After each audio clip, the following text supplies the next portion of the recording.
in the crook. Well, actually.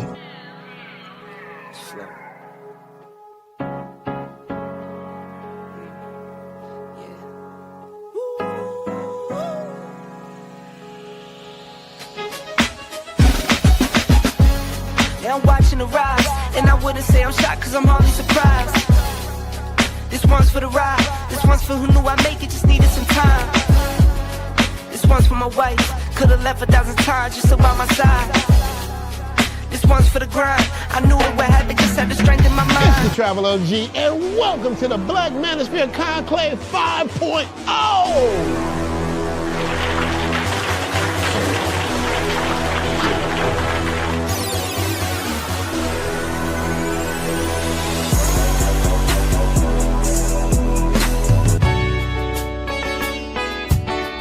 We got started in 2021 in Atlanta, united in the pursuit of excellence in all things. It's been one hell of a ride. Can I tell you what's on my mind? Cause I've been thinking about it for quite some time. Hey, can you give me a moment to declare my love?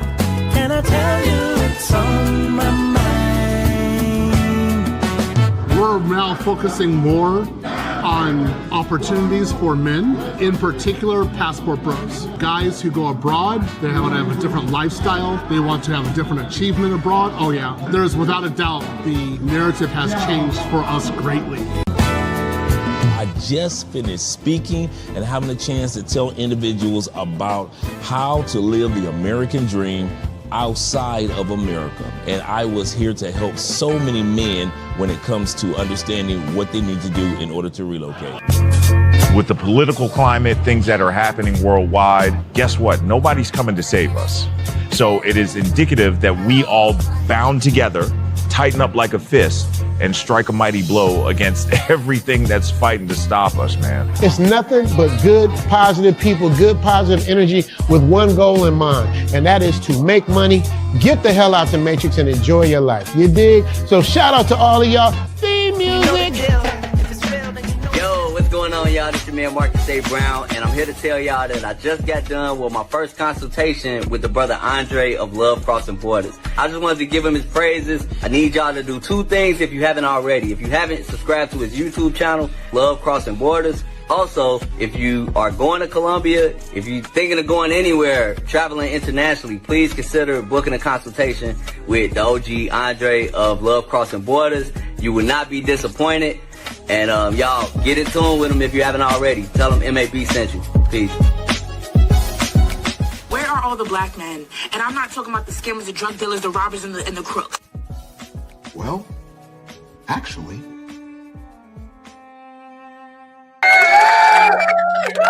They are here with Andre and Andres. They are here with Andre and Andres Love Crossing Borders. Hope you guys are having a wonderful day, wonderful evening. I can't say that for everybody. Everybody's not having a wonderful day or wonderful evening. Especially when it comes to many, but not all of our older sisters. Seems to be a trend that's going on for the last few decades, actually. When I was a kid, we noticed that there was something in the air when it came to how the mature older women treating the younger women. It wasn't direct anger or direct disdain, but you knew from the slide comments and the disrespectful remarks that older lady in that church or on that job didn't care for younger women. Yes, they'd give them a lot of advice and tell them to stay away from that and get involved in this, but at the end of the day, because the women were younger,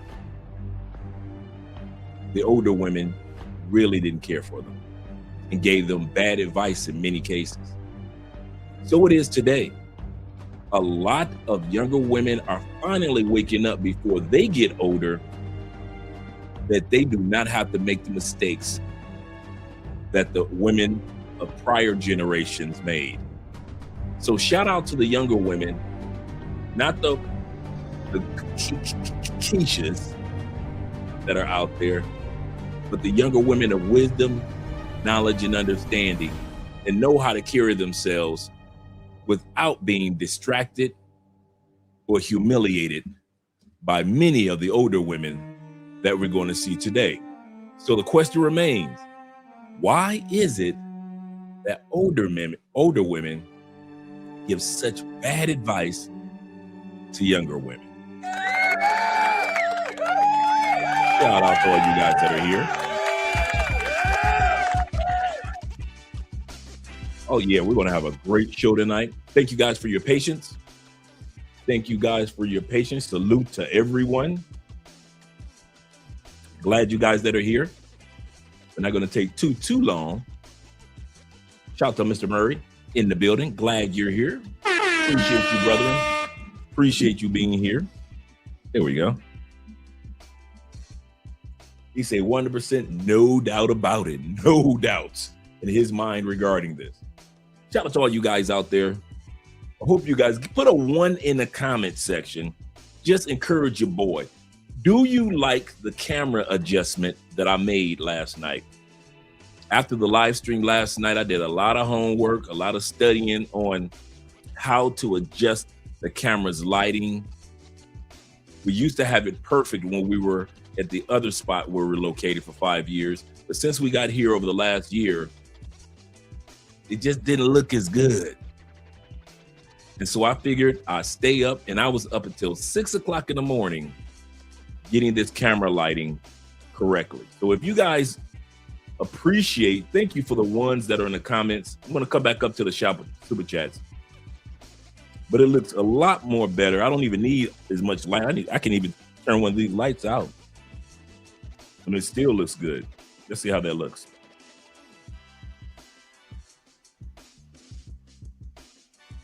Still looks good. The aperture blur in the background looks great. I thought about you, Ronin. I thought about you. What would Ronin Travelers do?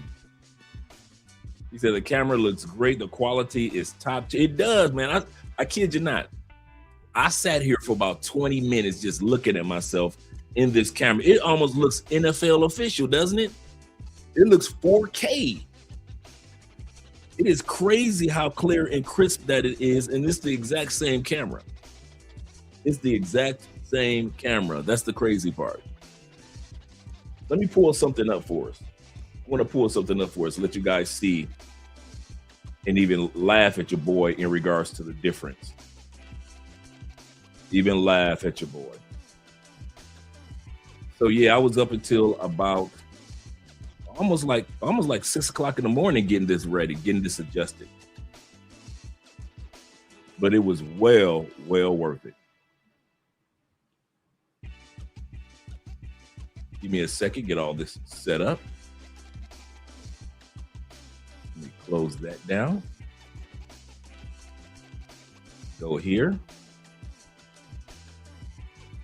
What I'm doing is I'm opening up the old account, or pulling up one of our videos to let you guys actually see the difference. Looks like I froze for a second. Even the freezing looks better, man.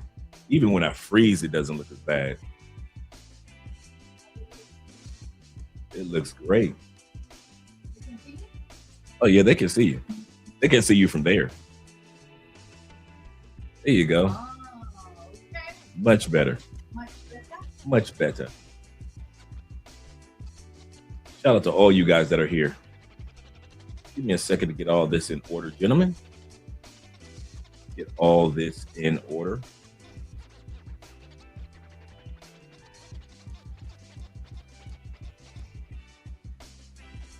Wi-Fi is acting up off and on, but you know what? We're having a great day, and tonight's topic, as I mentioned, is all about why is it that older women have this gripe against younger women. I don't know what's going on, but at the end of the day, it should not be It should not be. Let me go to one of the lives that we've done. Music off. And let's go here. Now, there we go. This is last night's show. This is just last night's live stream. Let's take a look at it.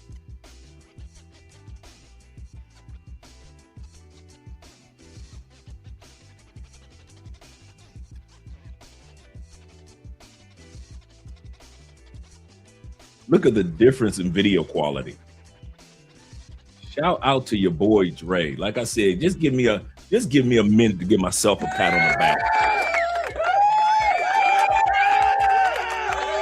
Look at that quality.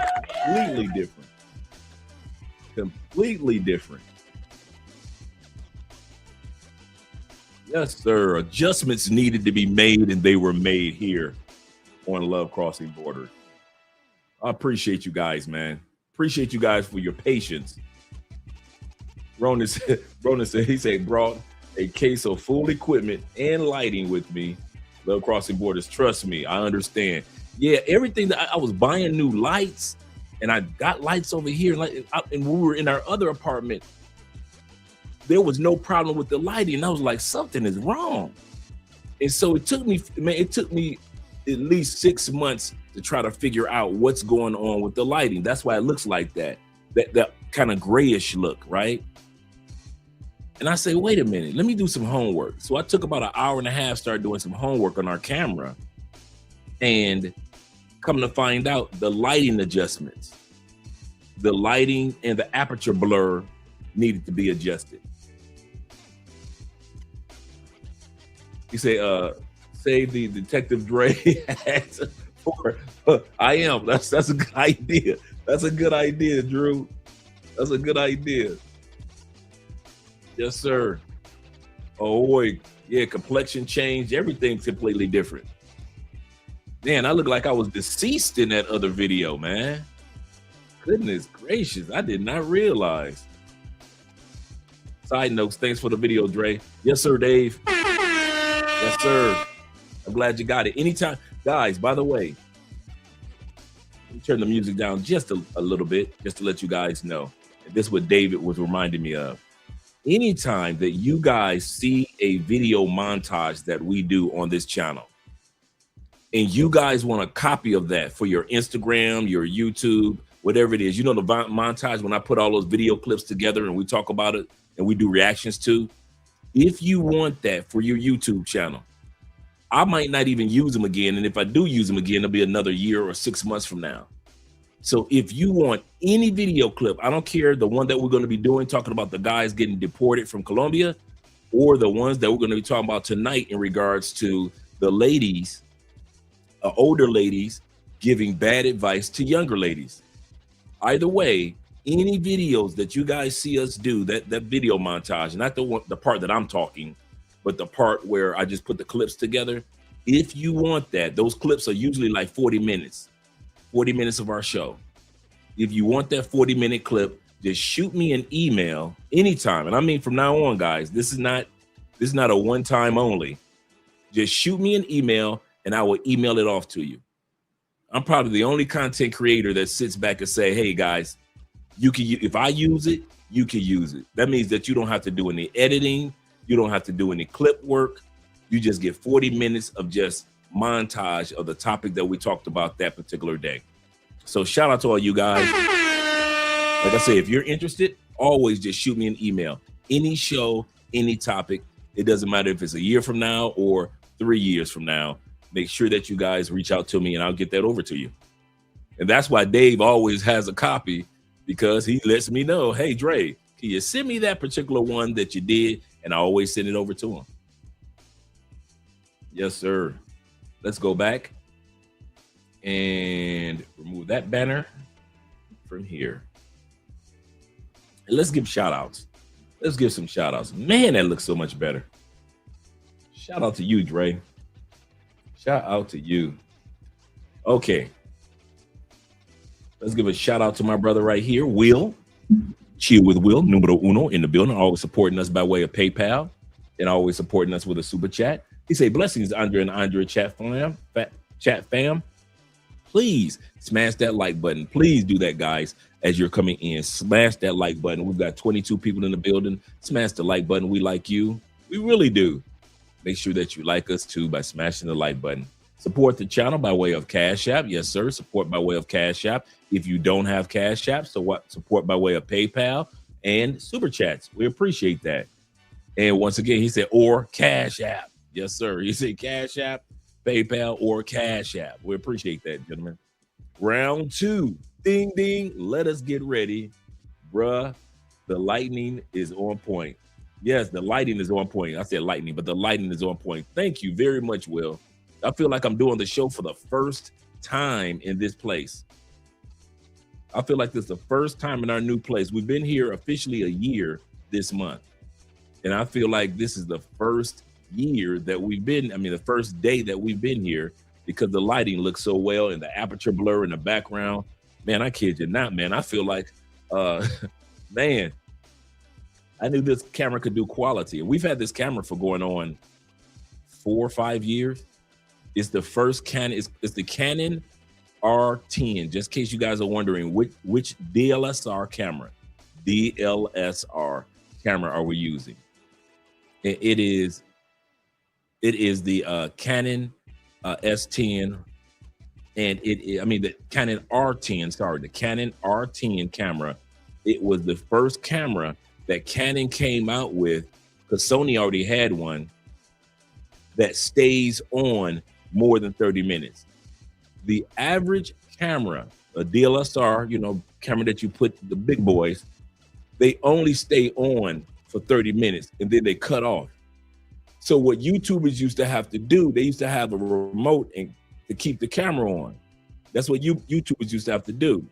So Sony came out with one that stays on no matter what.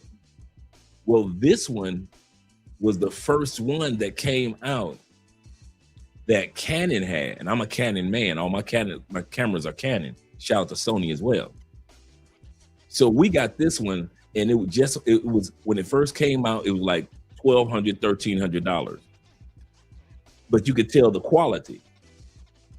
And then it also stayed and it played, and I could see myself on the screen right here, as well as right here, looking at the monitor.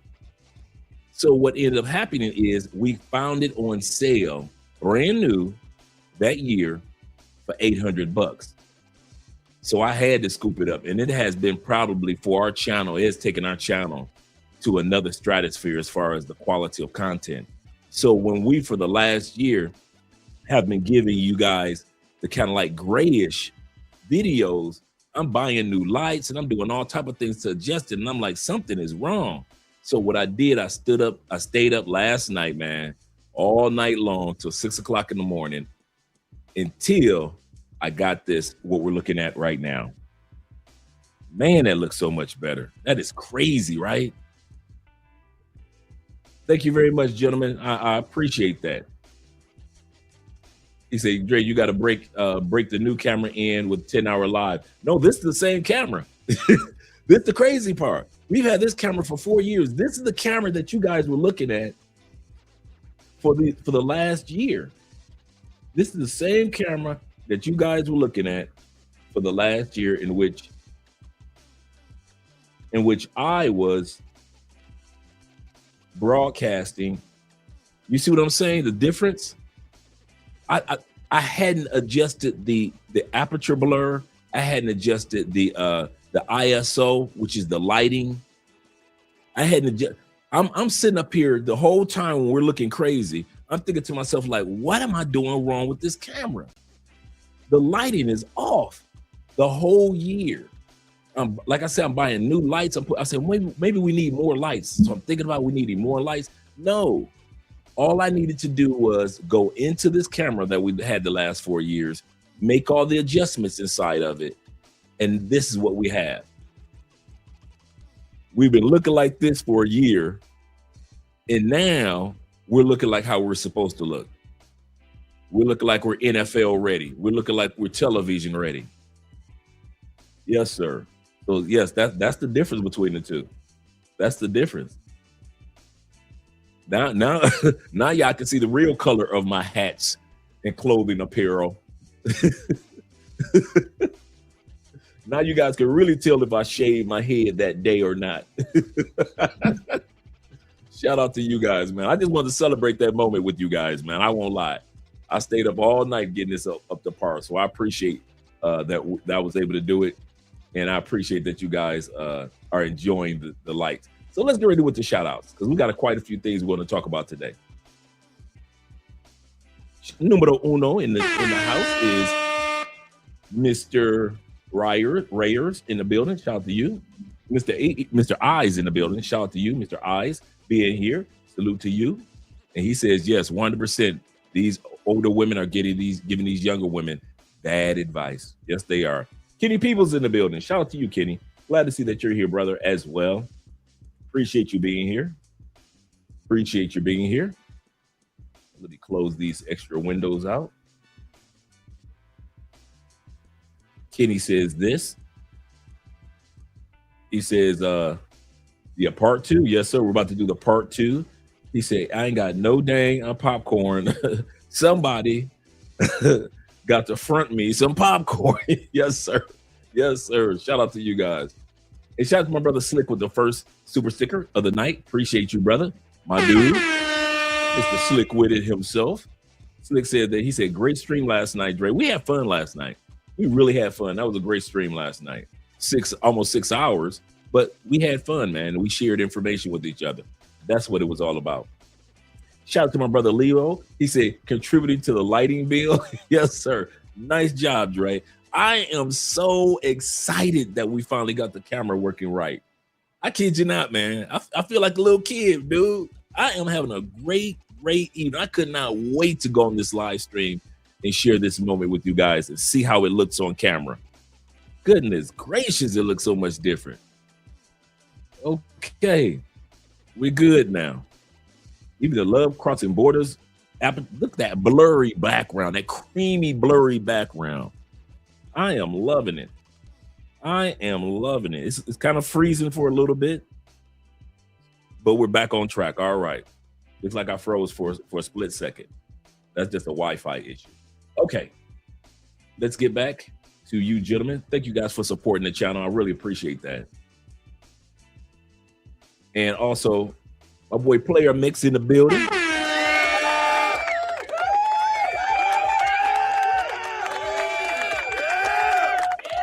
Cologne of the night. After I go to Player Mix, we'll do the Cologne of the night. Okay, Player Mix says this. He say, these older women be upset. That is a fact. Be upset about the younger women dating older men is hilarious. He said, you OGs continue to get your BBLs looking like human drumsticks. That's a fact. Looking like human drumsticks, and leave us men and our young women alone. That is so true, man. The hate is real. Bruh, I used to see that in church when I was a kid. Dude, I'm 6, 7 years old, and I recognize the hate that the older ladies in church had for the younger ladies. The younger ladies would, they had just gave their life to the Lord, right? And so they would come to church, and they would only have just, the type of apparel they had when they were dancing or when they was in the street. So a lot of younger ladies that would come to church, they didn't have new outfits yet. So they had maybe some tight jeans or a tight dress, a mini skirt, whatever it was, but they loved the Lord. See, I'm serious. The hate that those younger women got until they got, they got a little bit of money together and they started buying little church dresses and church outfits and a few blouses because they don't know how to dress for the church yet. And you got by themselves a $400, $500 church hat. But a lot of women didn't have church clothes in their wardrobe when they gave their lives to the Lord. And when I was a kid, I would see the spite and the hatred for those young women's curves by the older women in the church. That's when I first discovered that older women have a dislike for younger women. And we're giving the younger women in the church Bad advice. Bad advice. I remember those days, man. I kid you not. Slick Wizard said that. He said, you were right, Dre. He said, the ex also told me that she was deleting my number and wish me well. She called back the next day. Classic bluffing. I'm gonna say something else to you, Slick Witted, also about that scenario. She is coming back because she thinks that you have feelings for her in order to be able to get smashed. She thinks that it's not just a sexual thing with you. She thinks that she has an opportunity with you. And number two, I want you to remember this, and let's all us men remember this. The things that a woman is willing to open her mouth to say about another man are the same things that a woman is willing to open her mouth to say about you. If you and her new man were ever able to sit down and have a cup of coffee, I bet you she told him some horror stories about you. Made you look bad. Well, what happened to your ex? Well, he was this, he was that, he did this, he didn't do that. I bet you she sold him a crock of crap in order to get him, and a part of that crap was putting you down. And so she figured if it worked on one man, why can't it work on my ex? So now she's selling you a bag of crap that you can't verify because you don't know, but she's selling it to you because it worked when she sold it to the last man when she was putting you down. A lot of us men forget that. Women will talk greasy about another man to us and talk greasy about us to another man. Shout out to you, brother. Shout out to you. She called back. I'm deleting your number. Then she want to call back. Crazy. Crazy. Let me scroll back up, give some more shout outs to you, brothers. Shout out to my brother Bronx in the building. Glad to see that you're here. Good evening, my brother. Good evening to you too.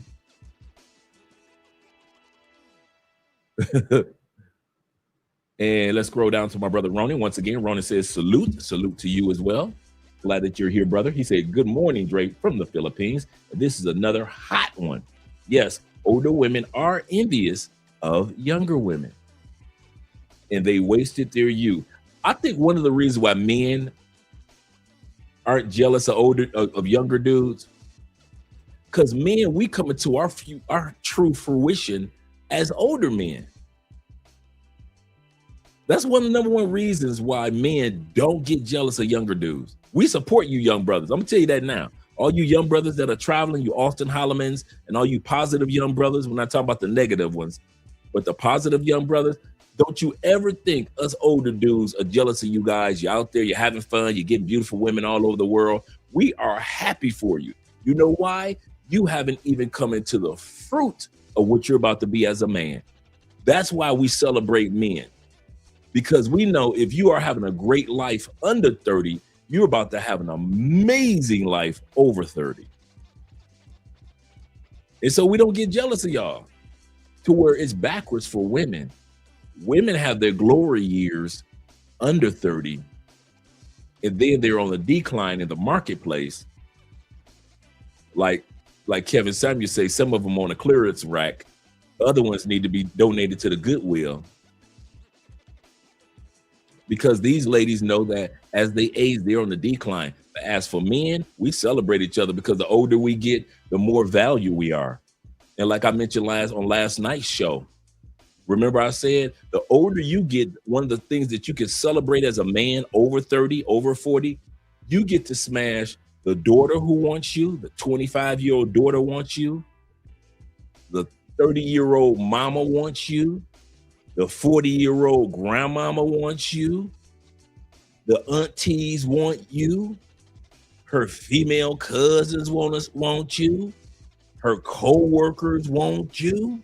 The ladies in her church want you. The people that volunteer with the youth, the ladies that volunteer in the youth community programs, they want you. Man, bruh, if y'all think y'all living the life under 30, 35 when it comes to the ladies, bruh, wait till you hit 30, 35 and the amount of women that you have access to is crazy. Crazy. Now you smashing 41, 42-year-old grandmamas, 38-year-old mamas. The daughter's 27 years old. You sleeping with all the daughter friends. You sleeping with all the mamas and mamas friends. You sleep with all the aunties on both sides of the family. All her co-workers, you smashing through all them. The access that you have as an older man. That's why I tell younger dudes, don't stress out. Focus on your money. Focus on your game plan. Focus on God's plan for your life. Because I'm telling you, when you get older, the ladies going to be there. The ladies are going to be there. Will says this. Will says, he said, I don't talk about my exes for no reason.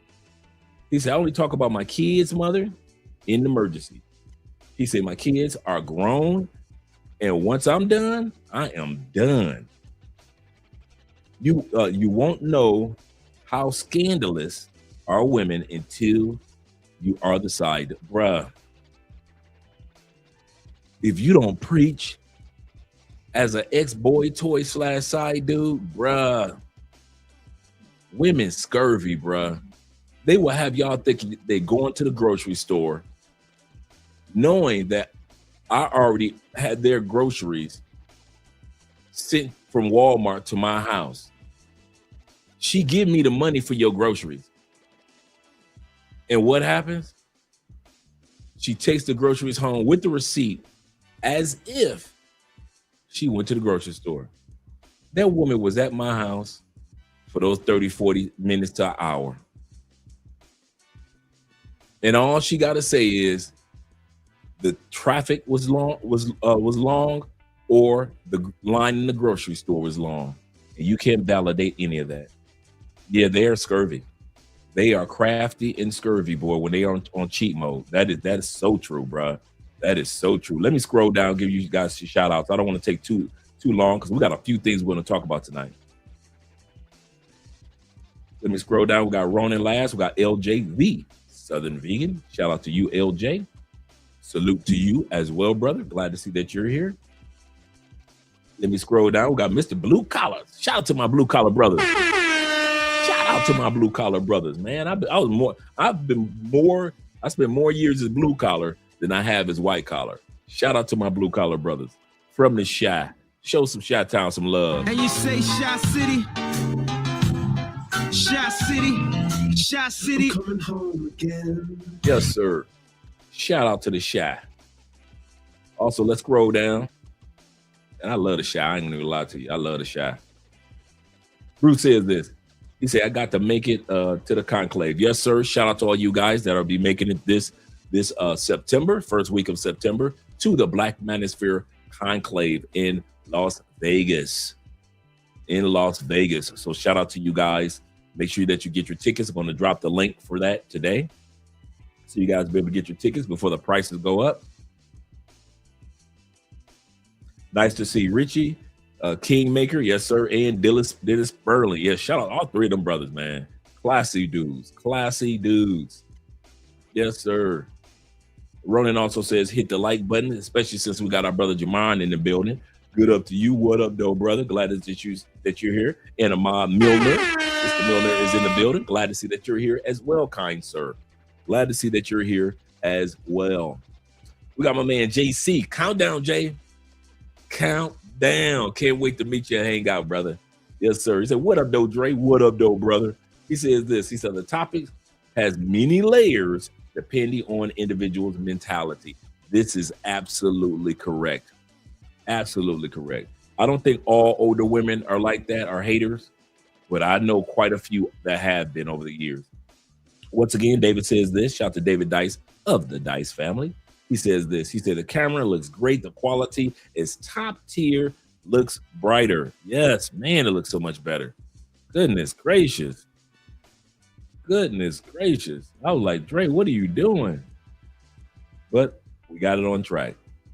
Yep, he says very clear, bright, and clear part 2 for version part 2. Yes, sir. Yes, sir. Let's get our popcorn ready. Yeah, we bringing out the big bowl of popcorn. Yes, sir. Yes, sir. Yes, sir. Let me scroll down a little further and make sure I get a shout out once again to my brother Andrew. Yes, sir. Next time I will keep the hat for that, for the Obi Lane reaction, because I know Obi Lane got some new videos coming out that we're going to be doing the reaction to as well. Bobby Space Ghost in the building. He's out there in Uruguay checking in from Positos, Uruguay. Yes, man. Shout out to you, brother. Man, Uruguay is getting some love, man, over the last couple of years. Uruguay is, man, bruh.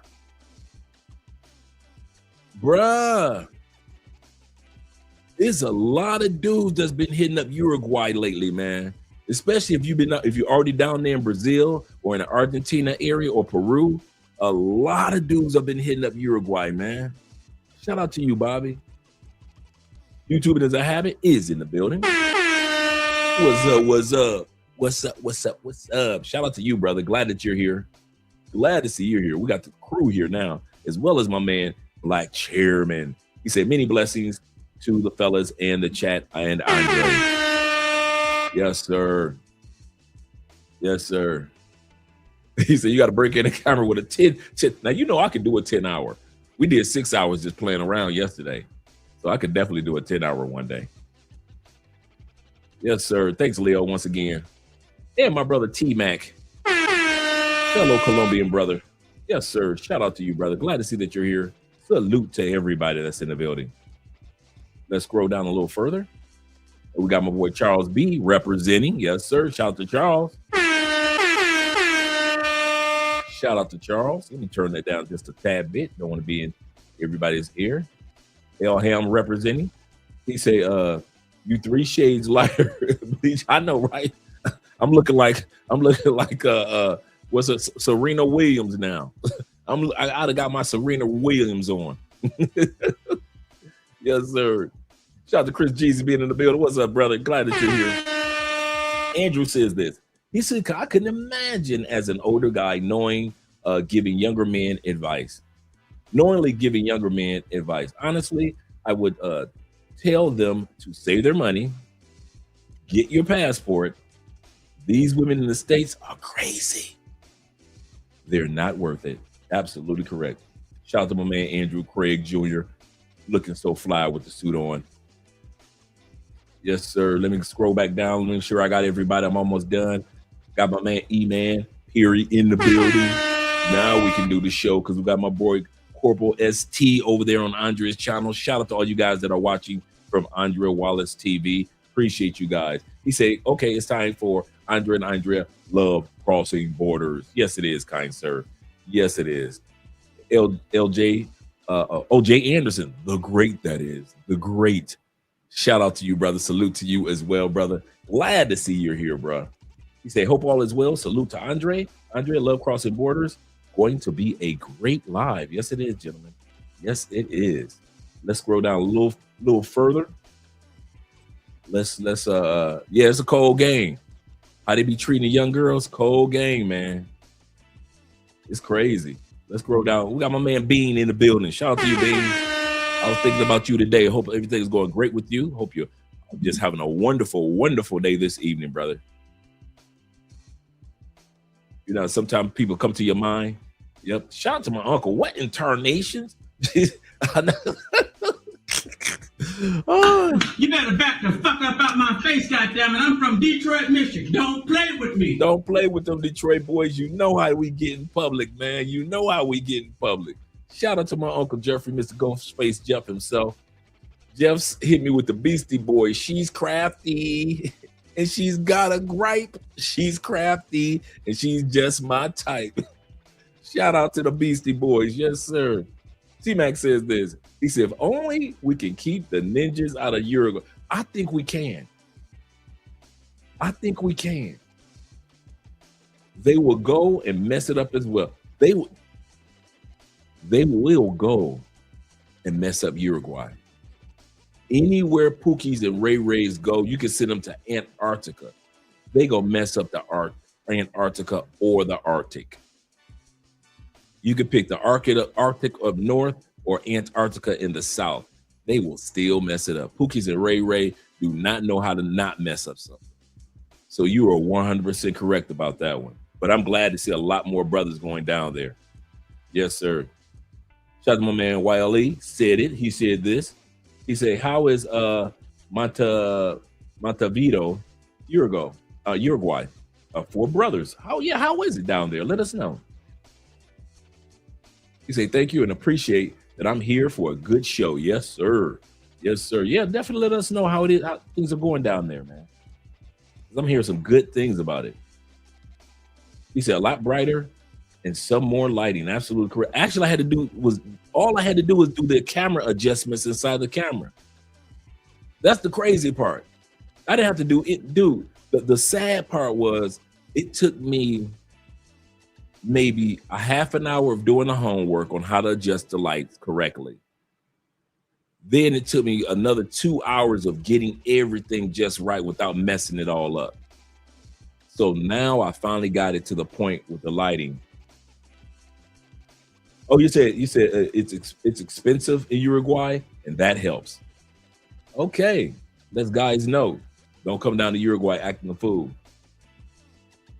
He said I like the DA and prosecute DA Dre and prosecutor. Yes, sir. Shout out to you guys. I appreciate that. Goodness gracious, man. I can't deny it. Like I said, I feel like I'm doing the first episode in this studio because we finally got the lights right. Go figure. All right. Let's get ready to get started, gentlemen. Let's change our music over.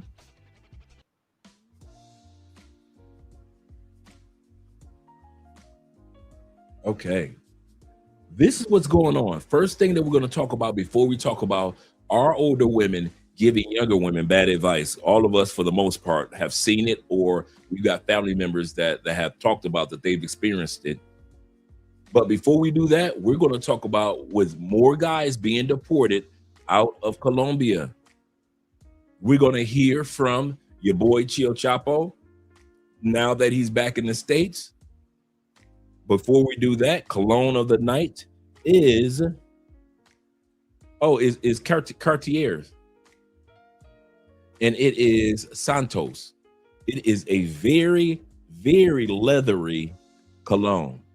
It's by Cartier, very leathery. It's great. I don't know why I put it on with a suit. It's not really a suit cologne, but I hadn't worn it in a while. And Santos, Santos,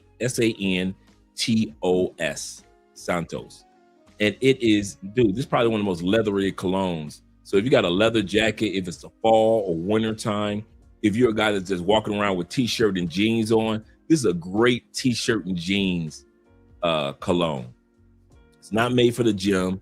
It's not made for sexing the ladies. It is just, it's extremely masculine cologne. And therefore, it's just made for hanging out with your boys, having some beers, having some cigars, having some drinks, watching a football game. It's one of those type of colognes.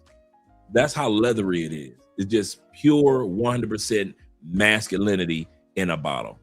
Once again, it's Cartier Santos, Santos. And that's the cologne that I'm wearing tonight. Like I said, normally I don't wear it, but I hadn't worn it. I mean, normally I don't wear it with a suit, but tonight I made an exception. So shout out to all you guys, you cologne fans, and our F2 for the colognes is coming up real soon. All right, so let's get ready to get started.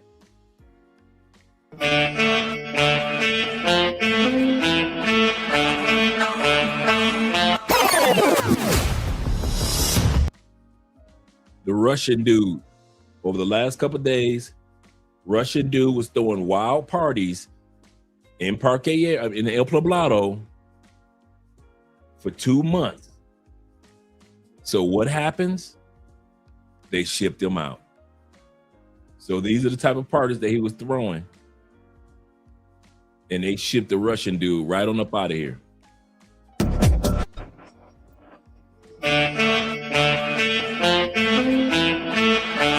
This is footage from his apartment parties. This is the Russian dude. Let's bring it back. That's him. That's his apartment that he rented. Coming down here, just partying his life away, having a good time. What happened? Colombia said, enough is enough. When they went to his apartment, scooped him up, shipped him out.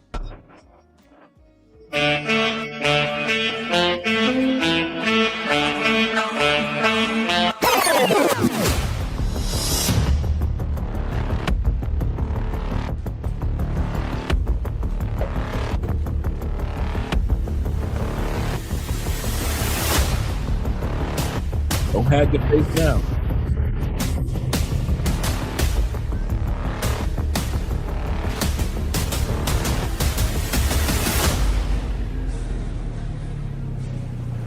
The inhabitants of the sector expressed repeated complaints about behaviors such as holding parties and noises that exceeded the capacities of the residential property.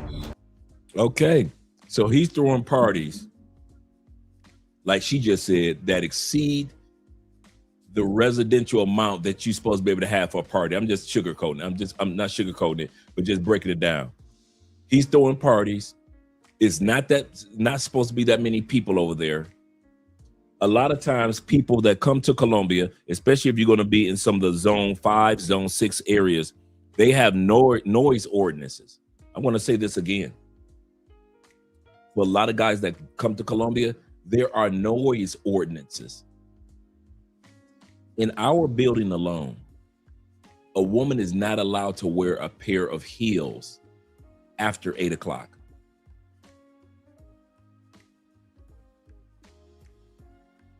A woman cannot get caught walking click-clack through that hall after 8 o'clock. On the weekends, have all the fun you want. So 4 or 5 o'clock in the morning, let the music play. But during the week, you cannot be throwing back-to-back parties, having all type of illicit scenarios unfold. You got women walking out of the apartment building half naked,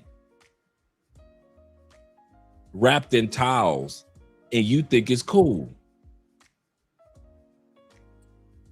I'm gonna tell y'all something.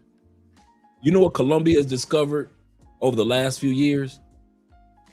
Everything that's white ain't right.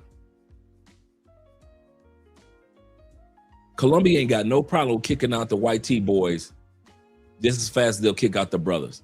You know why? Because Colombia already realized this is our country. Your privilege works in your country. You are in our country. You are nothing but a target or a person that we can kick out. You're a lick, you're a simp, you're a victim. Don't think that your white T-ness can cause you to be able to get away with stuff in our country that would have let you get away with, that you would have been able to get away with in your country. I think that's one of the things I love about Colombia. They do not care about white T dudes at all. They will let a white T dude get drugged, robbed, scammed. They don't care. They will lock a white T dude up. If he tries to leave the country, they will chase white. How many times have we seen white dudes try to jump on the plane, head back to the States, Colombia make one phone call, and that white boy is back on that plane heading back to Colombia to do time. Since I've been here, I've seen it at least 3 times. Colombia does not play. They will ship the one dude that had the 12-year-old girls in his apartment, jumped on the plane, flew back to Ohio. Colombia just got one phone call. That white boy was back in Colombia within 24 hours, within 48 hours. The white dude that sat back and deleted that DJ in Bogota a couple years ago flew out of the country, thought he had a smooth getaway.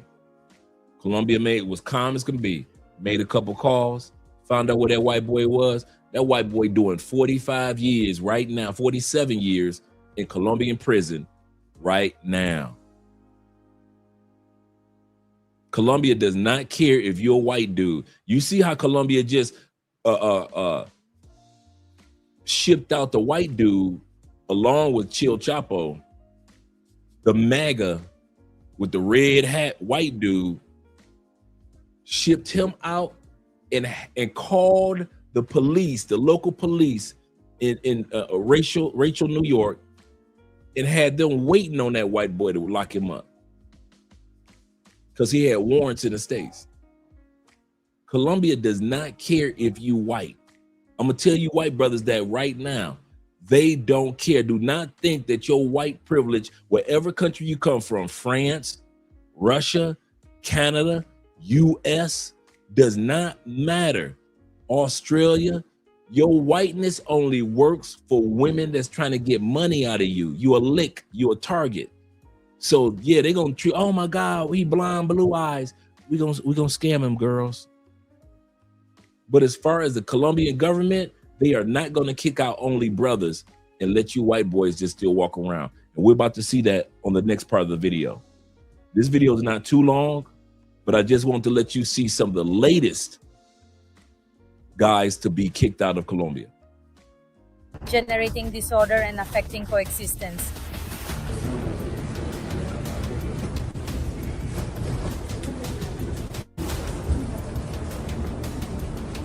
That walk of shame is a beast, ain't it? Some of these dudes feel like they're walking to the electric chair. Colombia do not care. They will walk that camera. Shout out to the camera person in Colombia. We don't show enough love to whoever it is whose job it is to be the camera person every time somebody get deported. Shout out to that person. Because I'm gonna tell you something now. That person gonna be busy. I'm gonna tell you something now. The camera person in Colombia, whoever it is that records the walk of shame, it's gonna be a lot of work for you. Cause it's gonna take a minute for dudes to learn. Shout out to Poor Man 313. You better back the fuck up out my face, goddammit. I'm from Detroit, Michigan. Don't play with me. It's gonna take a lot of time for a lot of dudes to learn that Colombia is not playing. This action by Migración Colombia is part of the actions of the national government to guarantee security. Look at y'all. Look at y'all cousins. You got Riri, Nook Nook, Keith, and Paw Paw. Looking, dressing like they straight from the States. Riri, Nook Nook, and Paw Paw. Ray, and Keith. Will is 100% correct. Interpol is the truth. It ties into every country's federal and state authorities. Only reason Snowden didn't get turned. Y'all better not sleep on Interpol. Didn't get turned out because he was classified documents. Because he has classified documents. Absolutely correct. I know exactly who you're talking about.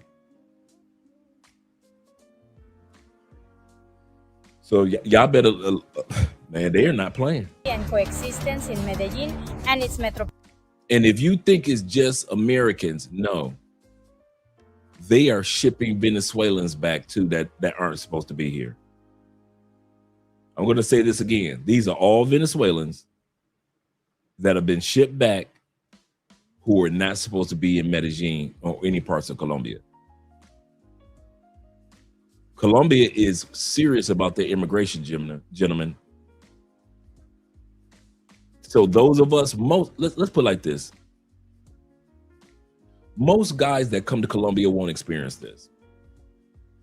Most of us that come in and out of Colombia will not experience this. There are over 7.5 million people that come to Colombia every year. Most people won't experience this. But the ones that come down here on Pookie and Ray behavior, oh yeah, they're gonna turn you back. They're gonna ask you a few questions, and then they're gonna turn you back. But most of us are not going to experience this. So let me not even try to have you guys thinking like I'm putting out fear-mongering content. No, I'm not, because I know most of us this won't happen to. I haven't seen anybody that happen in Cali. There are other airports to fly into, and it hasn't happened to them. But I can say this. If you coming down here on foolishness and they catch it, you can't blame anybody. He said, I wouldn't be in Colombia hanging with ninjas that dress up right. I was thinking the same, dude, I wouldn't hang out in the States with dudes that dress like that. I kid you not, I don't even hang out in the States with dudes that dress like that. Seriously. That is so true. That was a good call, brother. That was a good call. Right. Let's continue on. Metropolitan area. Under the leadership of President Gustavo Petro, we will continue to apply administrative Go another white dude being shipped out. measures to those who fail to comply with Colombian regulations. With dignity, we fulfill the government of Colombia. There's another one. There's another one being kicked out.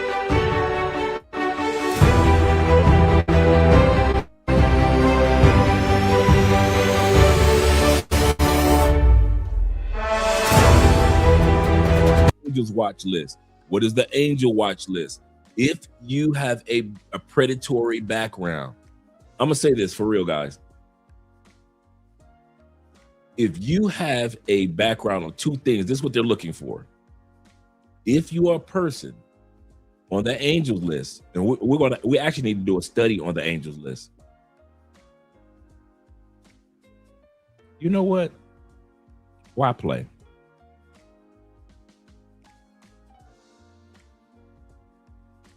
Let me look it up real quick.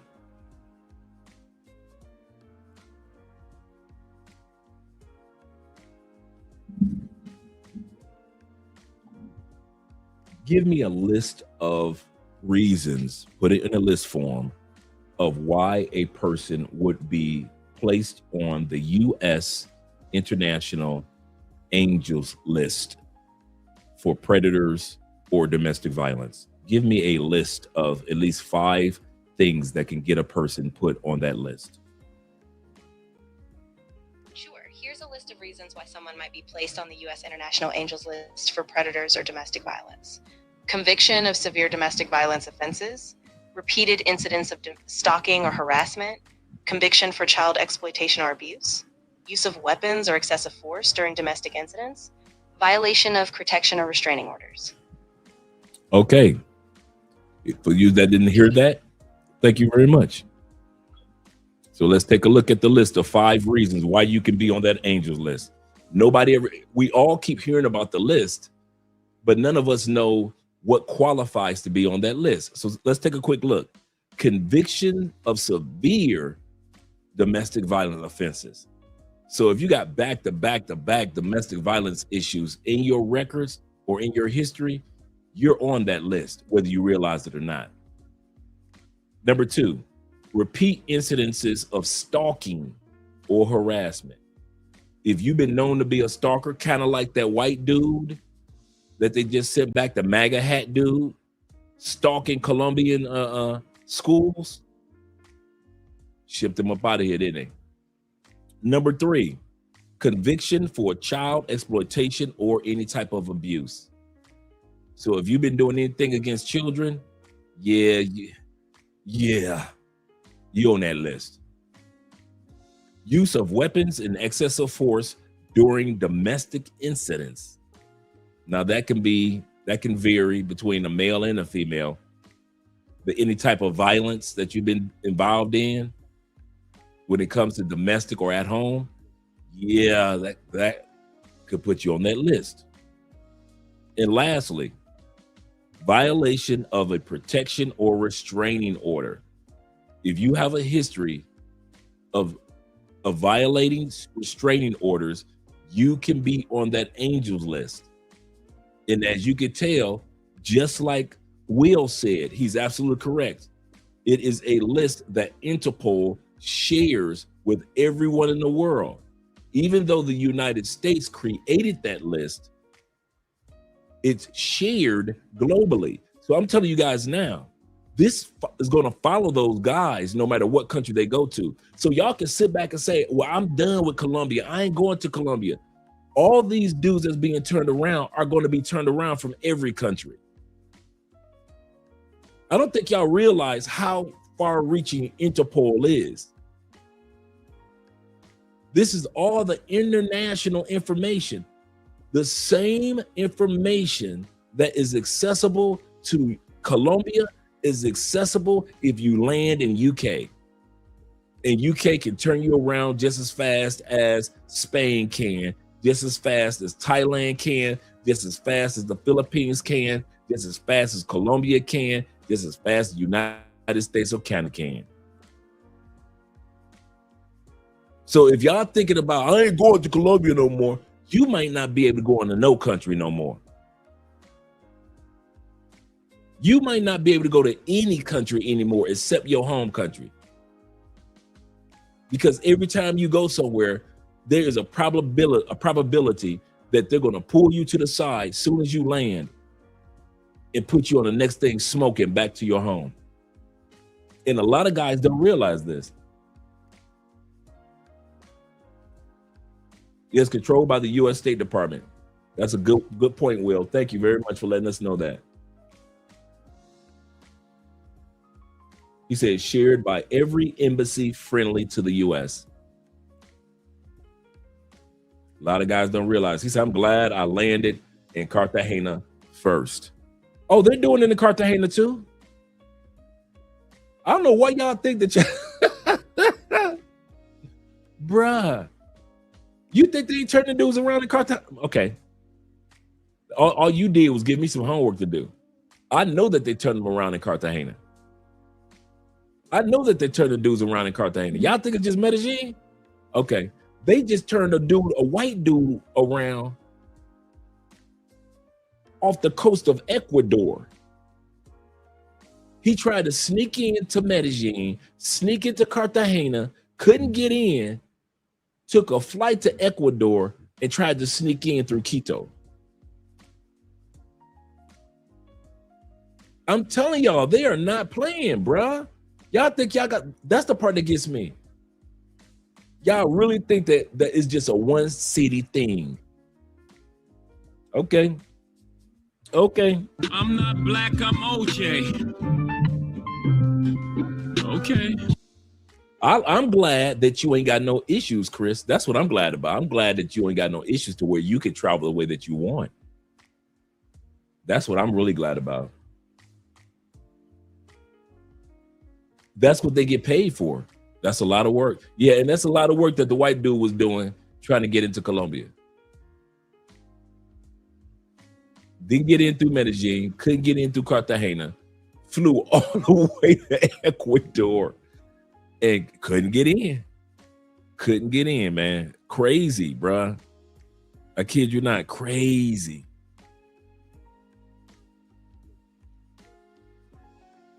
There we go.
Back. Thank you for your patience. I had to reboot the Wi-Fi. I had to reboot. Thank you once again for your patience, gentlemen.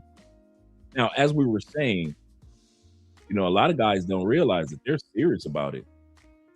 That they are serious about what's going on. Let's go back to the video. Like I said, it's only a 4-minute video that we're looking at. Then we're going to get tonight's topic. We're going to get go past that. National government to guarantee security and like my brother said, I don't even hang out with people that dress like this. This is Pookie and Ray Ray personified. This is not us, gentlemen. This is not grown man attire.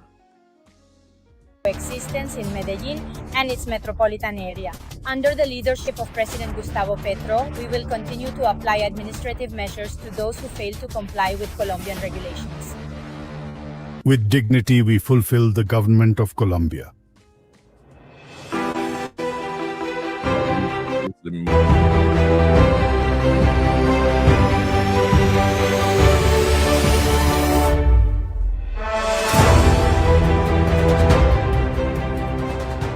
Con dignidad cumplimos.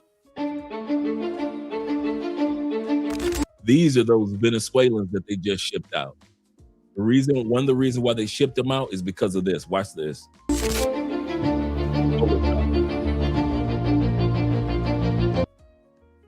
Stolen goods. They're not supposed to be here in Colombia.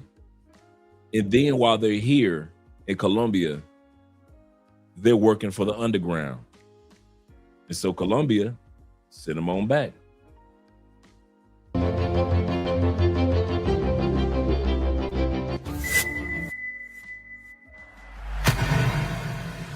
Kicked out the country.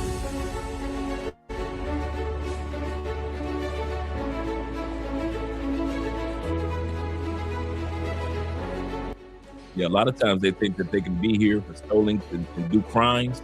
Colombia is not playing that. They're kicking them out.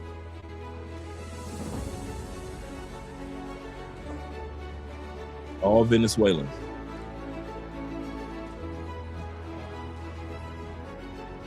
After their judicial situation has been resolved and they are left at the disposal of Colombian migration. The expulsion from the national territory has been firmly ordered, carried out with strict adherence to due process and a comprehensive independent assessment of each case involving these foreign citizens, all while ensuring... Did I not say Venezuelans doing illegal crimes, getting kicked out the country? So don't just think that it's Americans or Europeans. They kicking them all out. Their dignity and rights are respected.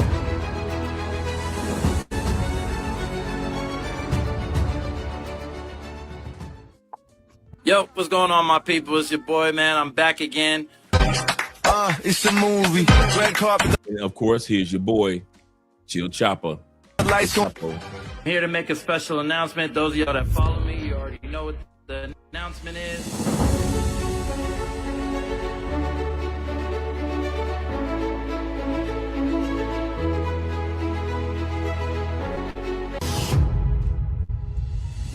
Then you got the white dude in the background with the red hat on. That's the one that was stalking the kids' school. He stalked 3 schools here in Medellin, and they kicked them out the country at the same time they kicked out Chill Chapo.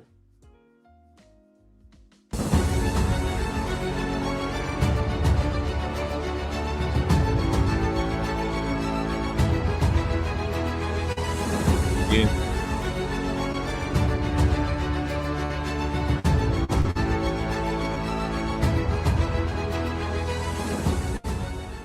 With dignity. This right here are the ladies that are over the migration. These are the ladies that are fed up with the behavior of a lot of guys that are coming into the country. Those that are coming into the country for children, those that are coming into the country to demoralize and do violence against the women, those that are coming into the country that are throwing illegal parties. These are the women that are in charge. They're not playing, bruh. These women have no sympathy for you dudes. Let's talk about, but we bring pay for play money. These women don't care. These are the ladies that are in charge. Fellas, how you gonna convince these ladies to not give y'all the right to do pay for play? I've been saying this for 6 years. You do know pay for play is only legal in the brothels or the strip clubs here in Colombia. But they on the streets. Dude, if you locked up everybody, Colombia is not a for-profit incarceration country like the United States. They don't make money when people get locked up. That's the United States. Now, they are building a privatized prison, and that one might be for locking up people for profit. But as for now, let's look at for now. So Colombia doesn't have that many jails or prisons to lock up every female and every pimp, and they know it. So even though it's not legal, they just don't have enough manpower and enough units to place all the people that they could lock up in Parque Lleras and other spots for pay for play. But the only places that is actually legal, and the women by law have to get their bodies examined by a doctor every 6 months, strip clubs, brothels. Those are only true legal spots in Colombia. I don't know why y'all think it's anything else. I've been telling y'all for years that buying street meat is not legal in this country. I don't know why y'all think that. Even Taylor Made Dreams said that about DR, and y'all didn't believe him. Taylor Made Dreams said, y'all do realize that most pay for play in DR is illegal, but it's legal in this country. No, certain types of pay for play in DR is legal. Not all pay for play. Same thing in this country. I've been saying it for years, but y'all think I don't know what I'm talking about. It's not legal to be in Parque Lleras grabbing chicks off the streets or off the whatever. And then you telling dudes to do it. That's the other part. Content creators are literally telling guys prices, where to go for years, what areas to go to. What were you guys thinking was going to happen? What did you think was going to happen? You're telling people how to do something illegal in a country that's not your home country. What did you think was going to happen? You guys just come down here, just set up shop. Hey, I can tell you where to go here and go there. Why? Why would you? It's okay. Will says this. Shout out to my brother Will for the support, the $10 over on PayPal as well each day. He says this. He said, people forget classy educated, rich Colombians run Colombia. Absolutely correct. No different than the States. They are policymakers. Put some respect on Colombia. Absolutely correct.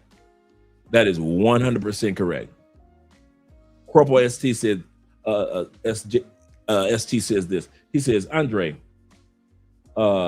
we see you shaved your beard. Just shaved it down a little bit. See, you can tell the difference now, right? You can tell the difference on camera now because of the lighting. So you can even tell that I shaved it down a little bit. He said, when you get a chance, blend your beard from sideburns down to your goatee and chin.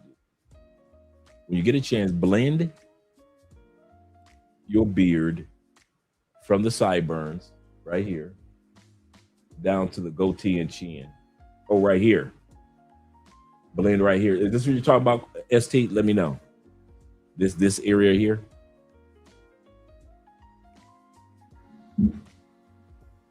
Yeah, you guys can see everything now, all the little minute details of your boy. Yeah, dumbasses. I mean, you got dudes like me and Kobe and all these other guys that have been traveling for the longest, no issue. Kofa, no issues. Will, no issues. Like I said, most of us men are not going to have issues in the airport. But the Pookies and the Ray Rays and Paw Paw, yes, you're going to have issues. Thank you very much. Okay, cool, Corporal. Thank you for letting me know. Thank you for letting me know. I still got work to do on the beard. I still got work to do. Yes, sir. Appreciate you, gentlemen. Shout out to my man D. Kirk in the building. Let's continue on. I just want to let you guys know who's the head over the migration department, the immigration department here in Colombia. And it's these ladies. And they are running things. And they are not playing games. My man Kofa says this. He say dudes will never film a dope boy and say, this is how much his bricks cost. Come to the location. That's a great point. That's a great point. You ain't gonna film the dope boy and tell him about prices and put it all on social media. But y'all be dumb enough to put pay for play on social. I don't get it, man. I don't get it at all. I don't get it at all.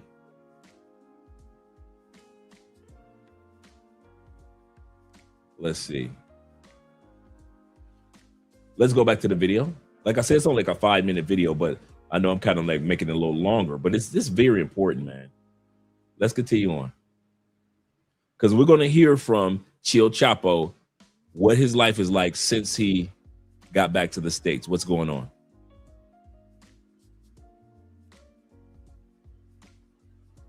Let's continue on. Yo, what up, people? It's your boy, man, back again. So this is a video, the first video that Chill Chapo released since he got back to the States. He could have released a video on any topic. Any topic. We know that he has to be out of Colombia for 5 years. And if he does decide to come back, he has to have an approved visa. He can't just come with a passport like the rest of us. Let's continue on. Now, I was going to save this for the rebuttal video. I still might add it in, but I found something interesting that one of my followers tagged me to about the Latin American live cams and who actually sponsors it. Let's talk about it. So Immigration Colombia claims that they do not support sex tourism and they look down on the sexualization of their women in Colombia. But yet, here we are looking at an adult webcam expo sponsored by who? Sponsored by who? There's literally a list of government agencies in Colombia that are sponsoring this live sex cam expo that is happening in Colombia later this month. What do you know? What are the odds of that? What does this sound like? Sounds like a bitter brother, doesn't it? For those that don't know, and I met a guy in regards to this, Colombia has been holding these expos, these webcam expos. They didn't say sex cam expos.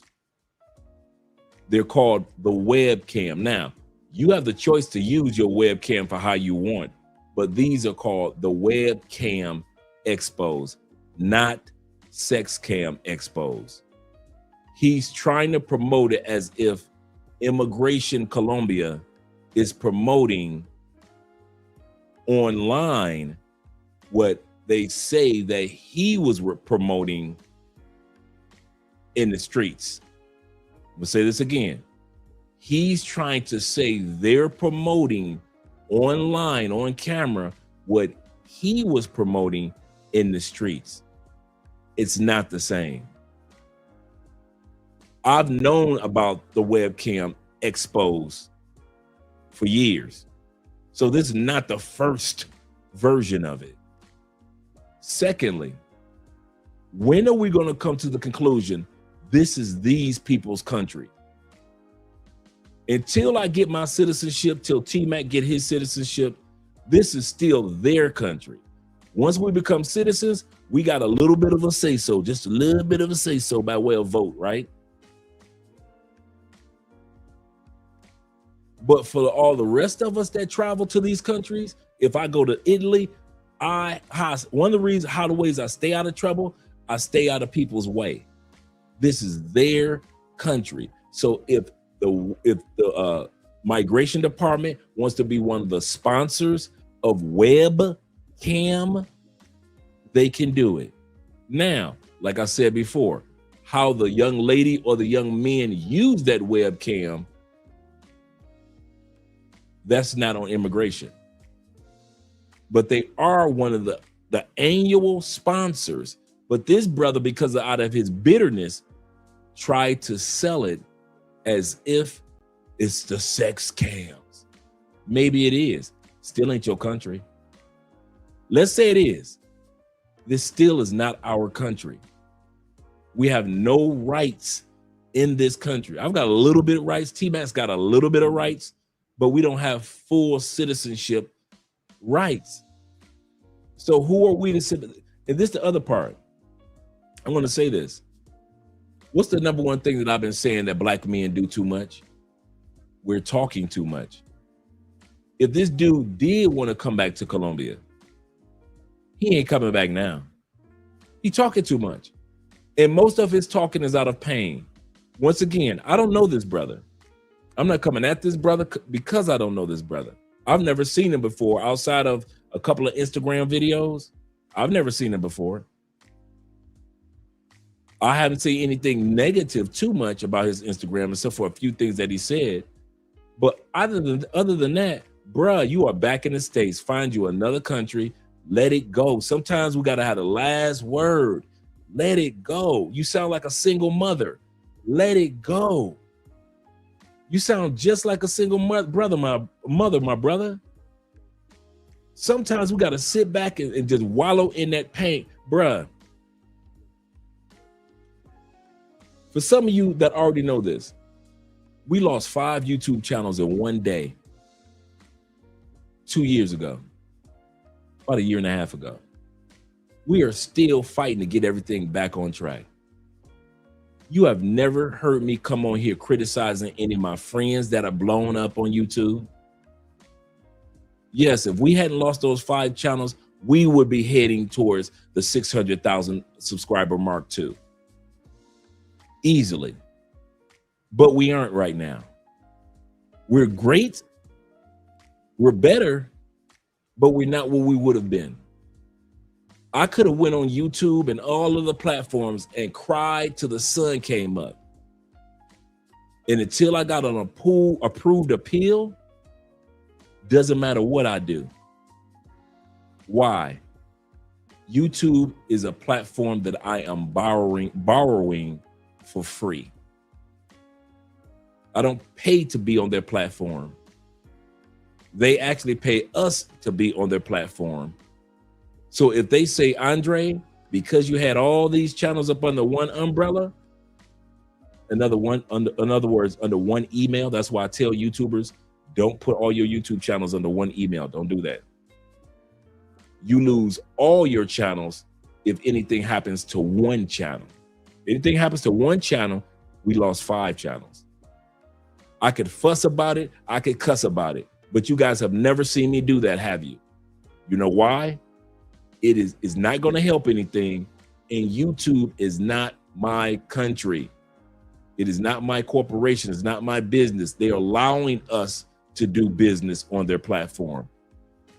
So they can have the rules the way that they want. Same thing with Colombia.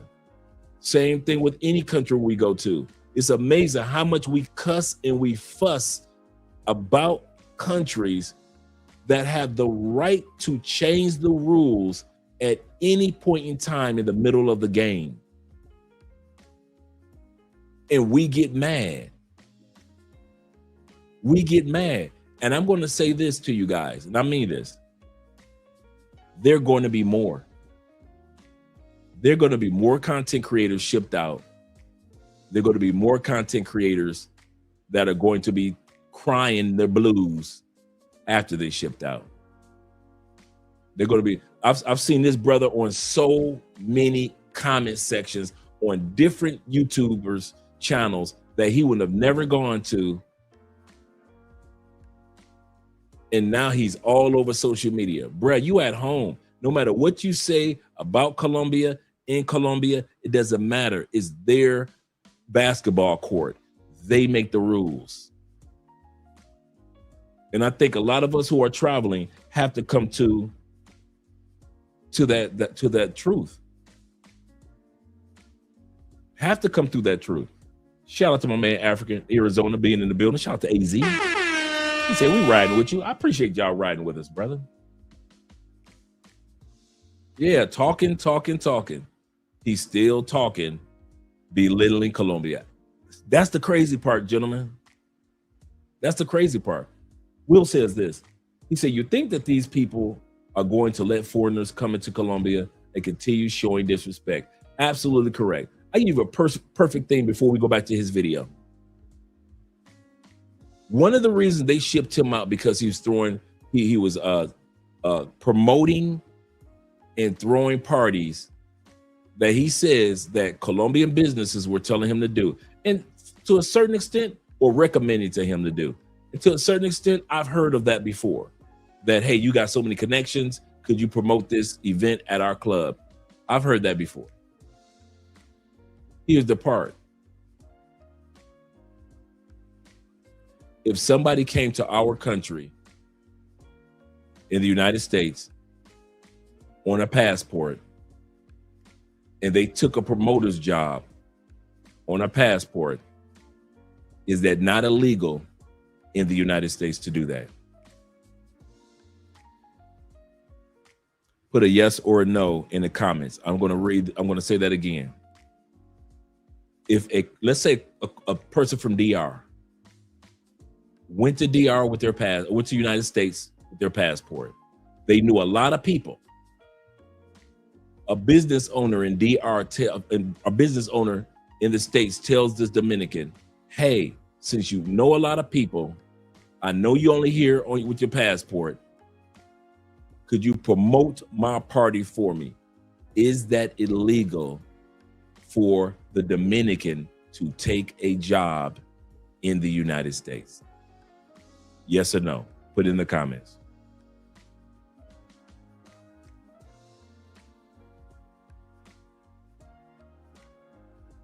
My answer is this.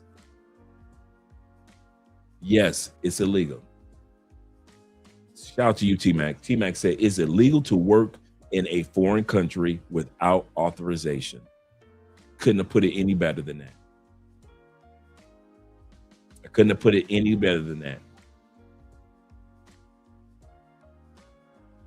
A female going to the States can't get on a pole, can't do nails. If she says I'm going to be there 22 days, it is illegal if she does any form of labor, anything that's considered or under the auspices of work. That's illegal. That's illegal. Absolutely correct. Absolutely correct, gentlemen.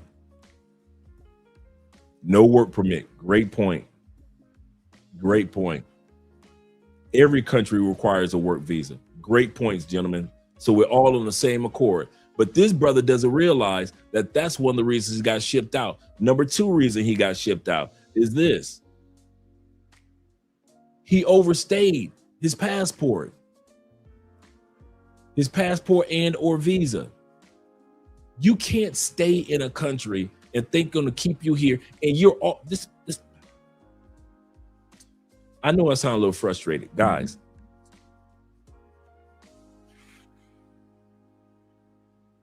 I am not dumb enough to be all over social media, and I am illegally in a country. How crazy is that? I'm illegally in Colombia. Let's just use this as a metaphor. And I am just plastering my face all over social media 2-3 times a day. That's crazy, right? You would think that the person would hide themselves or kind of like be a little bit incognito, right? Have a YouTube channel that doesn't show their face or something. You might can hear their voice. No, with all this AI they can take advantage of. No, what does he do?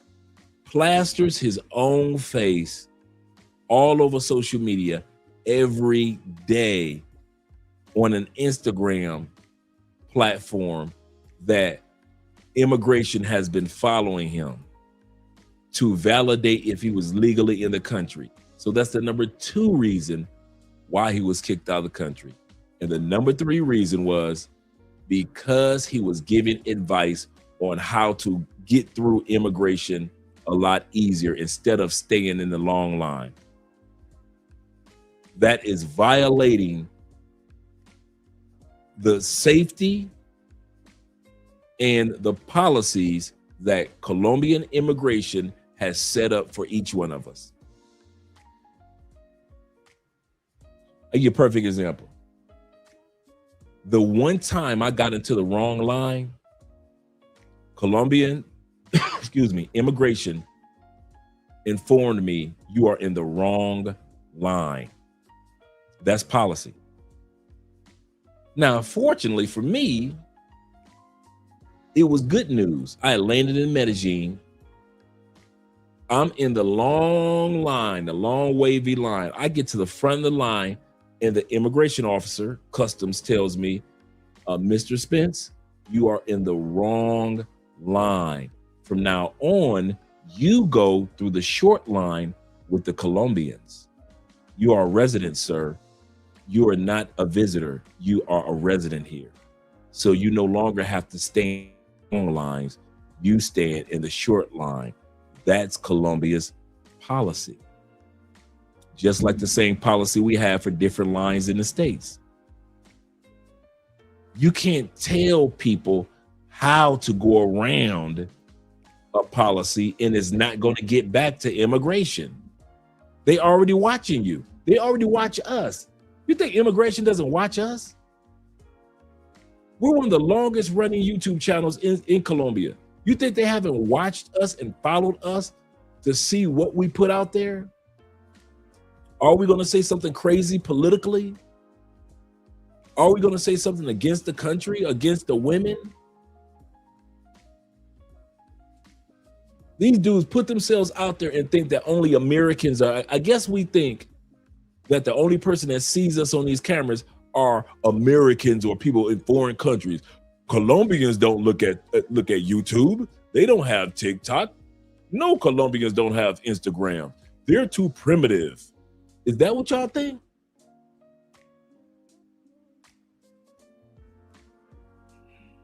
Will says this. Shout out to Will. Will says, you plan to live in Colombia, is best to have a Colombian lawyer for the do's and don'ts. Absolutely correct. Also, please get a consultation. Love Crossing Borders. Yeah, shout out to Will. I did do a consultation with you. Love Crossing Borders does a great job. Absolutely correct. I've done a consultation with several of you guys. I got a few of them coming up in the up and coming weeks. I kid you not, man.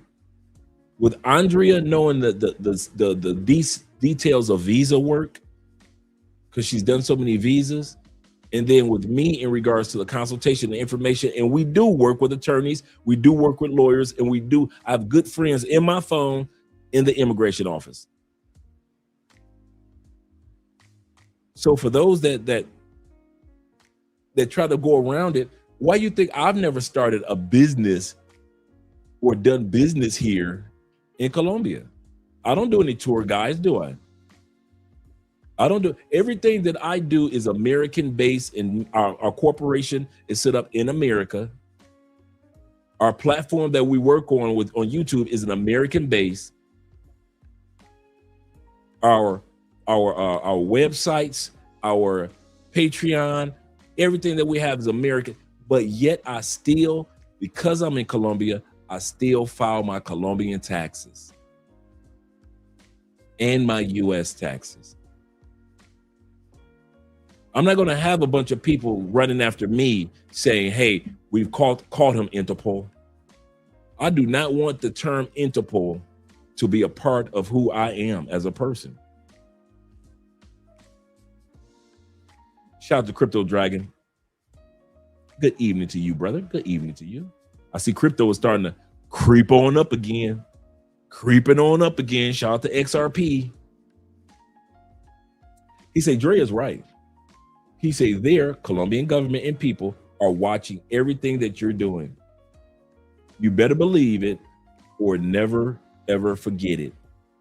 Get caught slipping if you want. Absolutely correct. Absolutely correct. Let's continue on because this brother has more to say since he's back in the States. Let's continue on. What are the odds of that? And from the outside looking in, it looks like it's encouraged as long as it's taxed and benefiting the system and the people in the government who are making money from that system. It seems like they're perfectly fine with it when it's Colombians doing it. Now, no one talks about the platforms, no one talks about the performers, no one talks about the events and expos, and nobody. Did that expo say anything about intimacy? Does it say anything about sex, does it? At all? They've been holding that expo for years here in Colombia. I know a guy that was part of the sponsorship in Medellin for this event. That's how I found out about this event.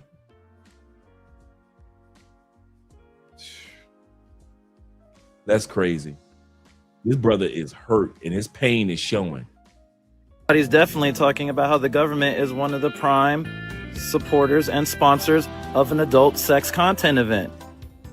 Now, I'm not making this video to make anybody look bad. I'm just pointing out an obvious, ironic hypocrisy that's happening with the government and the message that they are giving and posting. This is the irony of it. How can you tell a government that they are being hypocritical about their own country? It is ironic how, you know, we Americans are funny. We are funny people. When the shoe is on the other foot and it's time for us to kick immigrants out, we are gun-ho. We will vote for a president king / who thinks he's God, healing people in the name of immigration. Get them all out of here, right? That's how we did it. Come on, Americans. You put your red MAGA hat on and you said, get them people up out of here, right? You didn't care if a bunch of American kids got swooped up. You don't care. You just get them up out of here, right? That's how we did it. But when another country scoops us up and kicks us out, now it's unfair. I know I was in that country illegally, but I know I was telling people to go around immigration, but I know I was technically working in that country as a promoter, but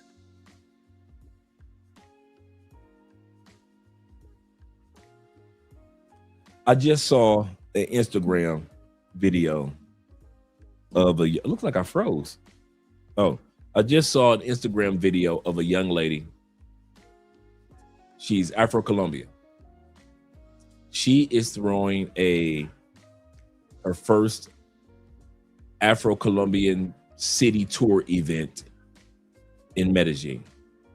I follow her on TikTok and Instagram for a few years. Really nice young lady, very fluent in English, very strong in her beliefs in the Afro-Colombian roots, right?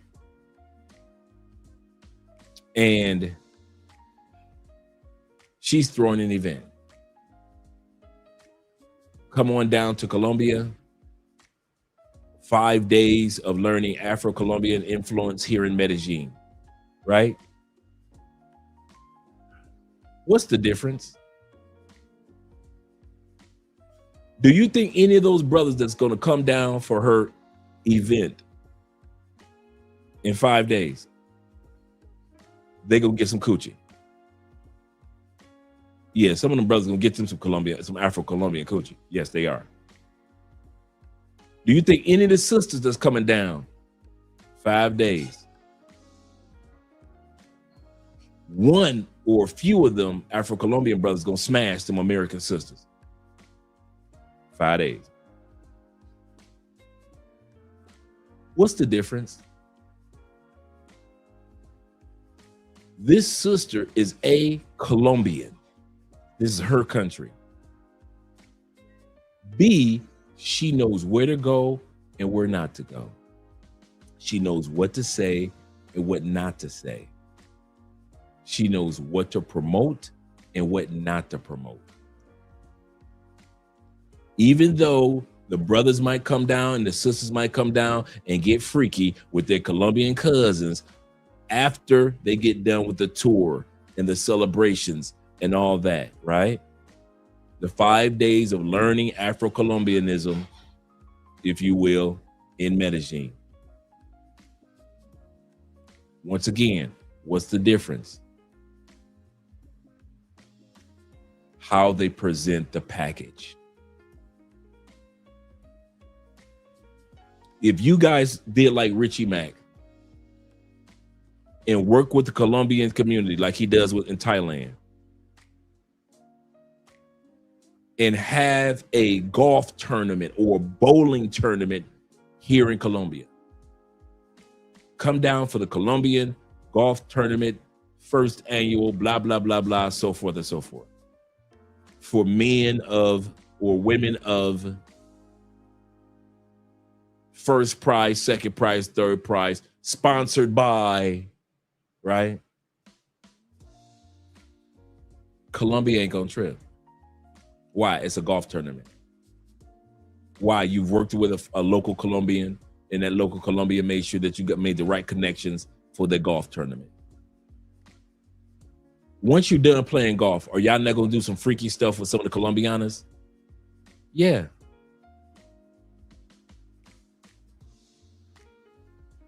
What's my point?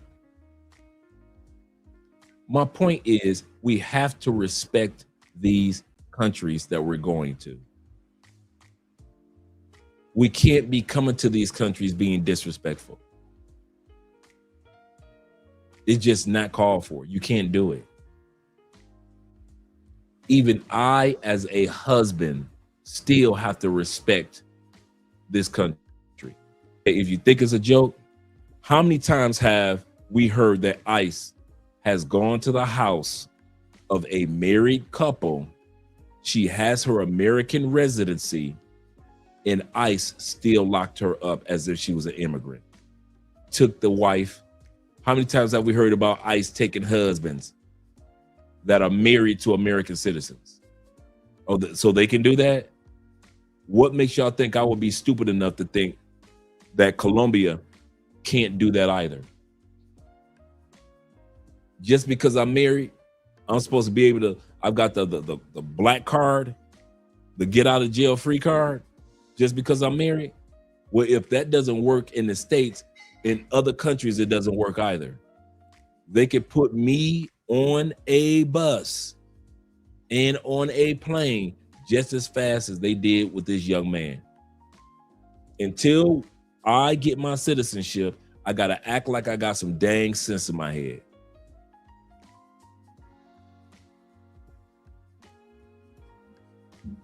I don't get it. Let's continue on. To all the local Colombians trying to perpetrate that they're not part of the problem. Thank you for bringing back the word perpetrate. I've been waiting for somebody to do that. We need the word perpetrate back in. Yep, respect goes a long way. Now, I'm not here to start no problems, but let's just say it for what it is. There's a clear agenda, and obviously somebody had to be the scapegoat, and they looked for the biggest name they can find, and you know it's your boy. Let's talk about it. Had to take over. You bitches better get ready. So now he's back in his home of Las Vegas. He's dropped another video, and he wants you guys to see I'm living good in Vegas, and I'm happy for him. I'm gonna say this again. I am happy for the brother being back home and living a good life in Vegas, because you dang sure ain't gonna never do it in Colombia again. You dang sure ain't gonna do it in Colombia again. This is the crazy part. So you can afford to live good in Vegas, but you couldn't afford to get an attorney to help you get your visa renewed, so you're not staying illegally in Colombia. Okay.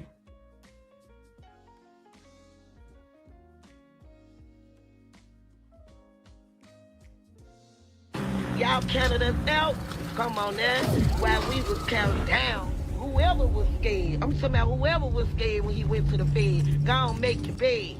Go in that booth and rip that bitch. Pussy nigga. Hey, FDO, FTL first. Once again,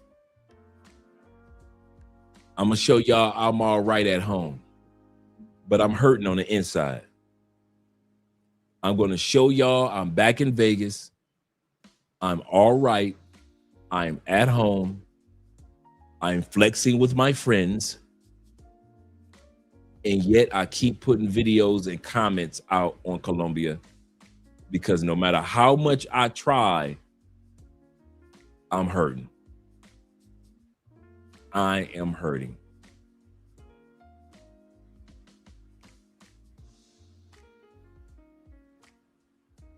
I wouldn't know.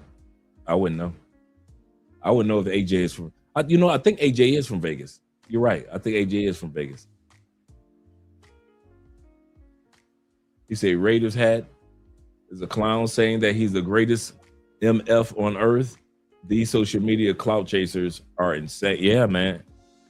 Yeah. He put this whole video out just to show to us, hey, I don't care what y'all saying. I'm still good. I'm still good. Black folks, we gotta have the last word, don't we? Stay out, bitch. Fuck the feds. Walked out the jail. I saw 6 phones. I just got out the bunk bed. 3 million cash. Can't fit in my hand. Then sit some on my head. Babe, come put that pussy on me, bitch. I'm fresh from out the feds. I say fresh from out the feds, baby. Come put that pussy on me. Turned this fuck in the strip club. Ran out of one. Start throwing hundreds. Nigga, I can't fumble shit. The whole world been waiting on it. Took that knife all the way to R&D. Gave it to my little homie. Nigga, ain't no more Mufasa. Mr. Goldman. I catch Jester Johnny. Ain't no more outfits from Southland Mall. They set up made in London. Couple hoes jumped off my bed, majority waited on me. She just acting faithful to you till I get home. Trust me, homie, feeling patient. I might do a demonstration off GP. I ain't shot nothing in like 4 years. I ain't sent a hit in 3. Don't let dirt first go to your head. Ain't nobody slime as me. Right, that's what he trying to do. He trying to flex on the whole country. What was he thinking? He ain't never coming back. International Quiet Storm says, this is why I say, keep that camera out my face. That you are that dude that says that. That is true. He said, I keep it straight. That is so true. International Quiet Storm is just like he said, the title is International Quiet Storm. That is definitely him, man. He said, wouldn't that Ferrari buy a house overseas? Do realize he got into somebody else's Ferrari in a passenger seat. Do realize. Shout out to Jamon to be in the building. Always keep low key. He's still dropping content as if he's flexing. But dudes are watching because they're just looking at a car crash.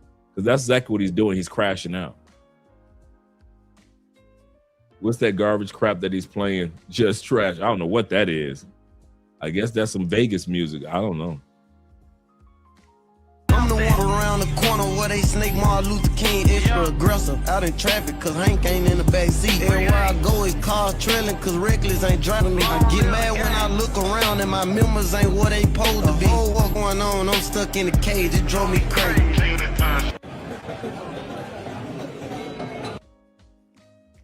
Okay, so let's hear what he has to say. Now that I'm back in my city rested, I want to take a quick message. This is not a quick message, dude. He is all over everybody else's social media platforms in their comments. This is not his only message. Take it from me. I've run across him at least on 3 to 5 other people here in Colombia platforms, on their videos, in their comments. He said, I understand that some of the things I said or the way that I delivered my message may have offended certain people in Colombia. That was never the goal. A lot has been said, but I'm not concerned about people judging me based on false information. That is a lie. If you hit them with the lie detector, they will say that was a lie. The lie detector says that's a lie. You putting out all this crazy content. This is proof that you are hurt. A lot of people said, but I am not concerned with about people judging me based on false information. I'll clear all those lies and false information said in due time. That part is easy. Got news for you. Doesn't matter. They have the authority to kick you out of their country. So even if he has proof, they still can kick him out. Here's the next part. The reality is simple. People come to Colombia on their own free will to do what they want. And that's the mistake that people make. Here we go. Before we go any further, let's look at the first line he said. The reality is simple. People come to Colombia on their own free will to do what they want within what's legally allowed. That's not true. People have a bad habit. Pookie, Ray Ray, and Nook Nook them, along with Paw Paw, come to Colombia and assume what's legal and what's not legal to do what they want to do. I've been saying this for years. A lot of guys are looking for countries where they can be stupid as legally as they want to be. But that country doesn't exist. I want to say this one more time. A lot of guys are looking for countries where they can be stupid legally. There is no country that exists that will allow you to be in their country, be stupid, and it's legal. Name the country. Name the country. There is no country that would allow any of us, me, any of us, to legally be stupid in their country, to work in their country, to overstay our visa in their country, to talk about going around immigration in their country, to get drugged or robbed in their country, to get scammed, and that there is no country that exists. And that's what, dude, these Pookies and Ray Rays, they are going from country to country looking for one thing only, nothing else. Can I be stupid? Can I do stupid stuff, be around women and spend my money with stupidity, act stupid, behave stupid, and it's legal? That country doesn't exist, fellas. It doesn't exist in DR. You cannot be stupid in DR and the law doesn't catch up with you, or the situation doesn't catch up with you, can you? What about Brazil? Can you go to Brazil and be as stupid as Floyd and not think the situation was going to catch up with you? What about in Kenya? You got Austin Holloman in Kenya, no issues. But soon as Jay Rillo goes to Kenya and does what? Something stupid, are there not repercussions? What about white dudes that go to the Philippines or China or Japan, Korea, Vietnam, or Thailand? Do we not constantly see white dudes get arrested or ran up out of Thailand because a woman that hustled all his money? Because they want to do something stupid. There is no country. And I think that's what the problem is. Most men and women that travel with sense, wisdom. They out to have some fun. They out to just enjoy life, right? But the guys that are the Pookies keep flying from country to country to country in hopes that there is this Shangri-La that exists where they can be stupid and yet it's legal. I could, like the Russian dude, I could play music all night long, all week long for 2 months in Medellin, and they shouldn't be able to say anything about it. And you saw they shipped that Russian dude out yesterday.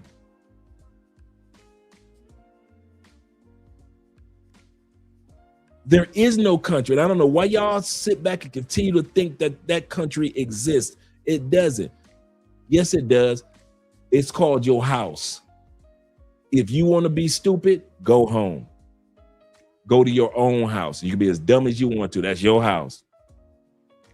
You can OD on whatever you want to, on pleasure, on drinking, on drugs, on partying, on music. You can OD on whatever you want to. You can go overboard on whatever you want to in your own house. Go ahead. Go home. Go home. I'm gonna tell you that now. I've been saying this for years. Why y'all keep coming to Colombia anyway? We don't want you here. Y'all think I've been saying that now as a resident. If y'all think I'm bad now, wait till I get my citizenship. We don't want you here. 85 to 95% of people, we all want to come and enjoy Colombia. Yes. But y'all little 5% of problem troublemakers, nobody wants you in their country. They don't want you in DR. You little 5% of dudes, all the people that visit DR year around, having a great time, no issues. But you little 5% dudes and women that always go to countries and cause problems and make the other 95% of us look bad. No, we don't want y'all following us. We're tired of you following us to Vietnam. We're tired of you following us to Cambodia, following us to Japan, following us to Philippines, following us to Mongolia, Malaysia, Indonesia, Brazil, Peru, parts of Africa, South Africa, Kenya, Angola, Ethiopia, Morocco. Y'all constantly following us, dude. You're like little kids. You know when your mama used to say, take your little brother with you? Oh, mom, boy, take your little brother with you. That's how we who are the positive people feel when we are traveling. It's as if mom is saying, take your little brother, take your little sister with you.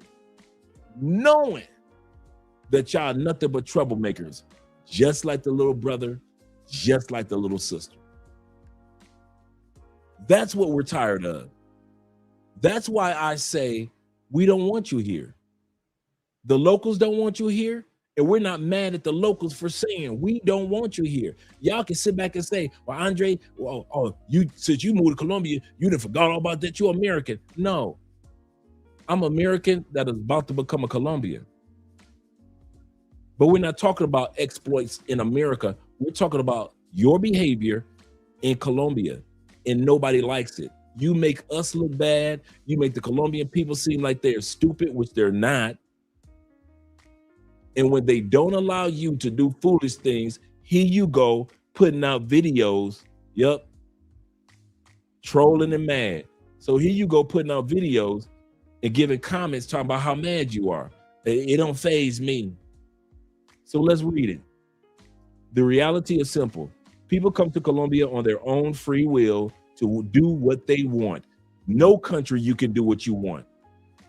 No country exists that will allow you to do all that you want. And that's what y'all get kicked out for, because you think you can come to a country and do what you want, and you can't. There is no country that allows that. Let's continue on. Within what's legal and allowed, most dudes don't want to follow what's legal and follow what's allowed. From my perspective, your perspective, nobody was truly looking out for them or helping prevent serious harm or even deaths in certain situations. Again, my bad. Let's go back here. Let's go back here. This ego social media thing, enough is enough.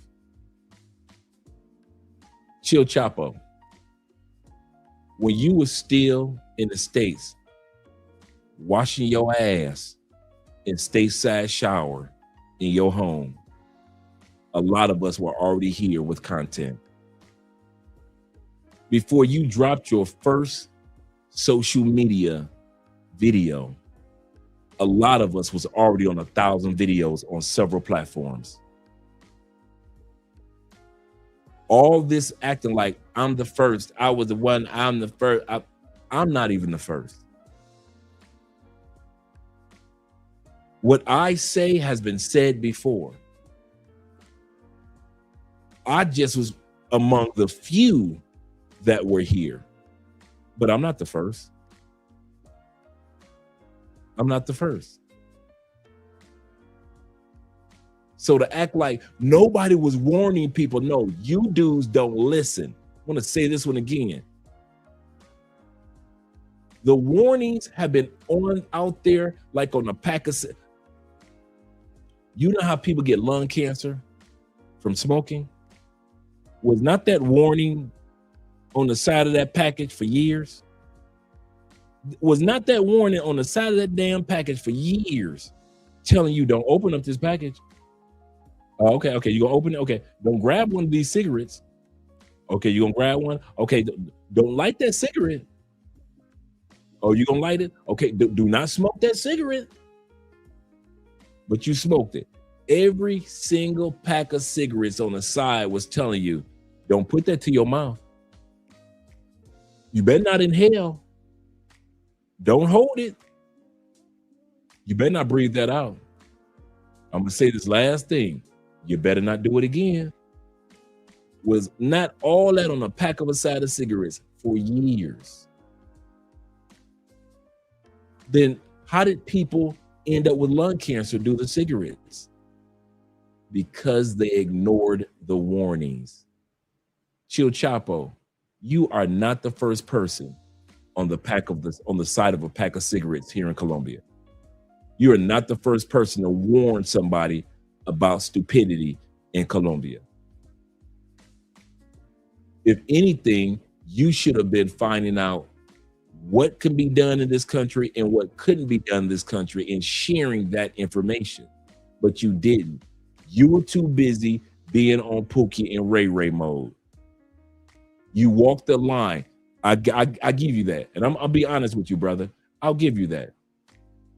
You put out some great content and you walked the line, but you were still a party boy.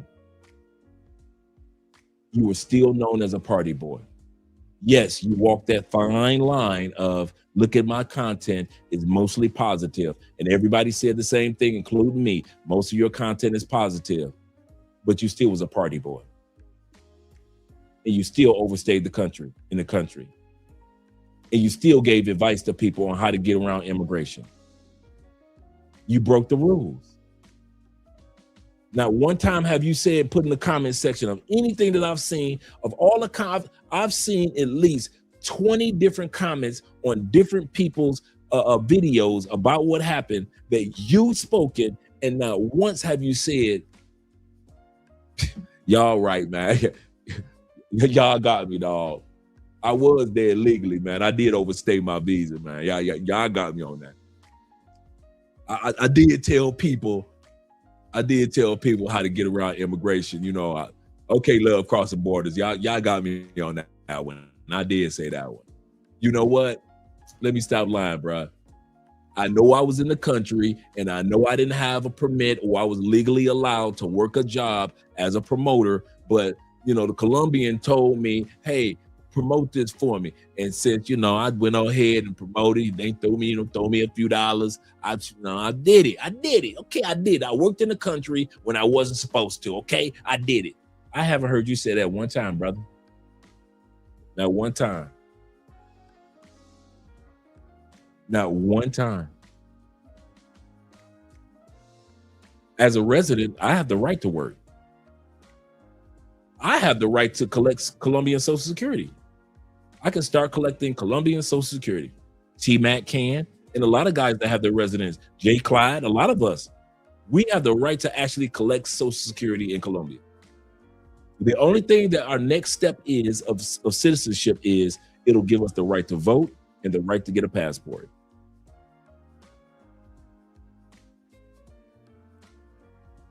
You're doing all this talking, Chill, but you're not admitting you were wrong. Let's finish hearing what the brother had to say when we get to the video. The brother said, all I did was try to bring I didn't stay there illegally. All I did, I didn't tell people to get around immigration. All I did, I wasn't throwing parties and promoting parties that I wasn't legally supposed to. All I did was bring awareness. That's all I did. And do my part to keep people safer while they made their own choices during their time. It wasn't me, it was them, said Adam to God. Sound just like Adam when God say, hey, bruh, why did you and Eve eat this fruit? What did Adam say? When God came to Adam and said, hey, bruh, why are you and Eve eating from this tree? Adam said, hey, hold up, Lord. It wasn't me. This is good. Lord, you didn't tell me it was this good.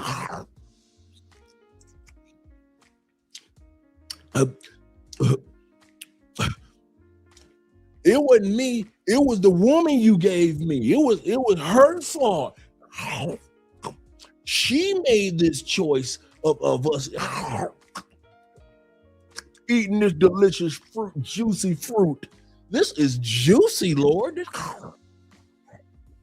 You didn't tell us this tree was in the Garden of Eden is this delicious.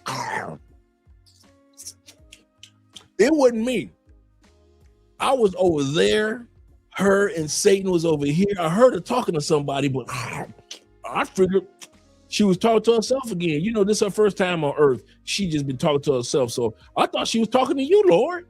Lord, I thought she was talking to you. I'm over here minding my business, tilling the land. And next thing I know, this is juicy. This tree of knowledge of good and evil is delicious. She was talking to somebody. All I know is she came over to me with this piece of fruit, this delicious piece of fruit, and she told me to take a bite. And so I just, I'm trying to keep my woman happy. Lord, you gave it to me. I'm trying to keep my woman happy, so I partaked. But it wasn't my fault. I know you gave me the woman, Lord. I know you said that I'm in charge of the garden. I know you said all this land is mine upon my surveillance. I know you gave me a garden and a relationship with you. But this is some good fruit, Lord. I ain't gonna lie to you. This was good. You was holding out the best. You was holding out the best. That's how he sounds. Oh, y'all knew I was gonna have a popcorn moment. That's how he sounds. Hey, I just introduced dudes to the tree. I didn't tell them whether to eat or not. I just tell dudes, hey, be safe. Go on out there with the paper.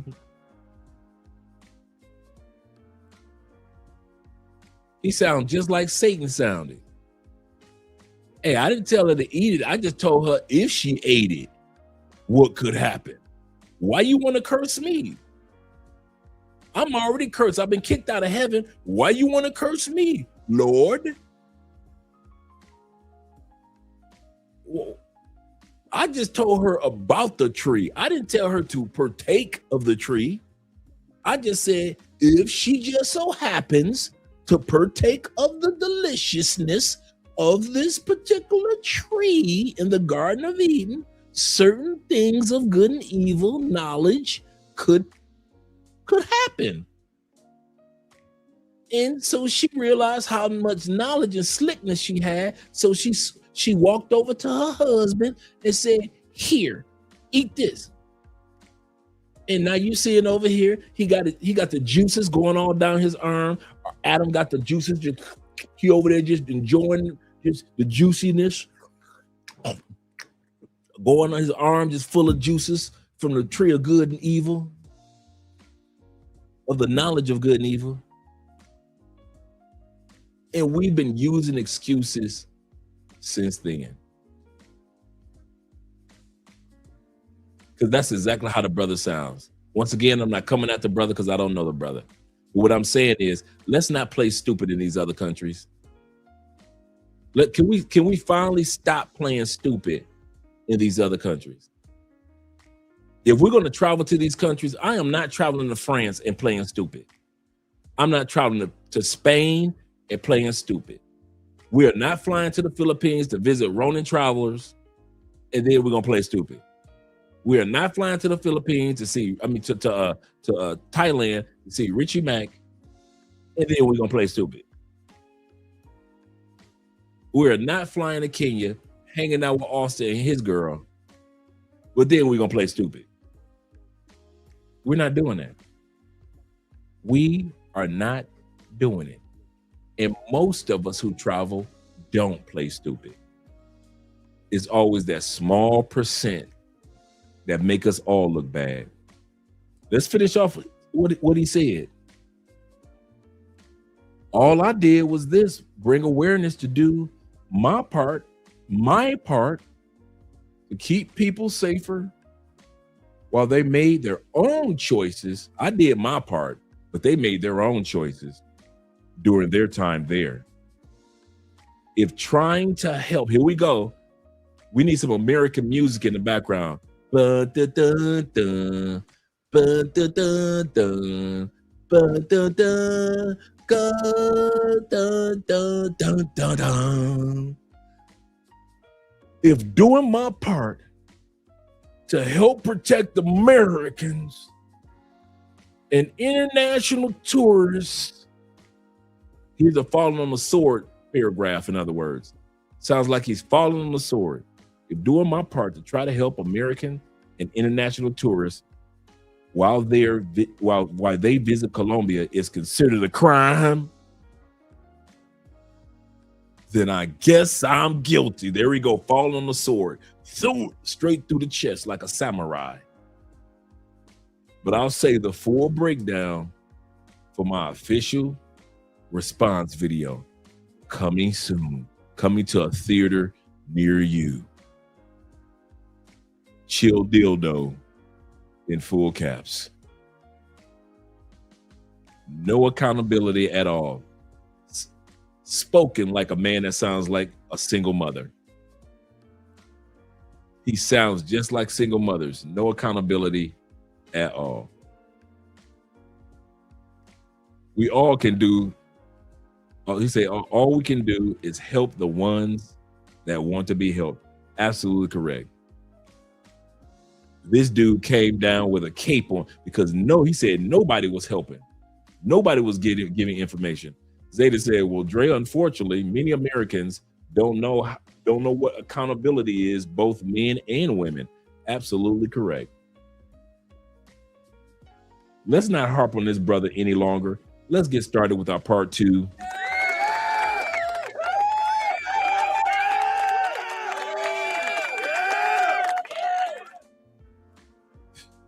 That is so funny. Let me pull this video up for us.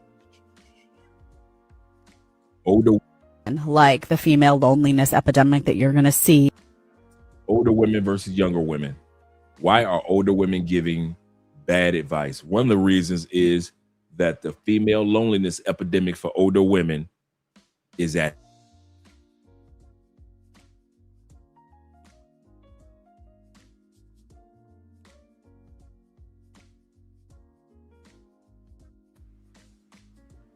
Okay, here we go. I pause for a second. Let's try this again. There's going to be nothing like the female loneliness epidemic that you're going to see with this generation of women when they hit the 40s. It's going to be out of control. Many years from now, there is going to be a quiet crisis, loneliness in women especially. Not because women failed, not because they weren't capable or intelligent, but because they were handed a script or a blueprint that left out the consequences. Be self-sufficient, put your career first, you don't need a man. So they followed it. They pushed love down the line. They delayed the family. They treated commitment like something that could always wait until it didn't. Fast forward a few years later. You're older, no partner, no children, no legacy, just some noise to fill that silence. There's going to be nothing like the female loneliness epidemic that you're going to see with this generation of women when they hit the 40s. It's going to be out of control. When these 20-somethings hit 40-something, there's going to be massive devastation. There's going to be, the pharmaceutical companies are going to be like, yeah, cashing in on the antidepressants and all of that if they go that route. I'm kind of confused sometimes because I don't know if these women are making these videos to try to get views or clicks. Remember what I've always said on this channel. Before he goes any further, brothers, it will amaze you how many women on social media, especially on TikTok, are putting out these type of videos for attention. Men fall for what they see. I get it. But even past 40, black officer, maybe I'm still someone's type. Say yes if that someone is you. It will amaze you how many older women, I'm going to show you a little montage of older women on TikTok putting out these videos. If you think I'm beautiful, say something in the comments. Or I was divorced last week. Or this is my 1-year anniversary of our divorce. Could you still love a woman like me? They add a little question at the bottom of it, so the comments will blow up with simps. Oh, you still beautiful, baby. What's your name? Oh, girl, I get with you. Ain't nothing but Russell Wilson's running into their comments. And them videos like this one, these women get thousands of simps in the comments answering this question. Am I still your type? I'm about to show you about 5 or 6 of them now. Every one of, and I'm talking about these women are making money, making bank from you guys watching the video and the video being pushed because of the comment section. That's how simple men in the United States are. Fall for anything and anybody.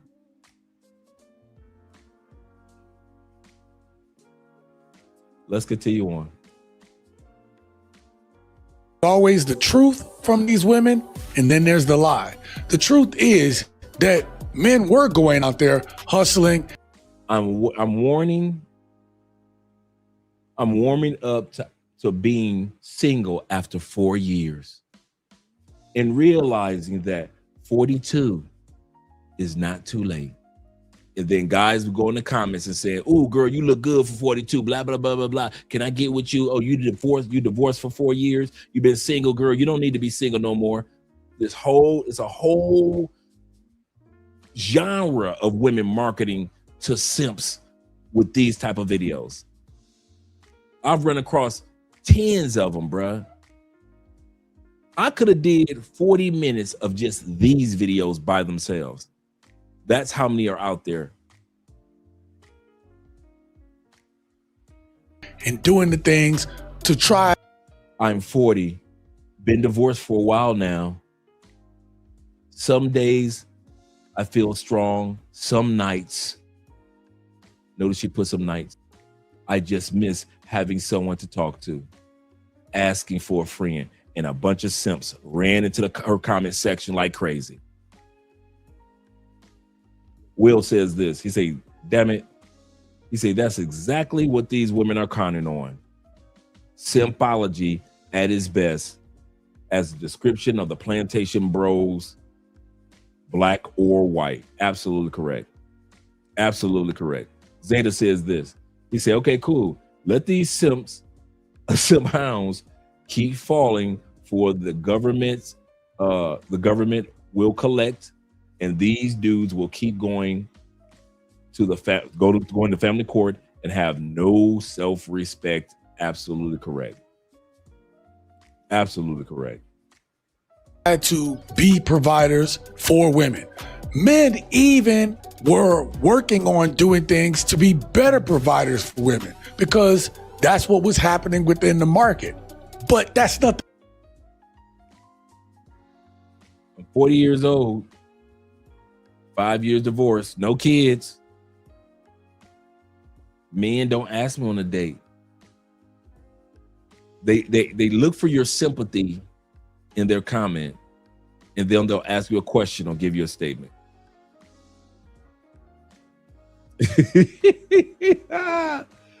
International Quiet Storm said, I had to think outside the box of wine.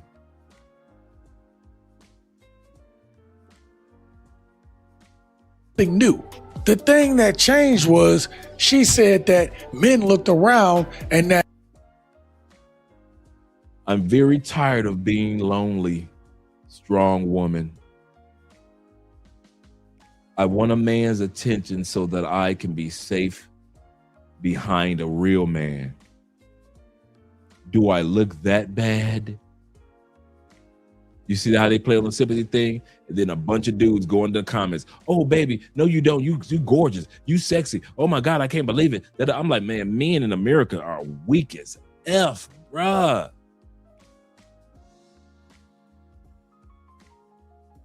These women probably are in stable relationships, and they putting this out there. She just so happened to have a tight dress on, and she just so happened to have a cameraman. Right. She just so happened to have a cameraman waiting for her as she walks out the building. But I'm going to say this. If y'all like it, I love it. Who am I to argue, kick against the pricks? Who am I to argue against the progress? If men still want to be primitive and stupid and women look down on us because we use our base desires to dictate how we move, who am I to argue about it? All outside of camera, I will keep my mouth shut because I know that men will still be stupid. Women will always, and I mean always, be able to sucker men that they will never meet. I'll say it again. Women will always, from the time of Playboy magazines, you'll never meet those women. OnlyFans, you'll never meet most of those women. In other Instagram, you'll never meet most of those women. Cam girls, you'll never meet most of those women. Women have realized they don't even have to have sex with you to be dumb enough to help them make money just by looking at them. I'll say this again, just by looking at them. Women are not stupid at all, and I'm not mad at them. Get your money. There are millions of desperate, stupid men out there. Why not take advantage of them? Why not? Why fuss and argue about it when the truth is it doesn't matter? When all these lights and everything go off, y'all still gonna be out there sipping for chicks. Y'all still gonna be on Instagram going into DMs of women that do not live anywhere near you, but you will go into her DMs. I'm not mad at them. Get your money. Get your money, because these dudes are dumb enough to believe it. IMF, shout out to you being in the building. He said, she looks like the type that would say if it's not her, that say it's not her fault for sticking a knife in her boyfriend's or her husband's chest when he asked her to make a sandwich for him. Absolutely correct. Absolutely correct. Women think that femininity is how they look. Feminine women know that's not femininity. I'll say this again. The sad part is a lot of these women think that the look of femininity can fool most of us into thinking that they are feminine. Is Lori Harvey feminine? There is nothing feminine about Lori Harvey. Nothing. But she looks it, right? How she treats men, is that feminine or masculine? How she's over the years talked about and degraded men, is that feminine or masculine? So her behavior and her tones are feminine. Are masculine, even though her looks are feminine. Lisa Ray looks feminine. But if you listen to how she talks about men and talks about being controlled and men have to have this much amount of money and all that, it's all masculine, right? So a lot of these women think all they need to do for us, because we walk on our knuckles, because they think we still walk on our knuckles. Since they think we walk on our knuckles, they think all they have to do is look feminine and not be feminine. And women who are feminine know that it's more than just the looks. But women who aren't feminine think we're stupid enough to still go for only the looks. Here's the kicker. Most of us do.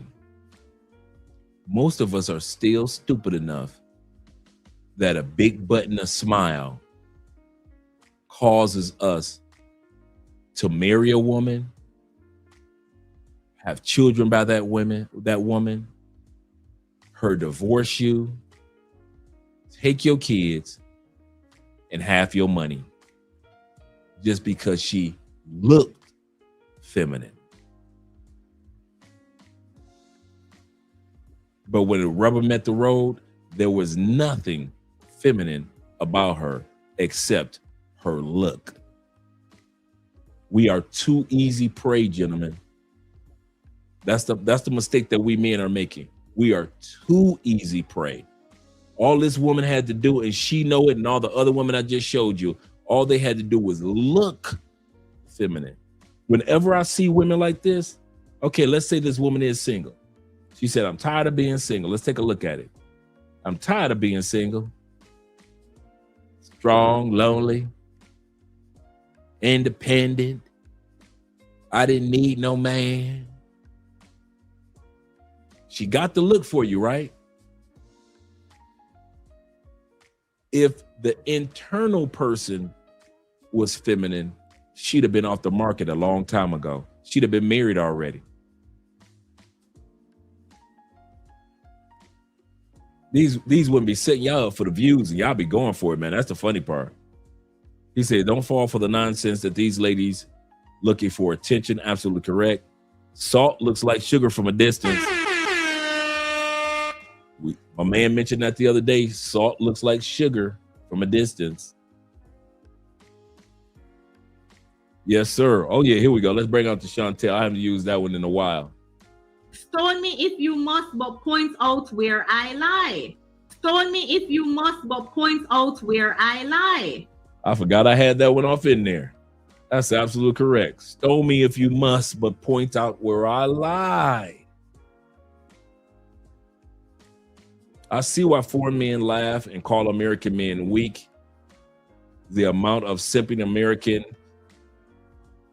in America, let me see that, is atrocious. There we go. Is atrocious. I need to move quickly before it rubs off on me. I feel you, Zeta. I feel you. Oh, my brother Choo Choo. Shout out to you being in the building. He said some of these simps do walk on their knuckles. That's true. That is so true. Let's continue on. She's not the only one. Watch this. At all that stuff that we had done to try to get their attention, basically. This woman was one of the first ones to pull this out. This woman, her whole platform is her sitting there with glossy eyes with statements over the top. She's made money on TikTok doing this right here. I'm 40 years old, never married, no kids. People treat it like a choice, but it's rejection. Tell me honestly, is something wrong with me? And the comment section goes crazy on each one of the videos that she pulls out. Guys, this is her whole platform. This is not just one video, bruh. She is making money just doing this, having men to simp. He fell by the wayside because women didn't need that anymore from men. She's absolutely correct on. This sister does the same, her too. She does this little office thing with tight dresses on.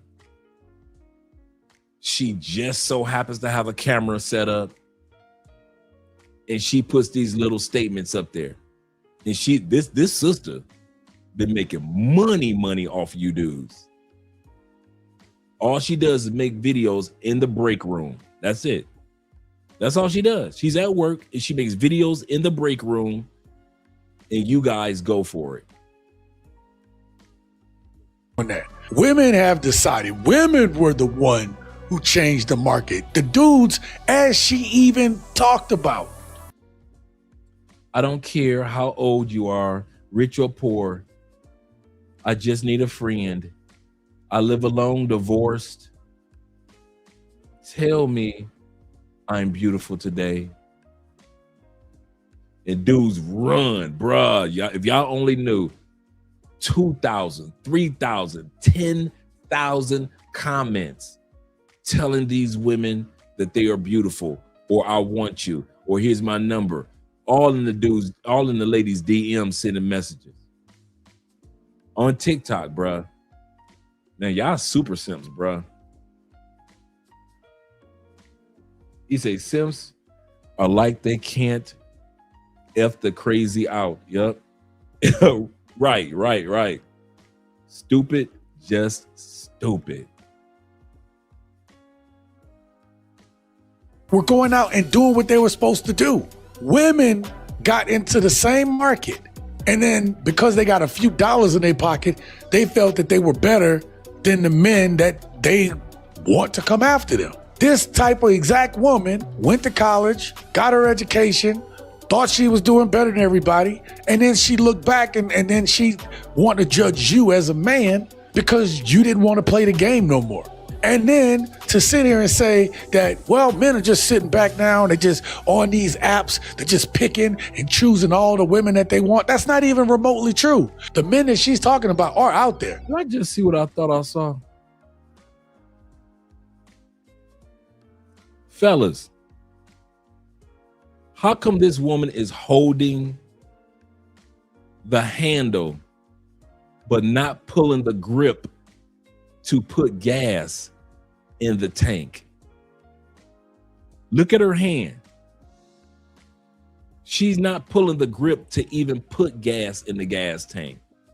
She just stopped at the gas station with her cameraman or camera girlfriend to make a simp video for you dudes. And then to sit here and say that, well, men are just sitting back now and they just... She is not pulling that grip to put any gas in the gas tank. And she's not holding a gas. Boy, this is funny. Yeah. All this for show. Because they know a bunch of simps. What is it? Baby, I'll pump your gas for you. You ain't never got to pump gas yourself. I'll pump gas. Boy, men are stupid, bruh. They play us like we all stupid. On these apps, they're just picking and choosing all the women that they want. That's not even remotely true. The men that she's talking about are out there. But those men, all the women want to sleep with. And then they complain that these men are players. So this older woman here is giving bad advice, which you're going to see as a theme throughout this whole video. The older I get, the more that I see it. We are in a generation of women that was born from the 70s and the beginning 80s, where a lot of those women are desperate. I hate to say it, but they are desperate.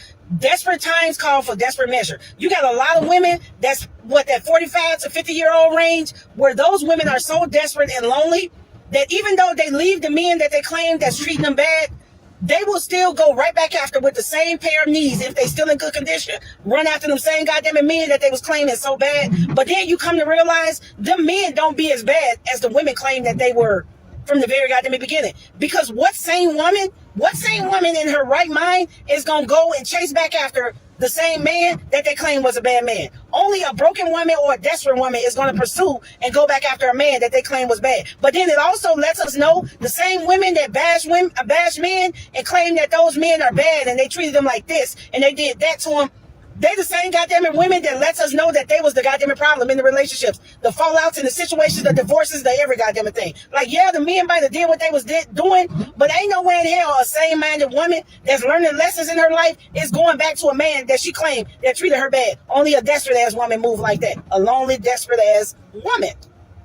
I was submissive for 32 years. I learned my lesson. Oh, you done? I learned my lesson. I never let one of them talk me into saying I do again. I do not promise to give you. She said she was submissive for 32 years and she learned her lesson. The rest of my life, cook your food, trying to clean your clothes, trying to keep your house clean, trying to take care of your kids, trying to manage you and all your silliness. I don't. How you expect to keep a man if you don't do what he says? I don't. I keep him as long as I want him. Mama, how many guys you got? Right now, none, because I ran them off. You ran them off? She ain't got none because she ran them all off. Oh, baby, they try to rule me, and I ain't in the business to be ruled. Ain't that the problem right there? Ain't that the problem right there? Some women are out here saying that they have men that are trying to rule them, but if a man sees value in his woman, he's trying to tell her right. I've showed y'all many times on this channel that it was the women that ran the men away. She told you exactly what happened, and that shit has been happening since the 70s. Since you start having people come into our homes and trying to tell us how we was these women right here. She had a 32-year marriage, and that wasn't good enough. She was too good for that. If women just keep it 1,000, bro, I know they could say, I had one good man in my life. Definitely. You know what I'm saying? And I fucked it up. I ran him off. She ain't gonna say it publicly. Yeah, she ain't gonna say that publicly. She gonna say it behind closed doors, but go ahead. You get what I'm saying? But if we keeping it a bean, bro, every woman that ran into one good man. You get what I'm saying? One good dude. And she was like, nah, I ran him off. You know what I'm saying? Talking to him, kind of saying, nigga, you challenging his position and everything, calling him stupid and all that.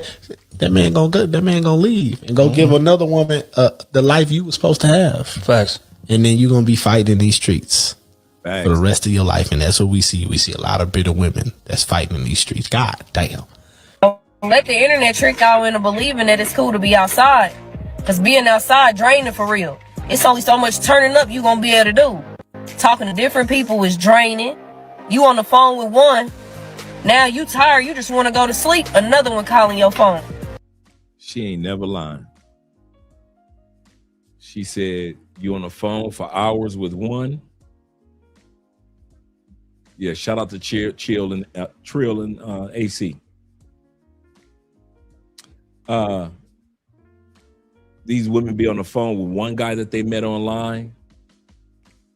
And then the next thing you know, 5 minutes after they get off the phone, it's another dude from online, give them a call. Hey, babe.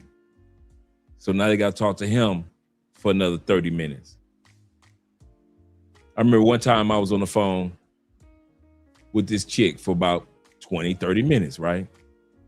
We about to set up a date, meet up, right? Met her off POF. Let her go off the phone. I get a call back. Hey, baby, da-da-da-da-da. Hey, babe, what's going on? But her tone's a little different. How was your day? So forth and so forth. How was my day? You just got off the phone with me. I already told you how my day is. But I play along. My day was good. You know, I had to work on so and so and so and so. I can't wait to see you again. We ain't never met before. It took me for about 2 minutes. I was like, this chick think I'm the next man that she calling. She was just on the phone with me. She immediately called the next man, and she think that she dialed his number, but she dialed my number back. So I play along for about a good 10 minutes. You know, Andre, I'm sarcastic anyway. I'm play along. And then I told her, I said, baby, I got something I need to tell you, baby. I can't wait to see you again. I can't wait to see you again, baby. Say, you look so good last time I saw you. Did I? Yes, you did. Especially your hair, girl. I'm feeding into it, right? I know how I'm doing. I'm feeding into it. I said, you know what the best part about you? What? I said, I'm serious. I want you to know this about you. I said, I never thought about it. I said, but I've been thinking about it. What is the best thing about me that you like? I like the fact that you messy. And I can hear the pause. Messy? What you mean I'm messy? I say, yeah, you messy. This is Andre. You just got off the phone with me the last 30 minutes. You ain't even sit back and wait 30 seconds to where you made a mistake and dial back the wrong number, think you calling the next Negro. You messy. I say, little sis, this is our last conversation, but I'm gonna tell you this right now. You need to clean your act up. I say, you messy. I say, this is amateur night at the Apollo. You dialed me back immediately. You ain't even noticed that you had the same number that you just finished talking to for 30 minutes. Yeah, you messy. I said, I'm glad that you showed me some love by showing me not to mess with you. And I hung up and never talked to the person again. There are some women out here that are messy, but not Mrs. Spence. Shout out to Andrea Wallace Spence in the building. Appreciate you being here, babe. Appreciate you being here. Yes, sir. Yes, sir. Andrea just kind of like snuck up in here. Oh, she just heard the story. Just snuck up in here from out of nowhere. Shout out to Mrs. Spence. I was like, hello, Andrea. I'm wondering where these shout outs to Andrea come from? And Andrea just snuck up in here on us. Well, thank you, Mrs. Spence. Thank you. I appreciate that compliment. I was wondering if you were watching this evening. Yes, sir. International Quiet Storm gives you a shout out as well. Yes, sir. He said Dre is about to shut the stream down. Andre in the chat. No, Andre's heard a lot of these stories herself.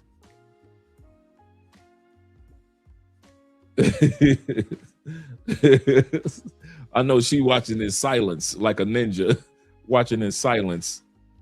But let's get back to the video. This sister regrets losing a nice guy. Now he's winning part 2.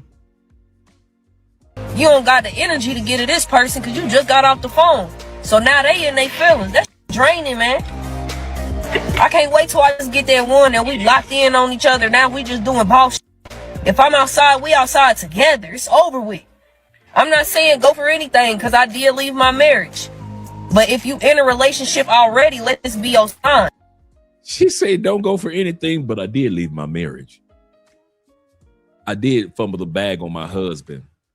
I can't wait till I find a boss that we can be outside together, but I did leave my husband. These women will leave a good thing, bruh. A great thing. And now she on TikTok talking about she looking for a man to take the place of the man that she left. You can't make this ish up. If it's not something that's gonna hurt you physically or mentally, find a new way to fall in love with your partner. You're not always gonna be googly in love with somebody. Find new ways to fall back in love, because it ain't shit out here for real. Because that right there is the grass is always greener mentality. And this is what women in their 20s fall victim to over and over and over, constantly thinking that you can just trade up and find a better guy than you had before. But the thing is, man, those options dwindle throughout time. Not only do they dwindle, they fall off a cliff after you hit around 30. Yeah, I don't like that either, Will. When women talk like dudes, she's a cute young lady, but that masculine tone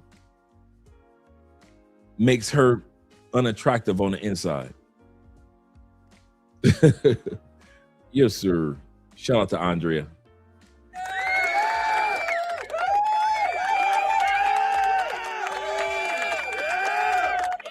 Yeah, she sounds extremely masculine. We could bring that back. She sounds like somebody's nephew. If it's not something that's gonna hurt you physically or mentally, find a new way to fall in love with your partner. You're not always gonna be googly in love with somebody.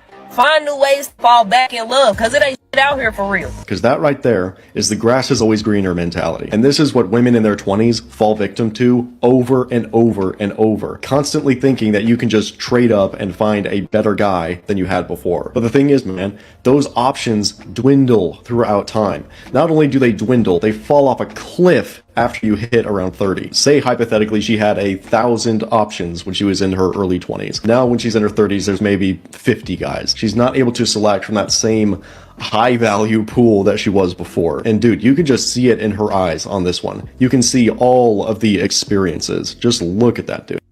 Oh, and before you decide to fix your ears to listen to and believe the horrible things a man is telling you about the woman that left him, remember, good men are hard to come by. What woman you know is hopping off a good man that screw good, make money, and don't cheat? Quickly. Hey, nah. I don't believe this to be true. I know plenty of women that have told me they have fumbled great men. And even me, who believes he is a good man, has been left behind by a woman I once loved with all of my heart. And the last time I checked, I made good money. I never cheated. And unless she lied to me, I was told that, I do my thing. But sometimes being a good man is just not good enough for people. Sometimes people truly think that the grass is greener on the other side. Like, I literally remember being with someone I consider my best friend, my dog. I love this person with all my heart. And guess what? After being with her for so long, somebody I wanted to marry, I literally asked her what changed, and she told me she wanted different. I didn't know what that meant, but I guess she wanted to be single. And she did that. And after a while, we had the ability to reconcile and be cool. And guess what? She told me that guys are not trying to date. Guys are not, really being romantic and consistent. But I was. But you know what? Sometimes even women can lose out on a good man thinking that they can find a better man. These women out here fumbling dudes. One of the reasons a lot of guys have had the chance to get their passports and travel to other countries is because a lot of these women are fumbling men, good men. It was just something that wasn't there. I just don't know what it is. How many videos have we seen where the woman was like, I left a good man. He did everything. It was just something that wasn't there. I couldn't put my finger on it. But then when they get back in the streets, they want to complain about the streets. So you complain when God sends you a good man. But then you want to complain that God's got you back in the streets, or you've got yourself, ladies, back in the streets. When women go back to the streets, I always say that men dodged a bullet. Just imagine being stuck with an indecisive woman for the rest of your life. One minute she loves you, next minute she's complaining about you to her mama and her friends. One minute she supports you, next minute she's telling all your business to her LGBTQ friends that will support her no matter what. It's the craziest thing, dude. It's the craziest thing. They will leave a good man in order to get back to the streets and then complaining about the streets. Yeah, I get to watch him with his new wife and his new life just flourish without me. He's doing so well. You know, he's doing great in his business. He's doing great in school. He's just amazing. He's a great guy. And I get to watch that from the back room. And it's hard. Sometimes it stings. Sometimes it still stings. But, you know, I'm happy for him. How come it stings for you? That's that woman's husband. She just said that her ex-husband, who she decided to let go, a good man, he decided to go ahead and meet somebody new, get married.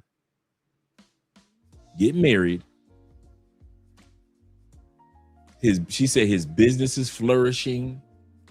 He's in school right now, happily married. I'm watching from the back room. You shouldn't be watching at all. That's what I was saying the other day about exes. I don't follow my exes, and my exes don't follow my social media because I don't connect myself to them by way of social media. X means next. I do not connect myself and follow whatever X is doing.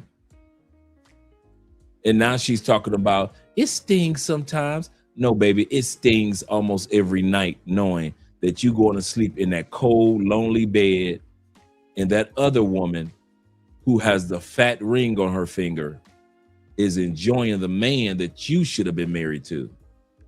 His business is flourishing. You should have been benefiting off that flourishing, the flourishing of his business. He's in school. You should be at the graduation ceremony, but none of those things will ever happen. You'll be rolling over to the cold side of the bed. It's always cold on the other side of the bed, ladies. Go ahead, roll over there.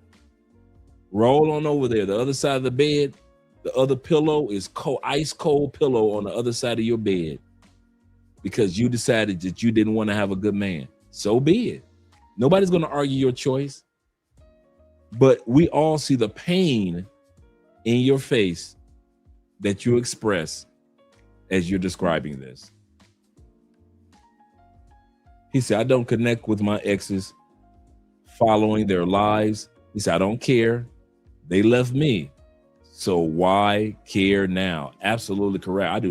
That's one thing I do not do. When I let go, I let go. I move on. I'm gone, bruh. I'm not one of them dudes to be calling and texting. Well, how you doing? We ain't talked in a few months. I just checking on you. You know how brother just checking on you.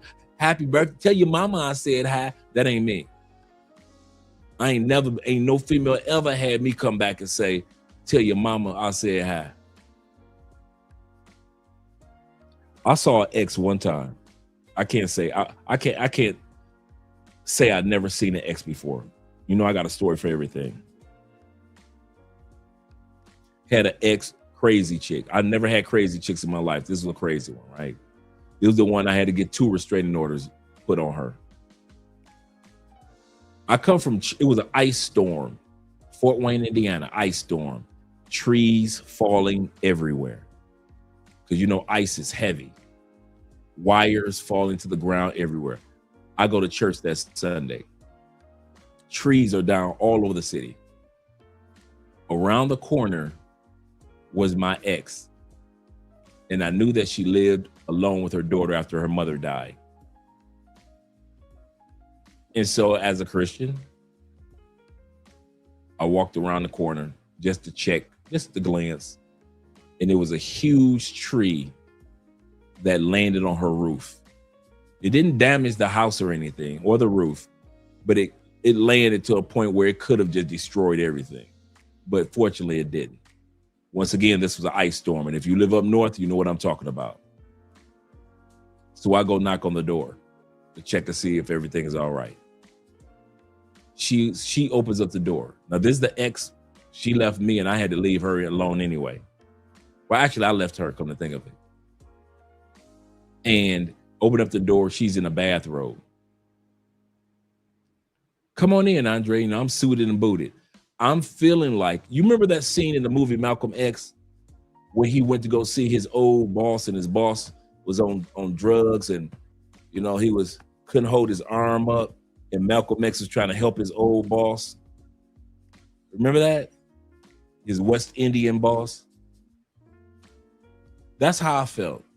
I feel like Malcolm X because I had a trench coat on. I'm clean. I'm coming from church.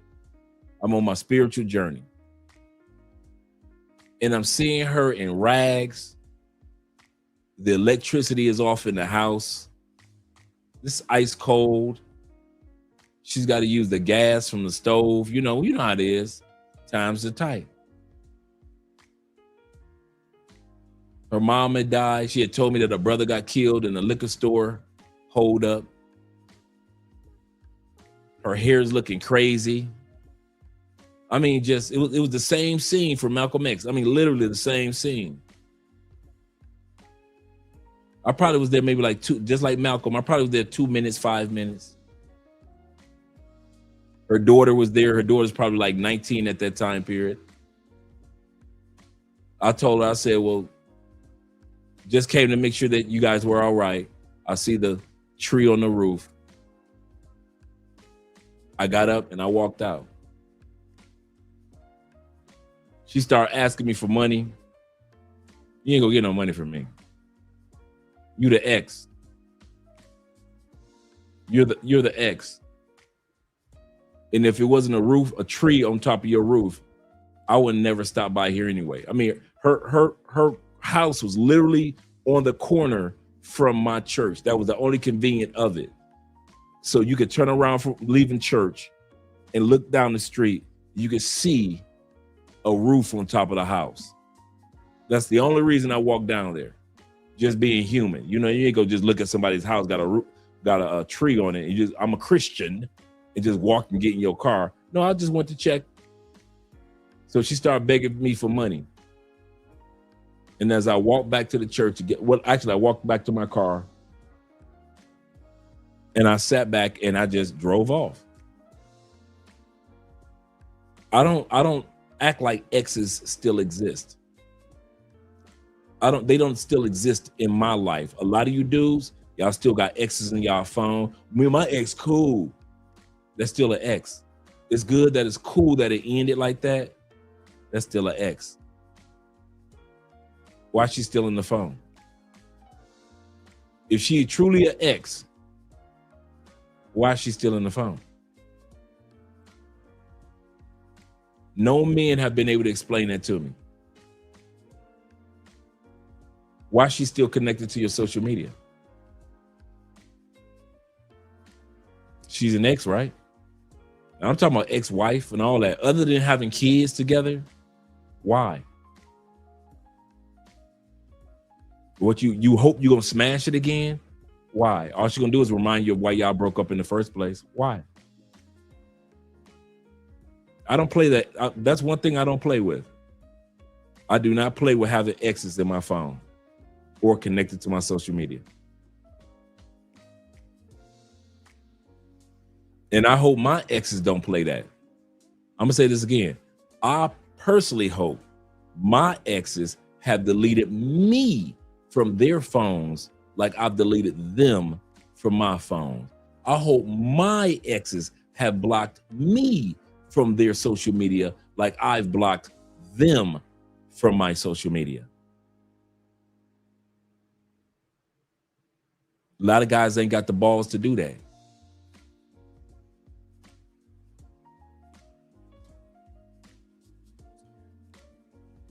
Will says this.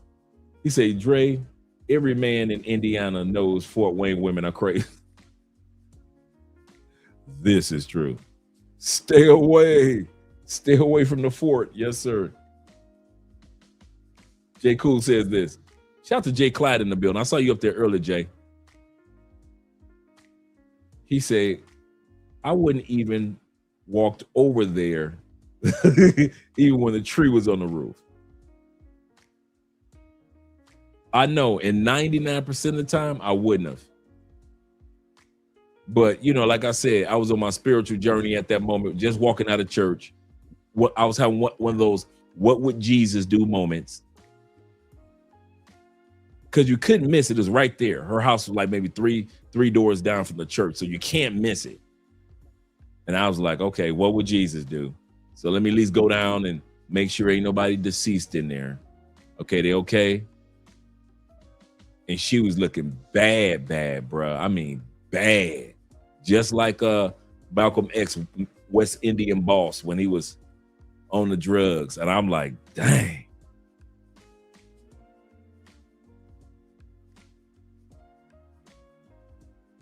I said, yeah, I gotta go.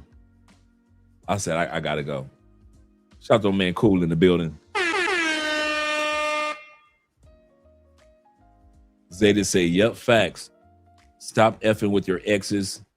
The point was to move on, not to stay stuck in the past with what they had. A lot of dudes don't want to let go because we are people of nostalgia. We are very, people that think about the past. And usually nostalgia, you think about the good parts, right? When you're being, man, we used to go here, we used to do that, man, that was funny. Man, she was fun in the bedroom. Oh, man, she used to crack the funniest jokes. Man, boy, her mama could cook. We always think about the good parts. The reason why you let your ex go because she was the one that filed a restraining order on you for nothing. The reason why you let your ex go because she was the one that cheated on you when she went to Miami and with one of her coworkers. The reason why you let one of your exes go because she said she's not gonna cook, she's not gonna clean, she ain't gonna support you at all. The reason why you let your ex go because she called you out your name one time too many. See, we don't want to think about that part when we're being nostalgic. You forgot all about the arguments y'all had. The time when she went to your bank account when you told her not to. The time when she snuck a credit card out of your wallet when you didn't know it was missing for 2 days. You forgot all about that, huh? Why do you still have that type of person in your phone? Why do you have that type of person that gossip about you to her friends? She didn't come to you first. She gossiped to her friends about your issue and then eventually came to you about it. You forget about the time period that you told your ex about something that you had gone through in the past, and then she threw it back up in your face. You forgot all about that, but you still got that same woman or those same women in your phone, on your social media. Why? Why? Some of us got women still in our phone that we weren't even good to. You got women in your phone that you know and I know you treated that particular woman like trash. I don't know why you think that she gonna call you. I don't know why you still got that woman in your phone on social media. She is not reaching out to you. That woman is married 7 years. That woman is not thinking about you. Let that woman go. Delete her from the social media. Delete her from your cell phone. And I am willing to admit I wasn't a proper boyfriend or husband at all times in my relationships. So don't try to sell me as if you was always a good dude. You ain't never made no mistakes. You ain't never cheated. You always on point with everything. You ain't never had arguments. You ain't never took out a bad day on her. Don't do that, brother. Some of y'all got women in your phone do not want you in, do not want to be in your phone. Say this again.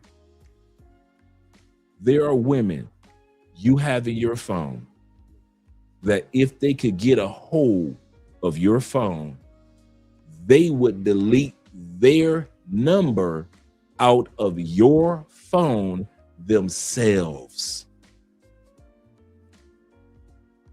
You know that woman can't stand you. I don't know why you got Keisha still in your phone. Keisha is not gonna talk to you no more, bruh. Them days are over. You were an idiot. You messed it up. I'll even say you both were idiots, and she had enough sense to delete you. Why you still got Keisha in your phone? You know you was a player. I know and got enough sense to know there are women that have deleted Andre Spence out of their phones. And I got enough sense to know I don't blame them. I got enough sense to know that there are women that have blocked Andre Spence from their social media. And I got enough sense to know I don't blame them. Why? Because when it was time for me to delete somebody from my phone and to block somebody, and for me to block somebody from my social media, I had no problem doing it. So I know it's got to be, out of all the women that I've dated, I know it's got to be some women that have deleted me from their phone. I'm not that stupid to act like somebody, everybody I've been with still have me in their phone on speed dial. You think that. That's why you don't delete and you don't block.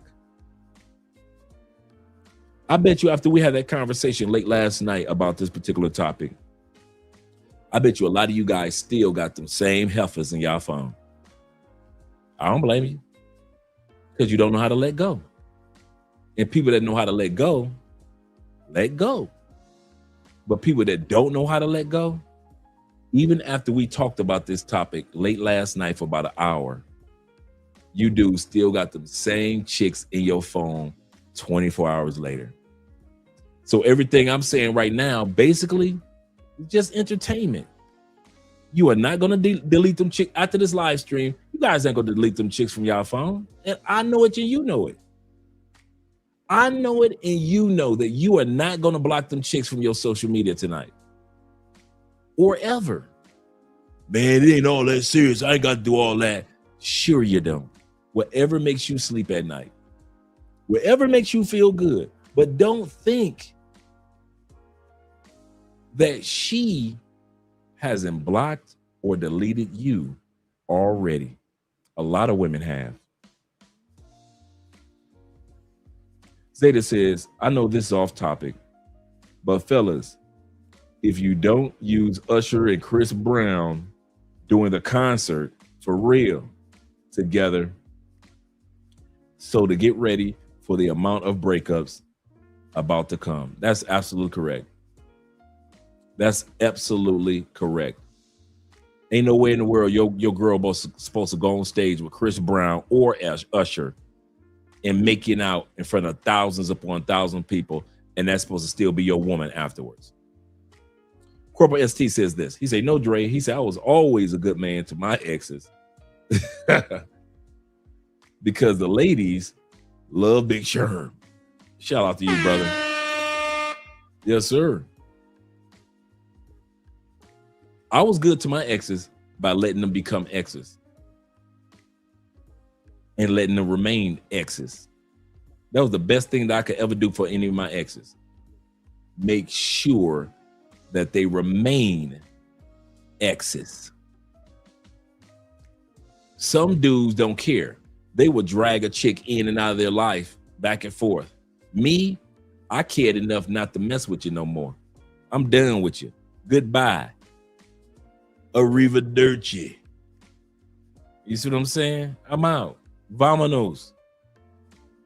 I am not going to be sitting around no chicks in my phone, just a phone full of chicks that I don't talk to for years and years and years, and they just in my phone just to be, man, no.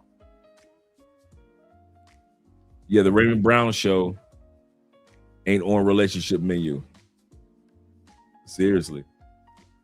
Shout out to Raymond. Talking about Usher and Mr. Brown, Chris Brown himself. Let's continue on, gentlemen. And, you know, I love him as my family and I want nothing but the best for him. So now I relocated to a different state, me and my daughter, and 2 years ago, and I just started over. I'm dating, and it's different. It's difficult. You know, I got married. It's trash. It's trash. Okay, it's trash. I said it's difficult. It's really trash. Yeah. It's definitely trash. The streets. it's trash.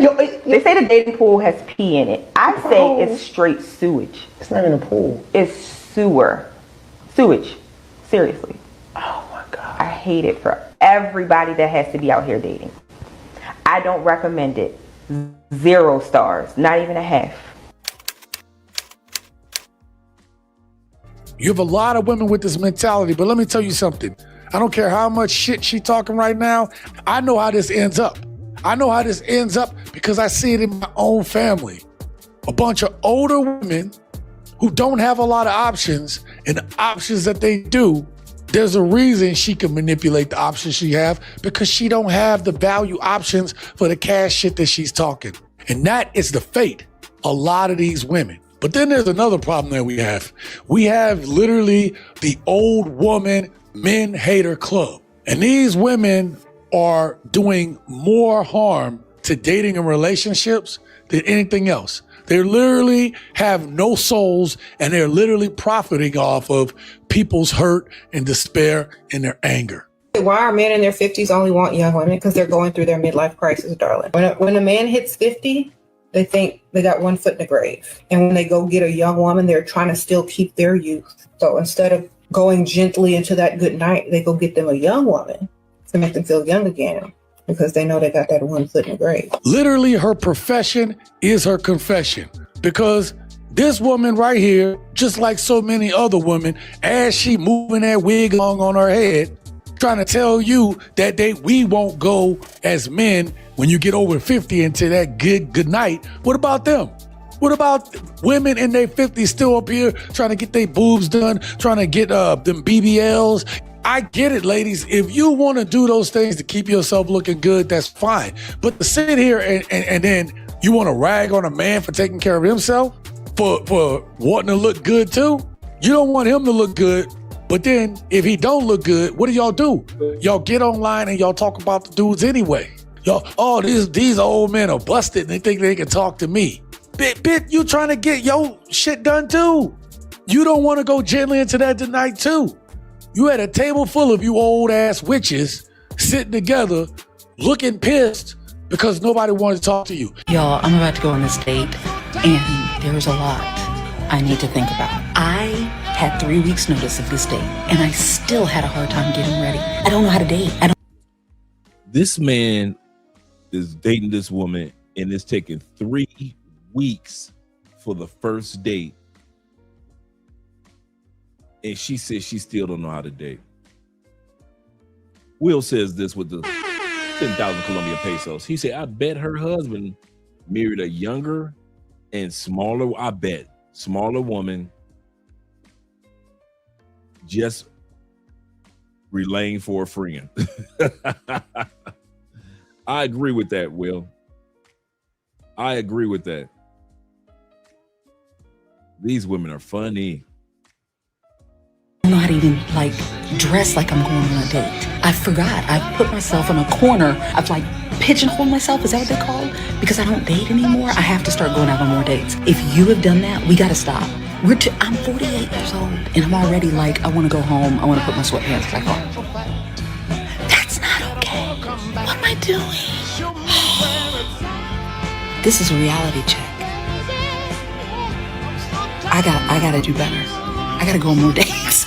A lot of single women in their 40s will not admit this, but we do get lonely, and it's perfectly normal because we have a pulse, because we have a heartbeat, because we are human. So we want that companionship and connection with another person. If you haven't had a partner in a long time, it's normal. If you haven't had a meaningful relationship for a long time, it's perfectly normal to feel lonely. By the way, I'm Marty, and I'm your Confidently Single bestie, and I'm going to help you get through your single days unbothered. Yes, I get lonely too, even though I am perfectly happy being single. I allow these lonely moments. I sit with them and I feel them, and then I go right back to being the single badass woman that I am. So feel the loneliness for 5 minutes, for a whole day. Cry if you have to. Go vent to someone. Whatever it is you need, so that you don't allow it to control your whole life. It's all in how we respond to the loneliness that allows us to keep going, because two things can be true at the same time. You can love yourself and your single life while also wanting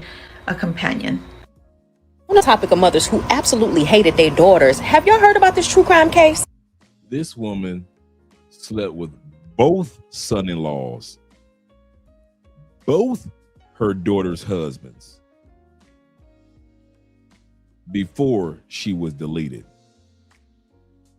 Oh, y'all gonna love this one. Get your popcorn out. Meet Beverly, who was unalived in her Fort Wayne, Indiana home in 1997, but What's going on with Fort Wayne, Indiana tonight? What is going on with the fort? Fort Wayne, Indiana is not that big of a city to be having this much stuff going on. Shout out to the fort. alleged motive for her unaliving is shocking, and it falls right into line where we talk about where mothers harass their daughters. But first, let me give you a little backstory. Now, according to investigators, her quiet life came to an end August 23rd of 1997 when she became the victim of what police detectives described as a vicious and hateful homicide. Detectives remarked that it is one of the most brutal crimes that they have ever seen, and it's... I forgot Major Payne was from Fort Wayne, wasn't he? Major Payne was from Fort Wayne, Indiana, in the movie. We do be on that BS, don't we, in the fort? Don't be calling out. Hey, don't be calling us out, man. all of us from the fort ain't bad people. You see, I gotta laugh because y'all telling the truth. Oh, shout out to the fort. Screams overkill, and it felt very personal. According to Detective Brian Martin, the struggle began in the kitchen where Parker was 25 times in a series of shortcuts with a small jabber. Blood marks found at the scene suggested that Parker was dragged into a hallway where she was, again, with a larger knife and beaten in the head with a blunt object, possibly a frying pan from her own kitchen. Investigators found footprints that suggested that someone had her, leaving her weak but still alive, before they walked into the kitchen to grab the pan. Beverly here was the mother of 2 children, one adult daughter and one teenage son. The teenage son was quickly cleared because he had a bunch of people see him where he was at a roller rink. He's also the one who found his mom. Now here's where it get a little sticky at. Enter her daughter, 28-year-old Chantel Grant Stacy. And it was discovered at the time of her mother's unaliving, the mother was having an affair with her husband. Now, her husband's story changed several times about what happened that night, but he ultimately wound up telling law enforcement that Stacy confessed to him that she got in a fight with her mother and began attacking her. He claimed that he went to the house to check on Parker that night and found that she was injured but still alive in the hallway. When he was unable to help her, he fled because he had 2 active warrants out on him. You could not make this up. When he returned home, he told Stacy that Parker was still alive. She said, "I need to go back and finish the job," Grant told detectives in an early interview, "because she'll talk." When it came time for them to collect an official statement from him, however, he claimed that he couldn't remember anything. Chantel told witnesses that she hated her mother, and once, in a very chilling letter to her own godmother, she detailed how much she wanted to unalive her own mother. Now, remember, I told you that she had a son. This is the son. He is now incarcerated, serving 40+ years for the attempted unaliving of his own ex-girlfriend.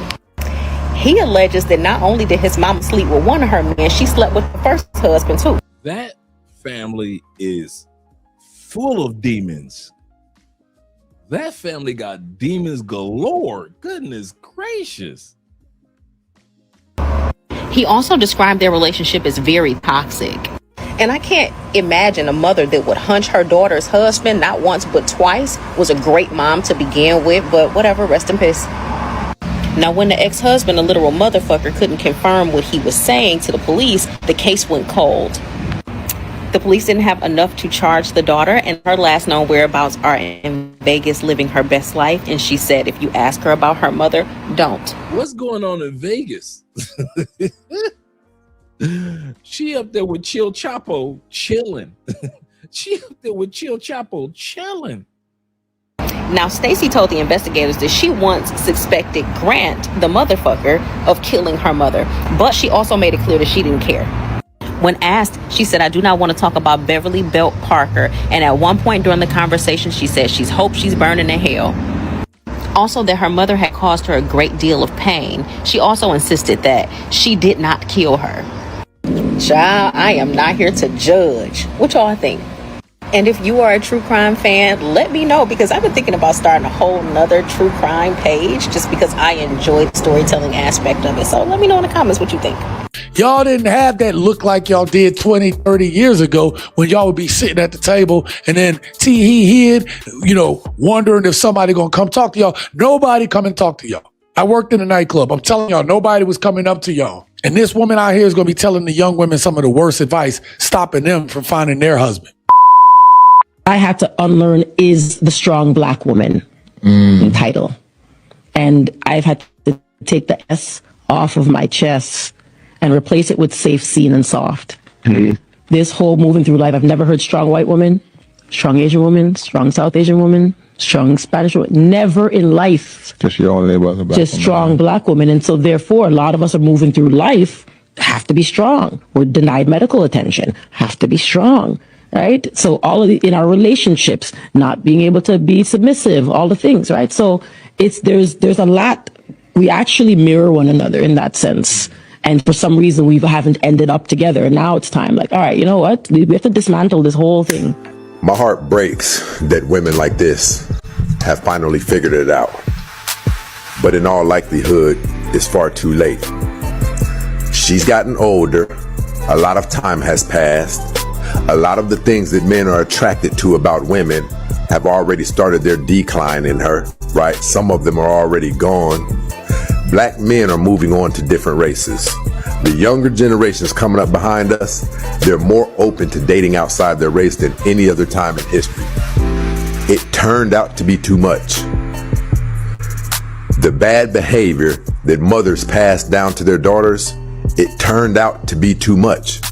And this is the reputation of the black woman that makes a lot of them unfit for anything serious in the eyes of men. It's very unfortunate. So much cultural damage has been done that we won't be able to undo it. We don't have the resources nor the time to undo it.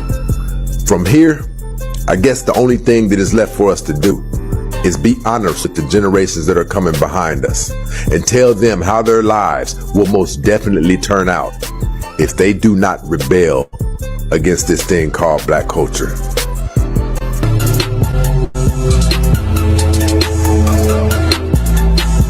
The narrative that our elders gave us, telling black women that when we're young to focus on our career and focus on our education and don't focus on our boys, is what's keeping black women single. And this is on the heels of the topic that I've been seeing a lot lately, especially in black women that are like 30 plus. That are talking about, like, I wish I would have did differently in my 20s because I was playing around, I was doing nonsense, I was dealing with people that didn't deserve my time, and now I'm 35 and I don't have anybody to share my success with. I don't have anybody to share these degrees with. I don't have anybody to go home to at night. As I've talked about and as we talked about on the last live stream, the whole point of finding a man when you're younger is because when you as a woman are younger, your beauty, your youth, your vitality, your spirit, that's what you give to your man in the beginning. And you all grow and learn together. You support that man through his development. overlookment. And he should, if you were doing what you're supposed to. I'm not talking about flying on trips, spending money, being reckless with your money. I'm saying that if you are working with them to build your future together, then when you are older and your looks are starting to fade, that man would still be there because he loves you. The problem is a lot of these women today have the personality of an old used ass diaper. But this young woman is right. She is hearing all of these older women who prioritize everything but what's the most important thing in life. And that's so one thing I cannot stand about a lot of chicks is how they just sit up and feel some type of way because like they can't accept when it's not their time no more. Like when I was 21, 22, 23, I was dealing with older dudes and they was spending money on me, taking me out of town, doing everything for me. I'm not about to see a young chick, 21, 22, and be like, oh, these dudes creeps. Oh, they weird. Why they like that young chick? Because it wasn't no problem when it was my turn. And then even some of the females, like you was hot when we were in high school. You were that girl. Everybody knew you. You was at every party, every event when we were in school. Now we grown and like it's other chicks that dudes be checking for or that people pay attention to. And now you mad. Like you cannot think it's going to be your time forever, man. Let other people have a time. Let other people have a turn. You got to pass the baton. Like you can't always think it's going to be your time. You guys, I've cracked the code. I've cracked the code to why older women do not like a lot of younger women. I feel like a lot of older women want younger women to go through what they went through. I feel like back in the day, there was a lot of strict parenting. You couldn't get your hair, to your butt. You couldn't get the long nails. You couldn't wear makeup till you were probably in your 30s. You couldn't go out, you couldn't do this, you couldn't do that, and you dang sure couldn't talk to no older men and stuff like that. And I'm just like, I started to notice every time I walk in the room, I'm 5'10", I got my hair to past my butt, I got my long Frenchies on, I have my jewelry, I'm walking, my lashes, mega boom boom, mega volumes, longest length, at least a 10 or 12. Like this is things that they're not familiar with. And I noticed they are always giving a stank look. They are always talking about when a younger woman walks into a room, what she got on, what she look like, who does she think she is, why? And another good point, it's always the mothers. It is always the mothers who tend to not like younger women who are not their child, and sometimes they don't even like their own child. Yes, there is a dilemma or battle between younger women and their mothers. That jealousy is real, man. That jealousy is real. And then I like what this young lady said. And she wasn't being braggadocious, but she was just giving her point of view. She like, listen, I am 5'10". I'm going to get attention anyway. And I looked at her Instagram. She's done modeling. She travels a lot. She ain't out there, on her Instagram. She not miss party all the time. She goes out, but she's a stable young lady, right?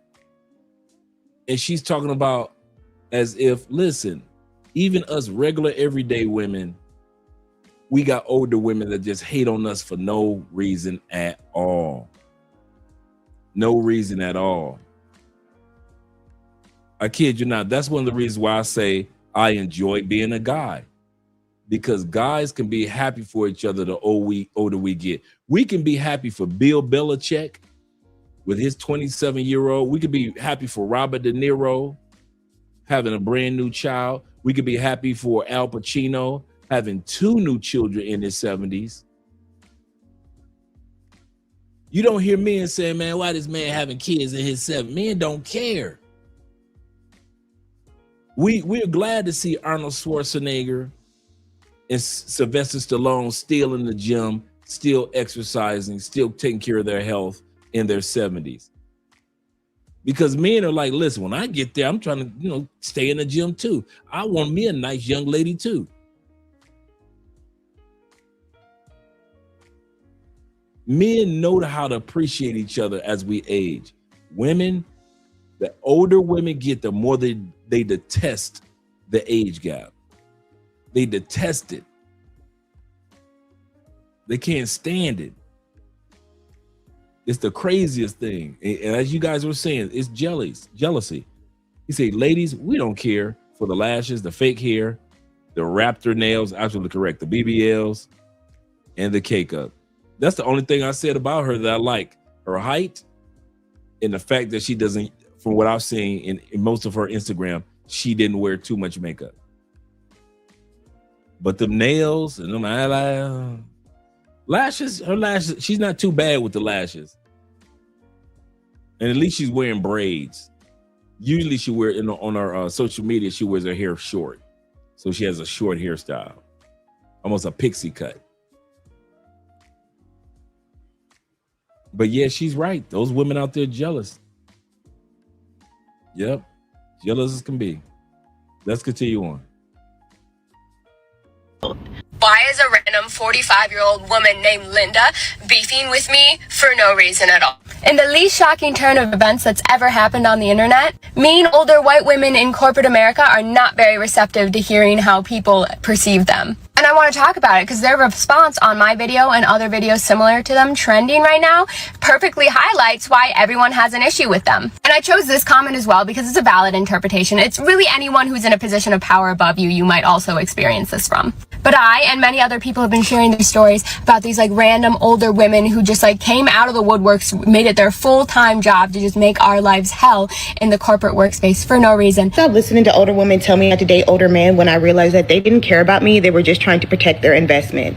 A lot of older women also cheat on their husbands. They just cheat with younger men and then funnel money to that younger man using their husband's money, buying him shoes, Jordans, PlayStations, paying his apartment fees and everything. The difference is that younger man will never actually try to start a family with her or tell her to leave her husband. So she still has to be stuck in a miserable relationship with a man that probably doesn't want her. On the flip side, if her husband goes out here and deals with a younger woman, there's a high chance that he might actually fall for her and want to leave his wife. And so therefore, a lot of older women have pushed this agenda that it's bad, you're going to get manipulated, you're going to get used, you're going to have to do all these terrible things when you start to date older men. And this doesn't even go for just men that are married. Women will tell you just to stay away from older men in general because they want to be able to have these men available to them when they go back being single. But if all the older men keep running to younger women, that leaves no man for them. And older men, they tend to hit their peak financially once they're older. They're not going to really hit it super young. At least most men aren't. We do have a major generation of young wealth, but let's just be real. A lot of men don't hit their peak until their 40s or 50s. And when they do, they tend to look for something younger and attractive to them. And the competition for the older women is so seriously hard that they tend to have no choice but to become sugar mamas and cougars, messing with younger men to still be able to get some form of attention that they are not able to get in their age group currently. In America, don't get no older than about 14.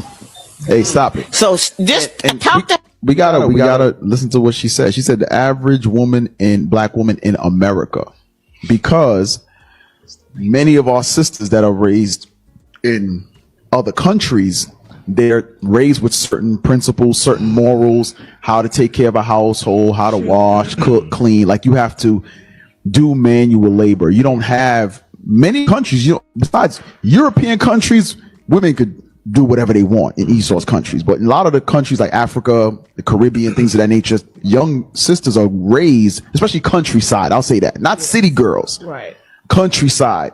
There ain't no nail salons. There ain't none of that.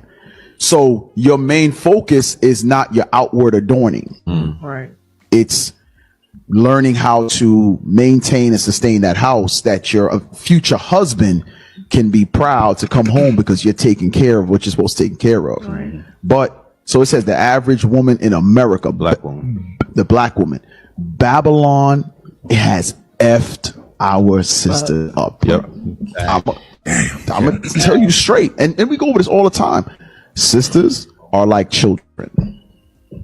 Sisters are like children. Yeah. If there's any husband who want to zoom in to say any different, they need a link first, Cap. They need a link first. Wait, Cap looked at you over his glasses. That's how you know it's real. They need to zoom in. Older men. Please press the mute button. Y'all gotta check this shit out. These older women are really out here in competition with the younger generation. How so? I'm sorry, but it has to be said. These older women who are in their 40s, 50s, even 60s want to be seen so bad and want attention that they're in competition with these younger girls. I'm sorry. Okay. I'm going to bring this back. Something just hit me. Something just hit me. This sister here on camera, the one chocolate sister, shout out to her. She's happily married. She's been a Kevin Samuels, Black Men, get away from these women advocate for years. This sister right here with the mouth and the attitude, notice the chocolate sister just said this. These older women will do anything to compete with the younger women. I'm going to say that again. She said these younger women, older women will do anything, such as this one right here on the screen, to compete with the younger women. And it just hit me. This chick right here, I've been following on social media for about a year on TikTok, trying to be like the young girls, putting her 2 cents in. But what she did, I mean, she was Slim Goody. Slim Goody. But her niche was she would have a Slim Goody, this one here, a whole platter of food, not just a little bit of food. She would sit in her car like she is now, gorging on food, doing reaction videos. Her content blows up. I'm thinking to myself, this sister cannot keep this up, keep eating like this, and it's not going to catch up with her. Now look at her. For some of you that don't realize, she big as a house from sitting in that car, eating platters of food and trying to keep up with the young girls. That's what just hit me. So when that sister said these older women are trying to do anything to keep up with the young girl, even on TikTok, these women are doing anything to keep up with the young girls, even destroying their health. You notice in this video, she's not eating. You know why? Because she realized she blew the hell up and then she stopped eating. But when she was slim, bruh, I mean, every video, she had either a plate, a whole tray of macaroni and cheese, or she would have a whole platter of wings. Not just a couple of chicken wings. I'm talking about like 40, 50 chicken wings with the sauce on the side, the ranch dressing. And she would sit there with the platter and give her commentary. So every video was food, commentary, food, commentary. So she's sitting up there chewing and eating while sitting in the car, no movement, no motion, and now she big as a horse right now. Fat as a cow right now. So now she wants to stop eating on her videos. And if I never saw her before, I wouldn't have known this. Because when I pulled this video up last night and I was like, whoa, what the heck happened to her? Shout out to poor man 313 with the replay crew. She blew up. Shout out to Hybrid in the building. He says this. He said, Babylon screwed up everything, including family structure, and it ain't getting better. Absolutely correct. We all see that the modern day landscape around us is tanking mad fast. Absolutely correct. Absolutely correct. So I'm going to bring this back to the beginning, but I just want to give you guys a foundation to where this one sister, the chocolate sister, she's still married, very little makeup, her own hair, and she's happy. But this sister is bitter and blew up.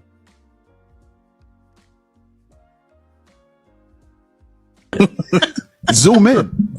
Older men. Please press the mute button. Y'all gotta check this shit out. These older women are really out here in competition with the younger generation. How so? I'm sorry, but it has to be said. These older women who are in their 40s, 50s, even 60s want to be seen so bad and want attention that they're in competition with these younger girls. I'm sorry that you are intimidated by older women. These women wasted their years, wasted their youth, and are doing any and everything to be seen, and they're not teaching the young girls. And someone need to teach you a lesson on the difference between competition and confidence. So instead of teaching the young girls to do better, you're trying to compete with her.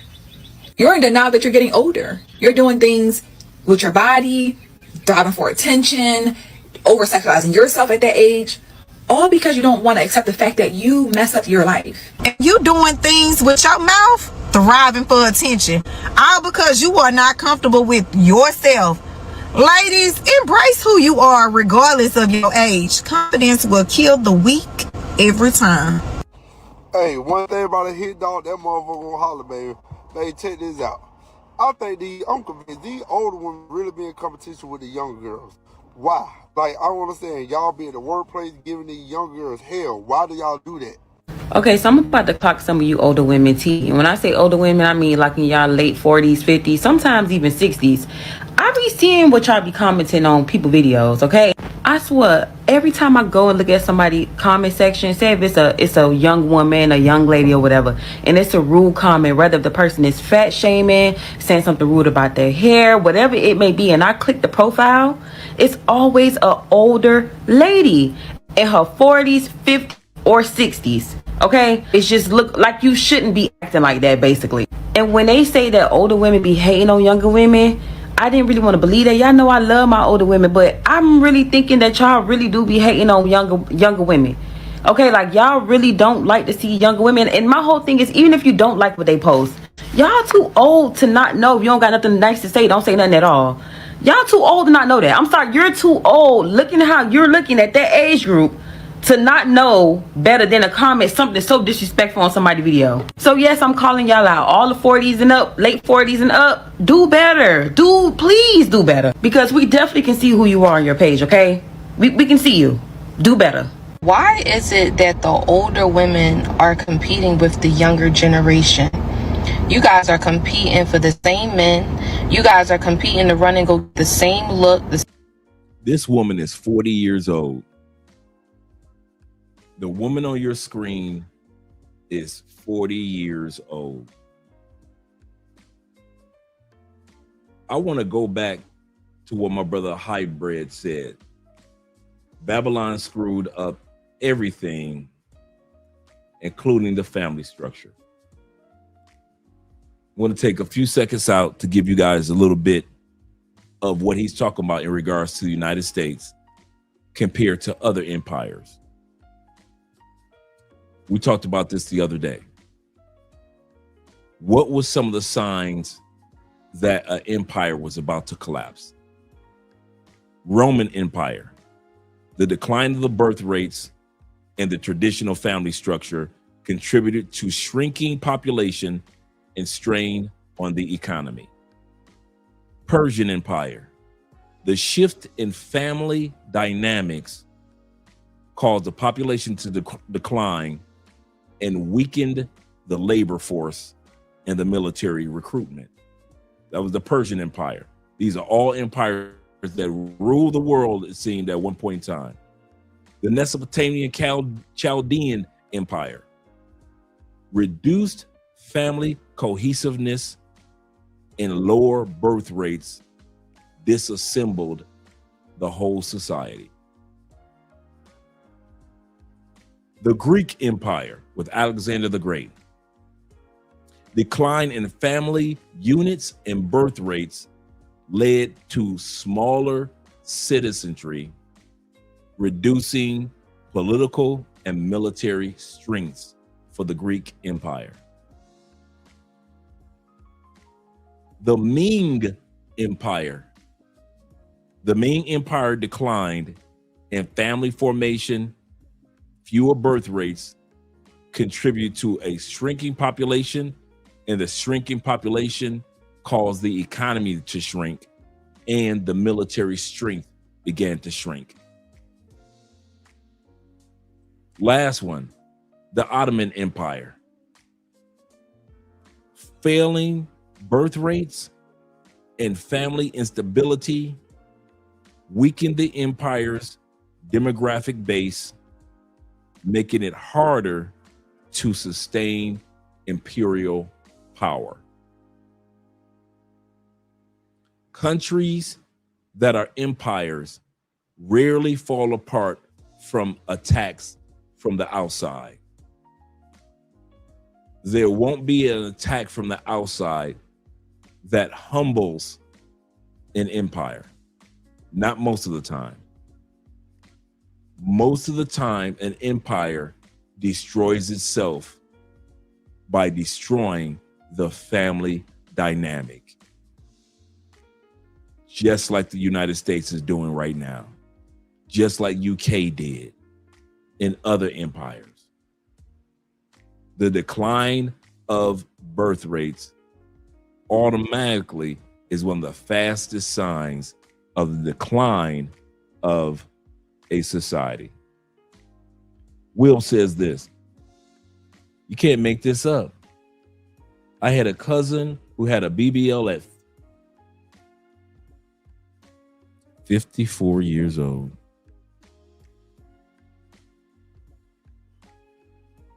54 years old.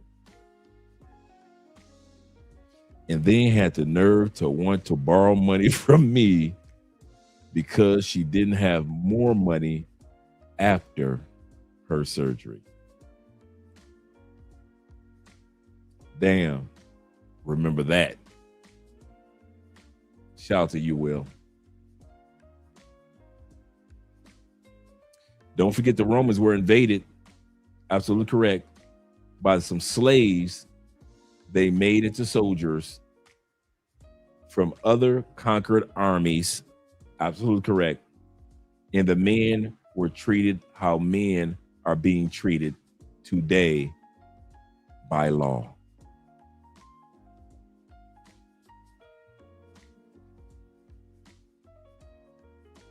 You say, does this all sound familiar, brothers? Good morning, Dre. Shout out to you, Ben. Mr. Dixon himself. Let's go back to the video. This woman is 40 years old. And you're going to see in this montage, as this person speaks, nothing but older women trying to dress young. Nothing but older women trying to dress young. Same BBLs. You would be surprised how many 50 and 60-year-olds I have seen go run and get BBLs. You guys are competing to see who gets to the club the fastest. It's like, instead of the older... You think mama at 41 got her BBL right here. Women imparting knowledge and wisdom on the younger generation, you guys are competing with them. They just hit their adulthood. They just hit. Would you want your grandmother or great grandmother to be dressed like that in a mini skirt, mini dress at 66 years old, thinking she doing something?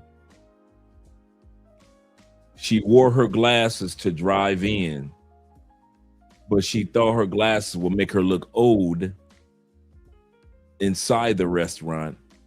So in order to feel attractive, she took the glasses off. This is somebody's grandmama. Looking like she been down to the thrift store. I guess her modesty is the fact that she at least showcased her glasses. Their womanhood, and you guys are competing with them instead of giving them the wisdom and the knowledge that they need, because these young girls, they need guidance. And this is what we face with. We face with the grandma. 47 years old in an outfit that's made for a 19-year-old girl. 20-year-old girl. 47 years old and thinking she doing it. She thinking she is doing it. Strauger. You work it, girl. You work it. That's what these women are thinking. And this is what we face with. We face with the grandmoms being the new thoughts now. Listen, the grandmas don't even want to watch the grandchildren no more. They want to go down to the club. 60 years old. Look at this white girl. Like, seriously. This is what we're faced with? Can we have the women of the generation to stand up again and to impart wisdom and knowledge on the youth?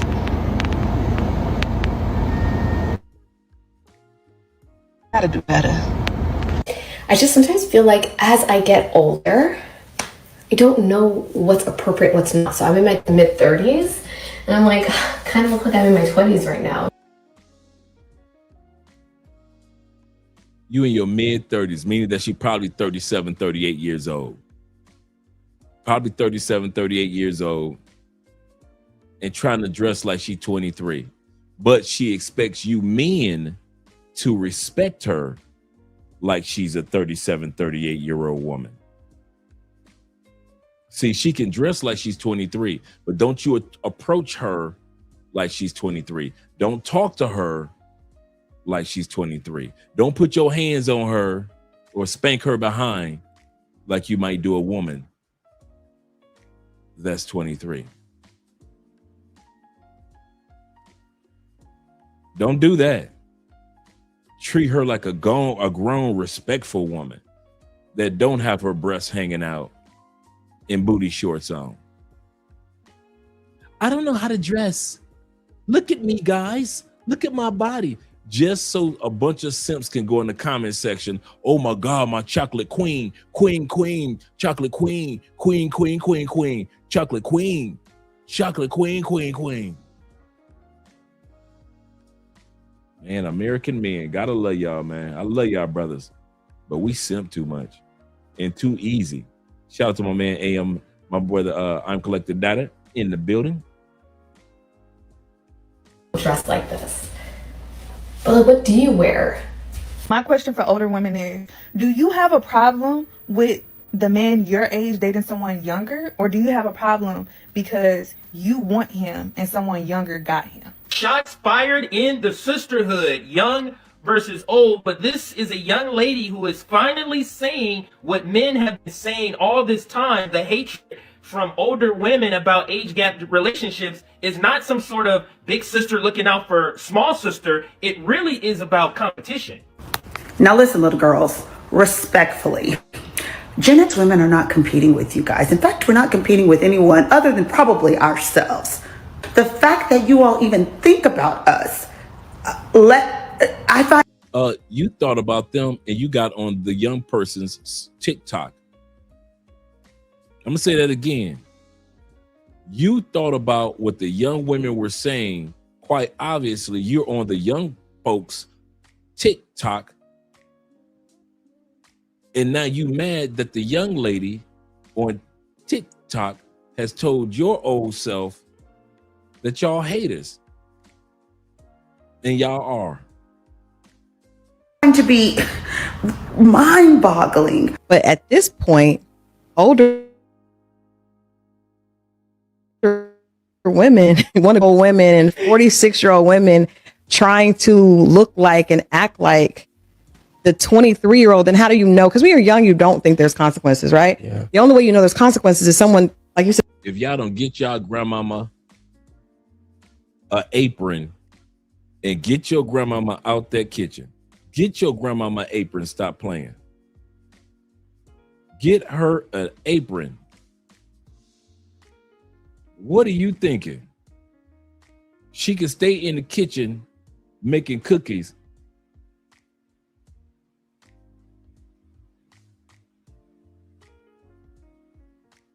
She can stay in the kitchen making cookies, so you can get her an apron. But she is sitting here as if. Hybrid said that. He said, my aunt is on her 4th marriage. Woo.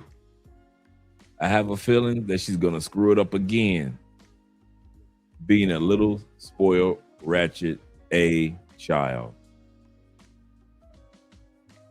Y'all can't make these outfits up. Kevin Samuels will have a field day. The OG pulls you to the side and is like, look, so I feel like the problem is 73 years old. Look at this outfit. in our culture. 73 years old, and this how your great grandmama dressing. This how your great grandmama dressing. 73 years old. Would you want your great grandmama dressing like this? This how your great grandmama dressing? I know my grandmother didn't dress nothing like this. No weave, no baseball caps, no plaid shirts showing the inside, a plaid vest on. This y'all great grandmama. Come get it, young guys. All you young guys that like older women, y'all do know older women start looking like this when they get older. I'm gonna tell y'all this again. All you young guys that like older women, nothing wrong with it. You know older women gonna start looking like this once they get older. Once they get older. Women do not age as gracefully as men do. Men know how to get up at 6 o'clock in the morning and go ahead and go to the gym. These women, 73 years old. So all you young guys that think being with the MILF is cute, is cool, is the in thing, give me a couple of MILFs. You know that MILF gonna look like this one day, right? Come on, you guys. These are the women that Dr. Umar has been telling y'all to marry. These are the women, Umar right here, 73-year-old. Umar told y'all older men to marry this right here. Don't go to Colombia and get a young woman. You're supposed to marry this right here. Don't go to Thailand and get you a beautiful woman. Don't go to Philippines. Vietnam, no. You're supposed to stay in the States and marry this right here. 73 and no shame and no game. Ben says this. He said, I knew a few females in their late 50s and a few in their late 60s talking about they can throw it back and still can't get pregnant. He said, I was shocked that these nanas want their guts blew out. Crazy. Crazy. So y'all go ahead and stay in the States. Y'all go ahead. All you young dudes that want the MILFs in the States, go ahead. They waiting for you. They waiting for you. You got all the MILFs you want. Specifically, like, we don't value experience and age. Like, I look to those women for what I want it to be. I'm a bartender, and I be seeing the girls buying the guys shots, asking for their numbers, asking what you want to drink, what you want your homeboy you want to drink too? Asking what you doing tonight, what you doing later, like, wow! I fuck with the game. I fuck with the game heavy. But I just think we need to make them work. Like, this is why they're princesses. This is why we say they're not men. So I came across this. This young lady was asking the question, why are older women trying to compete with younger women? She said that they're competing for the same men. They're competing by having the exact same look. I'm gonna say something, and I hope my prediction is not true. I'm gonna say something, and I hope my prediction is not true.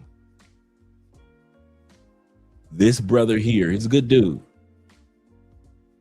I think he might be the next one in line that they're gonna ban from Colombia.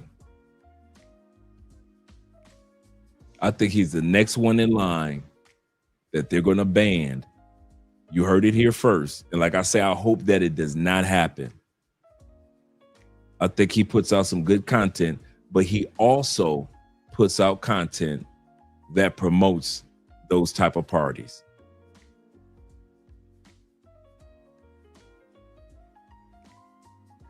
And Colombian women this and Colombian women that.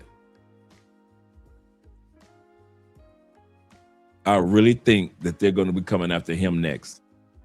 If it happens, you heard it here first. If it doesn't, you heard it here first. I wish no ill, no evil on anybody, but he's one of those guys that I see walking that line. And when they arrested Chill Chopper, this is the first person I thought about that's next in line.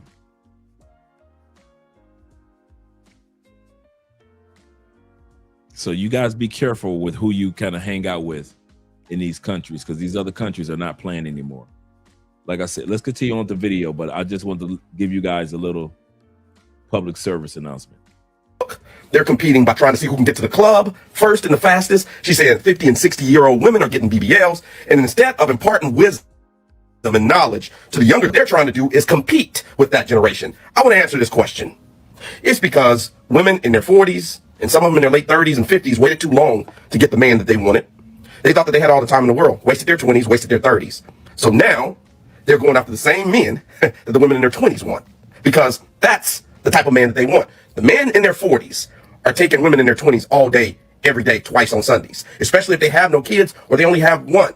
The competition is thick, and I've been saying this for quite some time. The biggest problem is you got women who are not supposed to be in the dating market in it, and it's creating a supply and demand problem.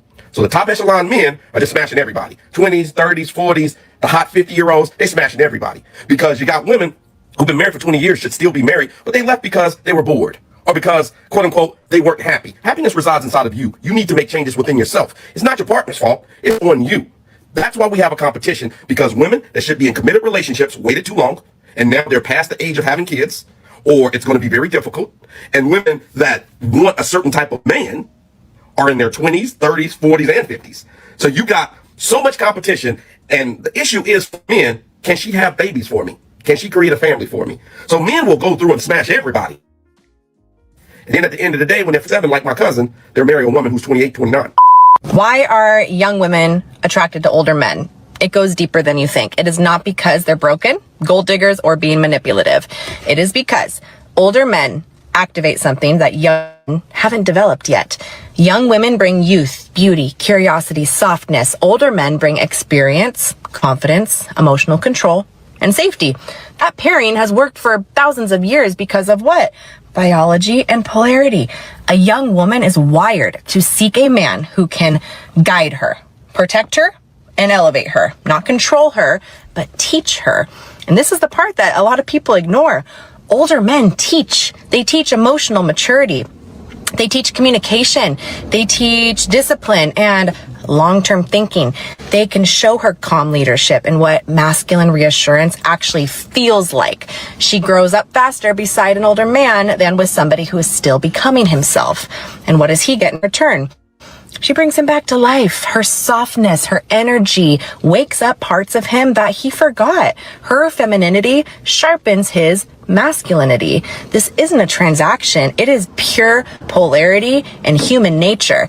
Are some older women trying to warn younger girls about messing with older men because they genuinely trying to help them? Yes. But you're a liar to sit up and act like there's not some older women who are bitter and mad. And they're upset at the fact that the men around their age are attracted to girls younger, and those younger girls are taking those older men from being options for them. That's a real thing. And so when men have this conversation, they be like, y'all older women just be bitter and mad. It's valid, because yeah, there are some that are. Now, just because you're not, don't mean that it's not a real thing. Like, I'm not jealous of younger girls who get older men. I love that for them if that's what they want to do, just not too young. When it start getting weird where he could be your daddy, yeah, it get a little questionable. Still, really, at the end of the day, it's still not my business, right? But nevertheless, you can tell usually who these women are who really be bitter and mad, because they're in competition with these younger girls. These are older women who still go around trying to act, talk, and do the things that younger girls do because they're in direct competition with them trying to get those men. Right? That's the easiest way to tell the ones who are in competition with younger girls and the ones that's going to be bitter and mad because they are in competition with these girls. Therefore, the information that they give these younger girls is not coming from a pure place. It's coming from a place of them being mad because they taking their men. Absolutely correct. Shout out to Dana.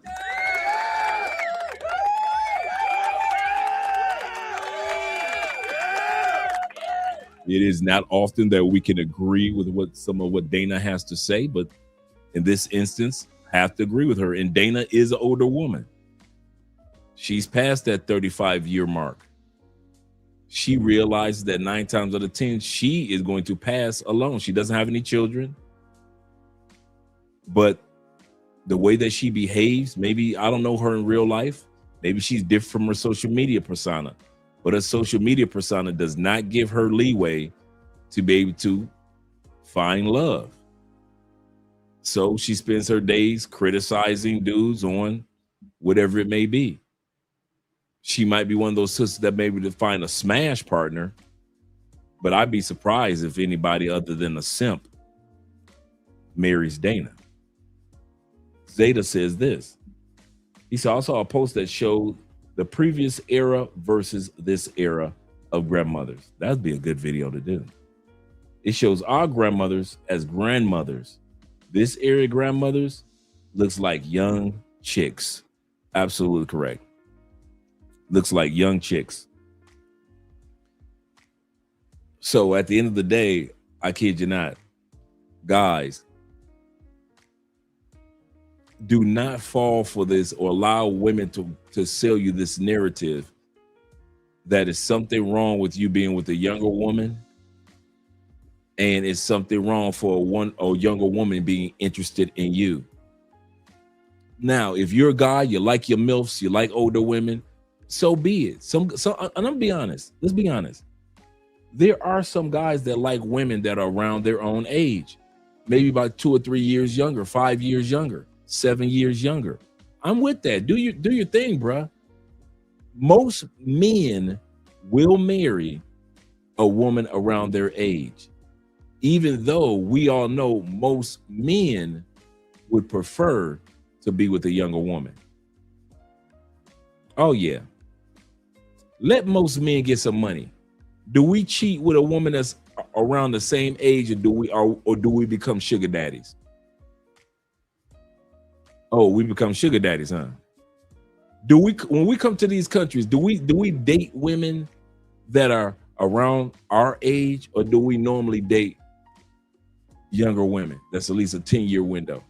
Normally we kind of date younger women. So if most men were in the position, they would probably date younger.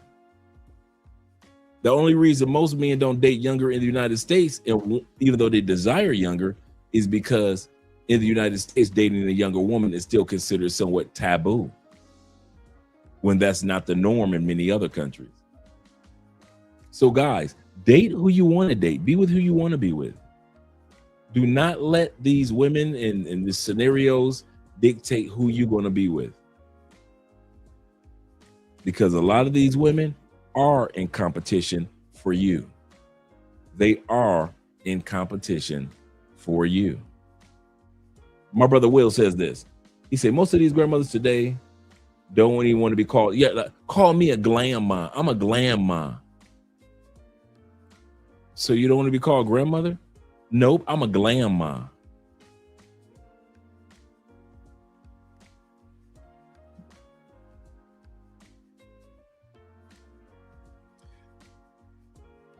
Do you know that was one of the things that ended my marriage? My stepdaughter had gotten married a high school sweetheart, great guy, great couple. A few years into the marriage, they had a son. They had a son. I realized that I would never be a grandfather as long as I stayed in that marriage. I'd never become a father because I don't got any kids running around, and I'd never become a grandfather. And that's one of the reasons why I asked for a divorce. Once the grandchild was born, it's enough to be a fake father as a stepdad.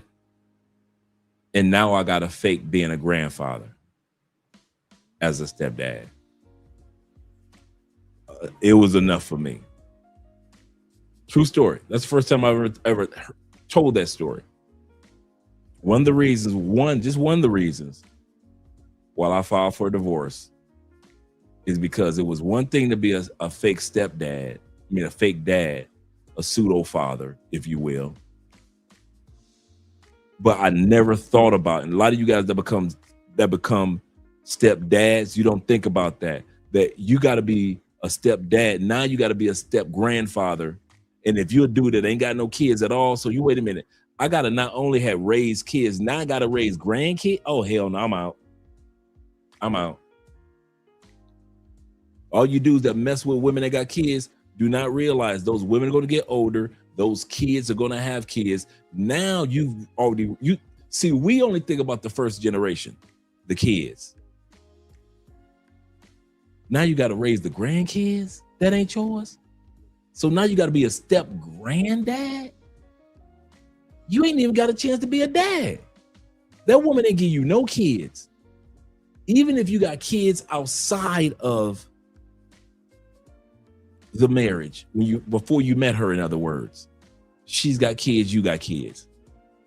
Now you got to pretend to not only be a dad, you got to pretend to be a granddad. Your kids ain't even got kids yet.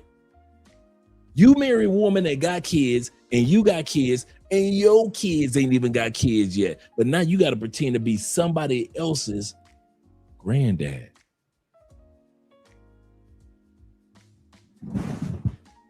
Yeah, I had to walk away.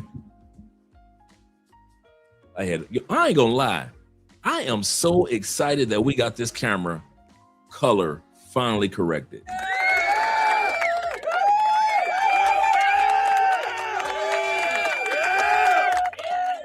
Now, if I can get the Wi-Fi to start acting up, I got some things I'm going to be doing over the next couple of weeks that I'm going to be ordering.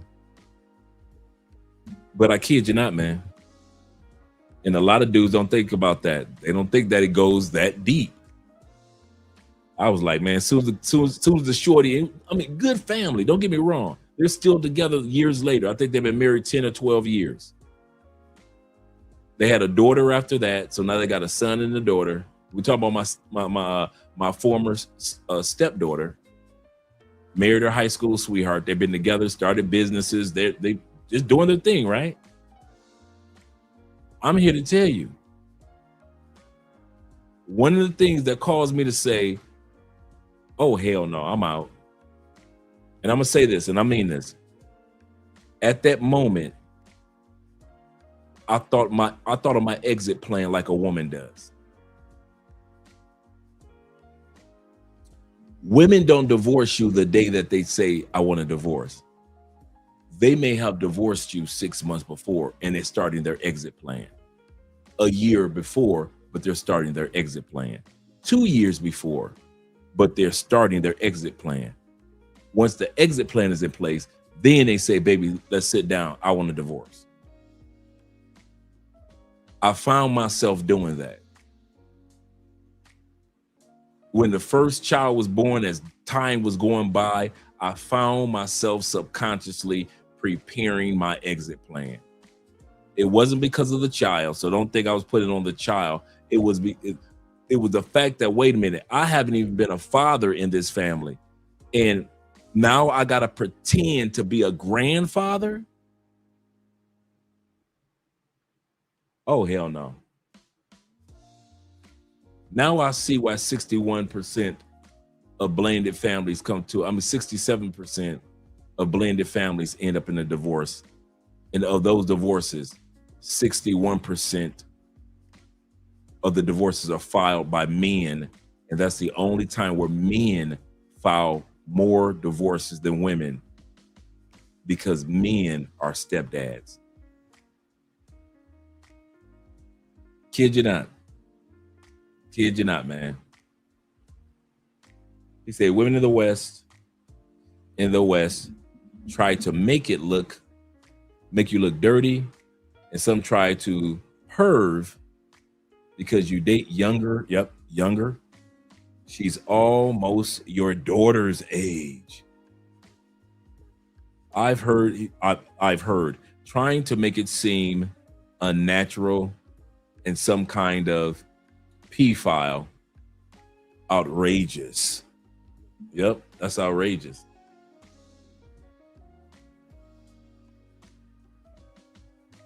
Ben said this. He said, I've been there exactly, Ray. My ex wanted me to play step granddad. And many of us men don't think about that. You know what?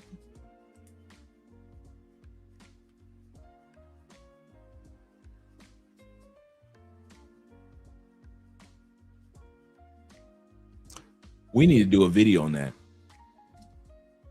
On step granddads. We need to do a video on that. Because a lot of times we're so busy focusing on the dad part. And you get so caught up in the dad part. Time goes by. And now they said, that's not enough. We need you now to be a step granddad. You like, huh? Yeah, I need you to be a step granddad. Wait a minute. I didn't get a chance to be a dad though. Yeah, I know, but we need you to be a step granddad now. Forget about the dad part. That's over with. Forget about it. Wait a minute. What do you mean forget about being a dad? I want to be a dad. Well, you can't be a dad. You need to be a step granddad. Wait a minute. How can I be a granddad if I don't have any kids yet? Well, you're gonna have to be that because you married into a step situation. The kids have grown up. You helped them grow up. They got married, and now they got kids. You have the responsibility of a grandfather, a step grandfather. All the allowances and all the little gifts that the grandfathers gives, and all the stuff that granddaddies give, you're supposed to give. Bruh, I'm gonna tell y'all something. I had no mental, emotional, social connection to those children when they were born. You know how when you're a granddad, you know your grandkids are everything. And you hold them when they're born, and you tell them, when you gonna bring the grandkids over? That feeling, I didn't feel that once. I didn't have that feeling once that my DNA was walking in the next generation of life. Not one. I didn't feel that once. I didn't have any hatred for the kids, their children. I didn't feel any type of, dude, them kids could have literally walked past me. I'm gonna tell you that to this day. This how much, and I was still with her for another couple years. That's why the kids are 2. Like one was just born and the other one was 2 years old. I've never touched those kids. Granddad, hold your grandson hand. I've never held those children's hands. I've never hugged those children. I've never given a lollipop, a donut, piece of candy, ice cream to those children. Everybody around me was just overwhelmed with grandmotherhood and aunties and all that. And on the biological father's side, they were so happy. On the mother's side, on my wife's side, they were so happy. Me, I was just stuck in the middle, like watching the football game. Kids could have walked past the television. I wouldn't even noticed it. It was not bitterness. It wasn't angry. It was nothing. And that was the sad part. That's what made me so adamant about, okay, it's time for a divorce. Anytime you feel nothing about kids that you're supposed to be a grandfather, I was like, I'm about to do this. I ain't about to do this at all. I'm only 45 years old. I'm only 45. You think I'm gonna sit up here at 45 with no kids and I'm supposed to just all of a sudden suddenly be a grandfather? I couldn't even fake it, bro. I'm gonna tell y'all something for real, in all sincerity. I don't know why I'm confessing this right now. I was able to fake being a father through stepfatherhood. I was always there with the kids. We wrestled, we had fun when they were little kids, and as they grew up, I was there helping with homework, school recitals, parent-teacher conference. I was able to do the stepdad thing. I really was. But then when this next level and I was able to get past the fact that I ain't had no shorties with my DNA walking the planet. I was okay. I'm cool. But when you throw two kids, at this time period, I was maybe 42 when the first child was born, 43, 44 when the second, I'm like, I can't do this. I can't fake it this go around. I can't give the next generation of fakeness. I could fake the one generation and show love. I can't do it again with another generation. I could not do it again with another generation of kids. And bro, I probably spoke to those kids maybe twice. I've never said anything to those children. I was like, I'm not gonna be in a house paying bills, traveling, and pretending to be a grandfather when I am not a grandfather. I put all my pretend energy into being a stepdad. I had nothing else to give. Some of you dudes that are stepdads, you might get to that point like me, and I'm a rational dude. I'm not an emotional dude, so don't think it was an emotional thing. I was jealous of the kids or angry with the mama, and nothing like that at all. And I mean that from the bottom of my heart. I was very happy for my I was proud that my stepdaughter married her high school sweetheart. A lot of guys can't say that. I was very proud of her and her decisions and all the things that they do together to this day. So don't ever think that I'm sitting back like, man, she should never marry that. No. And a couple years later, they had their first child, like normal, right? I felt nothing for those children. I felt literally I didn't feel like, boy, when little man get older, I'm gonna take him fishing. I'm gonna show him how to play football. I'm gonna take him to his first football game. I'm gonna take him. I literally felt numb toward those children. I just felt like they just so happen to be children walking around the house when they come over. That's all I felt like. Oh, it's some kids walking around. Okay, cool. I never gave them a piece of candy. You know how granddad be like, hey, come here. Here, take this piece of candy. I never felt that.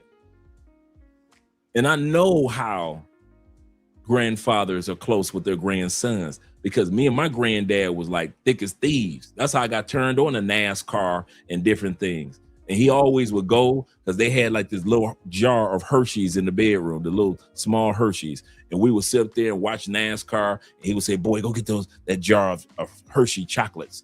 I would come back with the jar. He would you see how I remember that with my granddad? Because that's how we were close. I never even imagined having those type of moments as a step granddad. Ever. I didn't go to the hospital when they were born. You know how granddads and grandmamas want to be. I didn't go through that. It just reminded me even more, no matter how much work I put in as a stepdad, and I'm talking to you guys that are dating women with kids, no matter how much work I put in as a stepdad, I was always at the end an outsider. Didn't hurt me. I'm telling you this, like I said, I'm not an emotionalist, I'm a rationalist. Some guys are emotional, so they'll get hurt. Some guys, like me, are rationalists, and things don't move us. We just learn the lesson from it. Let me give a shout out to the PayPal brothers as well. Shout out to, once again, my brother, Will, over on PayPal with the $10 love. And shout out to you guys over on Cash App. My man Tyler showing a $15 love for the stream. Appreciate you, brother. And I mean it. Some of you guys don't think that far down the line. I didn't. I'm gonna say this again. I didn't think that far down the line. I didn't think about grandkids and how I would feel about grandkids. I was too busy faking being a father as a stepdad. I had the energy and the direction for that because there's a bunch of stepdads throughout our communities, right? So I knew what that was. Nobody ever told me that those kids, when they grow up, what common sense did, that when they grow up, they're going to have kids. And you are expected to fake it just as well as you faked it as a stepdad. I'm not fake. My love for my kids are real. Yeah, I know. I got you. I know your love for your kids are real. I believe that. Shout out to T-Mac with the $10 love on the Cash App as well. I know your love for your kids are real. I'm not denying that part. But I bet you may not be ready for the next level. Because how the kids treat you might be one way as a stepdad. I bet you ain't even thought about when it's time to be a step granddad. And the only time people want to be around you if they want something. If they need something, then you're around. But if don't nobody need anything, you off in the corner watching the football game. You looking at the kids, but you can't see anything about those kids that look like your mama, a cousin, your grandmama, your granddaddy. Don't nothing about them kids look like you. They look like their mama and their daddy and their real daddy. I'm gonna say this again. They look like the grandkids look like their mother, their father, and their biological father. No DNA. And so I was out. I was done. I'm out. I'm out. I'm not about to be here faking for one more generation. How much longer do I need to fake? And you don't realize that when you marry somebody or get into a solidified relationship as a stepfather. He said, I've never called my kids because they literally didn't come from me just living in reality. Right. Right. You try to pretend it, but Zeta says this also. He said, when you have literally no emotional or feelings towards stepchildren, yeah, it's time to bounce.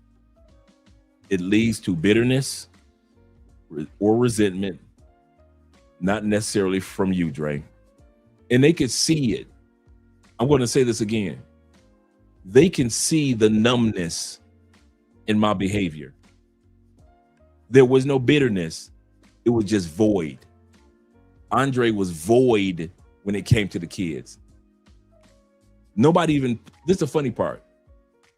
Nobody in my ex-wife never pressed the issue of me building a relationship with the grandkids. Because everybody could see the void of how empty I was when it came to a connection with the grandkids. So as long as the grandkids were happy being connected to the biological father's side and to her side, everybody was at peace. But nobody in the house cared if the kids were connected to the guy, the husband, me in the house. Nobody cared. And I'm gonna tell you something. I didn't care. That made it even worse. I did not care that I was not connected to those kids. And that's what made me feel like I gotta go. I got tired of being the dude that was cheating because I wasn't happy. I got tired of being the guy that we're going back and forth with issues. I wasn't happy. I got tired of being a stepdad and being stepped on as a stepdad. Even with good children, I wasn't happy. And then when grandkids came and everybody's looking at me as if I'm supposed to be a pseudo granddad, oh hell no. To some kids I don't even want to touch. I have no emotional commitment. No, bro. No. All you dudes that are stepdads, you gonna see. All you dudes that are stepdads, you are going to see exactly what I'm describing. And when that moment comes, don't forget what I said. I hope you do have some type of connection to the kids. But do remember, your connection will always come last. The connection with the grandkids will come first with the biological father's family. Second, with the biological mother, your wife or girlfriend, biological mother's family. Man, them grandkids will be connected to your pets before they're connected to you. You got some pets in that house? Those kids will be connected to the pets before your grandkids, your step grandkids will be connected to you. Everybody will focus on their connections. Nobody will take the time out and ask, do you feel connected? Move to make sure you feel connected. You're supposed to be around another 40 years and nobody cares that you're connected for 40 years. You won't even feel like a grandfather. You won't even feel like a grand uncle. I'm just putting that out there, guys, for men to realize when y'all start dating these women that got kids, it is not what you think it is. It's fun for now. She's sexy. Her kid is young. But if you are serious about a relationship, go ahead. Keep on messing with women that got kids you want to. And you think that you're going to always be 40 and she's going to always be 25. And as those kids age and they have grandkids, now it's almost being with a woman that has children and having grandchildren. It's as if everything that you did was wiped away. Now you got to do it again. You know how some guys say it's hard to win a Super Bowl. It's hard to go to a Super Bowl in a lifetime as a player. And they say the hardest thing about going to a Super Bowl is only one thing harder than going to a Super Bowl. Going back to another Super Bowl. Getting your team to the point where it gets back to another Super Bowl to win. They say that's even harder. Being a stepdad is already hard. And then taking that same energy and pretend again for the next generation, that's even harder. That's even harder. Shout out to Theo in the building. Theo says this. He said, no single mothers, no exceptions. Go get your own. Absolutely correct. Absolutely correct. But once the favor has become complete, back on their islands for yourself. That's serious, man. Ben says this. He say that's just it. You have to pretend all the time you can't do it. Doesn't matter how much money you got, like our boy Russell Wilson. There are moments where you feel like you're on the outside. You try to fight that feeling, but you're on the outside. You try to do your best to be cool with the kids, but you're on the outside. Doesn't matter how old they get, you still have that. There's a hole that being a stepdad can never fill. I don't care how many kids that you have on your own. If you live in that house as a stepdad in one capacity or another, there's a hole no matter what you do to fill that hole, whether it be time with your own kids, bringing her kids together and your kids together. It does not matter what you do. That hole will never, ever be filled. And most guys that mess with women with kids will never tell you about that hole. They will tell you, my stepdaughter loves me. We close as can be. No matter how much work they put in and make it seem like it's working good. Any of you that ever messed with a woman that had kids before especially if you've been together with that child for like 10 or 15 years, tell me that hole ever got filled. Go ahead, put in the comments. Don't lie. You ever mess with a woman that had kids? That hole of closeness, it never fills. It's like one hole and you just feeling it. You just feel, okay, if I help the kids with this, if I do this with the kids, maybe if I introduce her to my kids, maybe if I do this to them, and you try to fill that in it, and you wonder where that hole of emptiness is even coming from. You and the kids get along great. You and your girl get along great. You get along with the biological dad, parents. You get along with this, you get along with that. But it's that one hole that you don't know where it's from. It's like a dark hole. It's like it takes in everything. Dark matter hole. It takes in everything, but it doesn't secrete anything. And you're feeding it, and you're feeding it, and you're feeding it.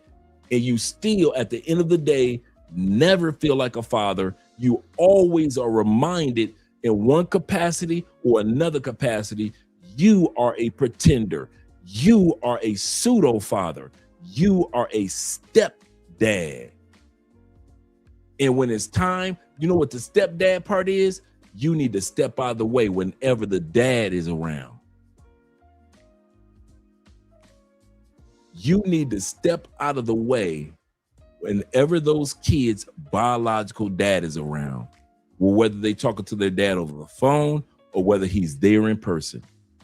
It is not your place to sit back and say, well, I'm the dad now. No, you ain't.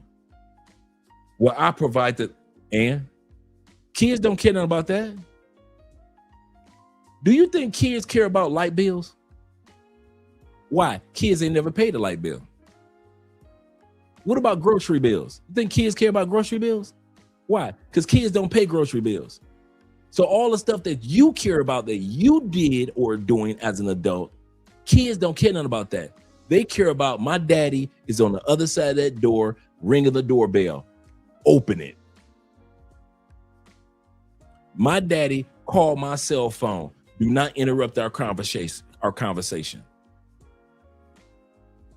And you can't blame children for wanting their biological dad. You know he been in and out of jail. You think kids care about that? You think kids care that their dad been in and out of jail? They don't care nothing about that. They care if their daddy is knocking on that door. Your job is to open it. That's what the step part is.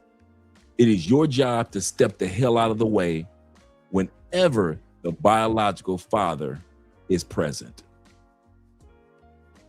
And you need to be prepared to do that every day. You know how the military prepares you? Being a stepdad prepares you to step the hell out the way every day. I don't care if that man's been in jail for 20 years.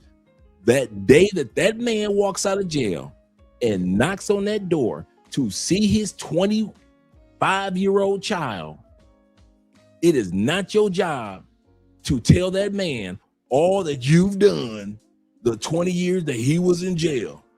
You know why? Because those kids don't give a dang about what you about to tell their daddy about what you did.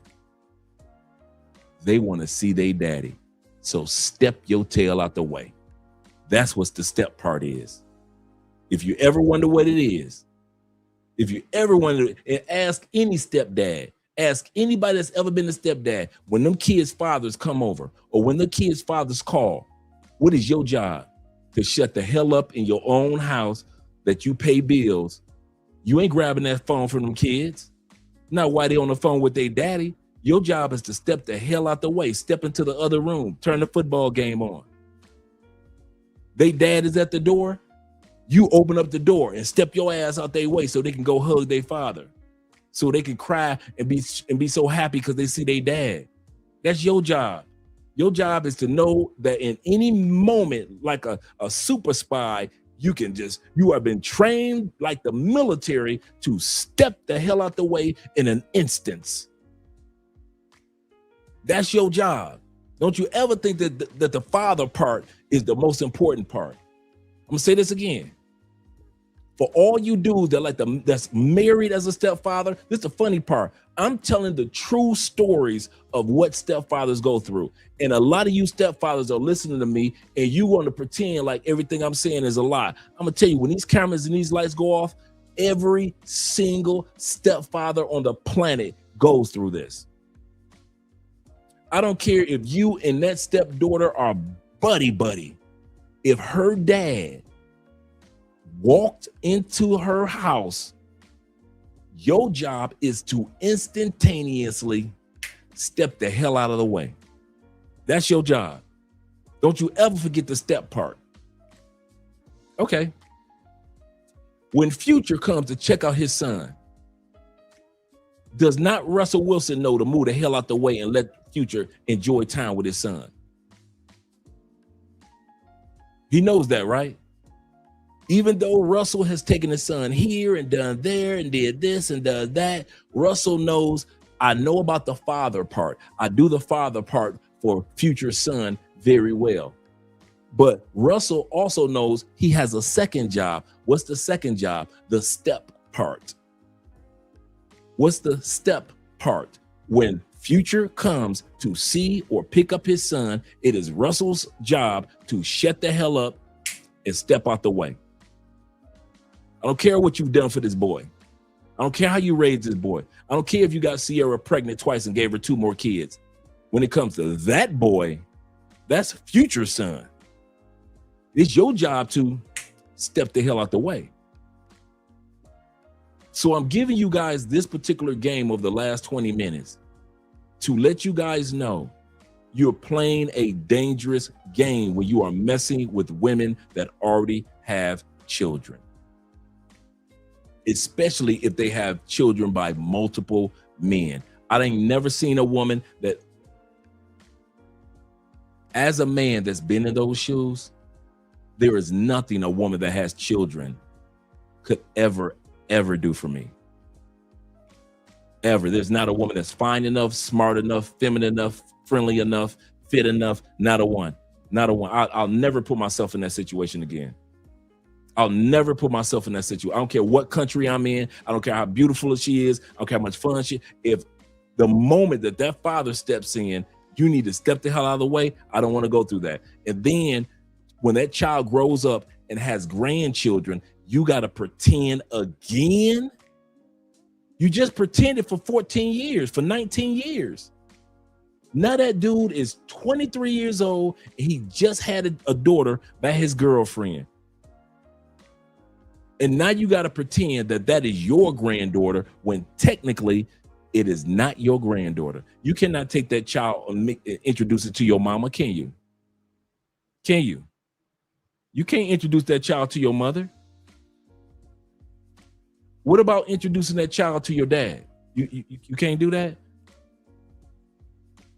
So you can't just say, I'm gonna take the grandchild, take the grandbaby, and I'm gonna go over to my parents' house, introduce my parents as a stepdad to these babies, to this baby. Oh, you can't do that? You know why? Because you fake. I was fake. And all you stepdads are fake. Every single one of you. And you got love for the kids. I had love for the kids. And so I'm able to tell you fake. And that hole will never be filled. Ever. Ever. And you guys can tell me, you don't know what you're talking about, blah, blah, blah, blah. Okay. Okay. All you stepdads, man. Every one of you. Every one of you. You're fake. Every one of you. I faked it. The love wasn't fake. The father part I had to fake. I was not their biological DNA, chromosome, generational father. I wasn't. Did I do all the things that a father would do? Yes. And a lot of us do. Not just Andre. A lot of us do. But we forget about our other job, don't we? We're so busy doing the dad part, the father part, we forget that there is a part called step. And it is your job to do both parts. And when the father walks in, it is your job to step the hell out of the way. And I know some of you guys will come up with all your little lame excuses in the comments. But Andre this, but Andre that. But when these cameras go off, I know how every one of you dudes that mess with women that got kids feel. I'm going to tell you that right now. The dudes that don't mess with women that got kids, they don't understand a word that I just said over the last 30 minutes. They can't relate to this. They like, Andre, I don't get what you're talking about. But you stepdads, you know what the hell I'm talking about. All you step boyfriends, you know what I'm talking about. And you know not one thing that I said was a lie. That's why it's still 60 people here. We already done with the topic. That's why it's still 60 people here, because you dudes who mess with women that got kids, and in many cases, multiple baby fathers, y'all ain't gone because you know I'm telling a truth that the other men who don't do this can't relate to. And so I share my story in a beautiful scenario. Like I said, I had a fit, feminine, friendly wife. A boy and a girl, they were not problematic. They went to college. They, like I said, stepdaughter married her high school sweetheart. Stepson working his career for the last 10 years. No issues, nobody, no alcoholics, no domestic violence, nobody went to jail, none of that. So I have no complaints as a stepdad. But I do have a complaint that I allow myself to be a stepdad. And once again, a lot of us focus so much on the dad part, whether you're the step boyfriend or the step husband, whatever that is, you forget about the step part. And this is why 66%, almost 67% of blended family marriages end in divorce because of the step part. And this is why of those divorces, 61% of the time is the men file for divorce 61% of the time when you are a stepdad. So if you think regular marriages don't work, just imagine how fast you're gonna leave her as a stepdad or a step boyfriend. Ronan says this, speaking all facts, for 10 years as a stepdad. Blue Collar says this, he say facts. Ronan, I read that part with Ronan. Shout out to Leo being in the building. He said, I will never do it again, ever. I was in a great situation, and of course I'm married, but even if I was single, I would never do it again. I would never do it again if I was a single dude. All you do that mess with or I hate to say it, but a lot of step parenting situation is recreational. I mean, messing with women that got kids is recreational. Wear a condom because you don't want to be the second baby daddy. So protect yourself. But a lot of times, I hate to say it, a lot of times when you're messing with a woman that got kids, it's recreational, bruh. You do not want to take it as serious as you think you can. You ain't built for it. I'm gonna tell you, a lot of you guys that think you can mess with a woman that got kids, you ain't built for it. You're gonna leave bitter. You are going to leave that scenario bitter. Do not think that this is a game. Oh man, I love her. She loved me. I love her kids. A shorty's good. Okay, go ahead, F around if you want to. And then when the kids grow up and they had kids, you ready for to be a step grandfather? You ready to be a step grandfather? Any of you dudes that are married to a woman, are you ready? Answer that in the comment section. Are you ready to be a step grandfather? You know how hard it is to pretend with the first generation. Now you got to start all over again and pretend again. You ready for that? Yeah, I thought so. Shout out to Big Cannon in the building. He says straight facts, Andre. He said, I know about the dark reality of being a stepdad. Never again. Never again. Ben said this. He said, great segment. Bravo. I completely relate to you on spot. He said it's the Brady Bunch syndrome. And as I was talking, I was thinking about the Brady Bunch and Mike Brady in the whole scenario that prepared people to be step parents. That is so true. That's a good point. I didn't even think about that. After the Brady Bunch era, and 8 is enough. Remember 8 is enough? After the Brady Bunch, and then 8 is enough of the blended family, all of a sudden, American men became more comfortable with being stepdads. That's so true. Theo, shout out to Theo. Theo said they being savage tonight. No, I'm being honest, man. I don't know where this moment in time came from. Maybe because I'm happy because I got the camera working correctly. So now I don't look like a zombie at night. So now you guys can see me. But I don't want guys to go through what I went through when there is a better blessing that's waiting out there for you with a woman that doesn't have children or has children that are older. Even if you got a woman that got children that are older, are you still ready to be a step granddad?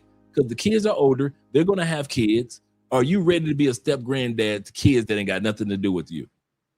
And I mean,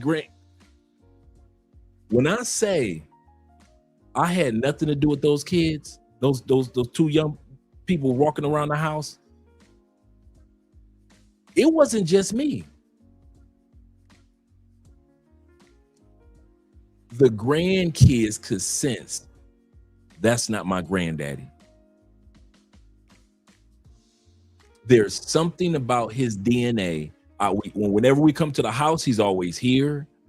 Whenever he's always in the kitchen, he's always, he walks, he's a grown, these are little kids, 2 and 1 years old. They're like, okay, we know that we see him here. We see him walking around. We see him okay, so he lives here. But there's nothing about him that makes me want to run to his arms like he's my granddad. And they never did. You know why? Because they were right. I'll say this again. Those kids never ran into my arms like granddaddy. Grandkids and grandparents are like this. They never ran into my arms. You know why? Not because of anything that I did, but because I wasn't their granddad. They were correct. Their real grandfather, the biological father, they ran into his arms. They're supposed to. They ran and hung out with his family. They're supposed to. I can't take somebody else's grandkids over to my mama's house and say, Mom, look at the grandkids I got you through another man. Surrogate grandkids. Am I supposed to have surrogate grandkids to show my mother? No. That meant if I stayed in that marriage, I could never bring those grandkids to meet my mother before she passed. Never. Oh, I could run around talking about my granddad. I got 2 grandkids. And my mother and my sister and my brother could never meet them. My Uncle Jeffrey could never meet them. Ever. But I'm claiming I got grandkids because I decided to be a stepdad. I'm supposed to pretend again. Man, you dudes crazy for messing with these women that got kids. And I'm talking about older kids, because them older kids gonna have kids. And if you ever felt like you do not belong, wait till them older kids have kids. I'm gonna say this again. If you ever want to feel like you do not belong, wait and see how those young kids, them newborns, treat you, and watch how everybody else treats you once some grandkids are born. It is all about thank you, no thank you. Thank you for raising us. Thank you for being there as a stepdad. Thank you for feeding and clothing us. But we're adults now. We have our own children. We'll take it from here. So now you basically on the outskirts. We'll take it from here. When you first met her baby daddy was in jail, wasn't he? What, he did them 10 years, didn't he? 10 years? He did 10 years? Oh, 12 years. He did 12 years? Okay, he's out of jail 12 years later. The kids were 10 when you met them. Now they're 22. One of them has a kid. Guess who's gonna be celebrating that kid when they get out? That grandkid. You was there for the kid the whole time that he was in jail. You were there for that 10-year-old boy. That 10-year-old boy is 22 and he just had a baby by his girlfriend or his wife. Guess who's gonna celebrate that moment when he get out of jail? The biological father. Why? Because his biological family has been celebrating. Has your family been celebrating? Any of you stepdads? Any of you stepdads? Stepdads? Have you ever been celebrated as a grandfather? Have you ever felt comfortable as a grandfather? If you say yes, I know you lying out your tail. You lying.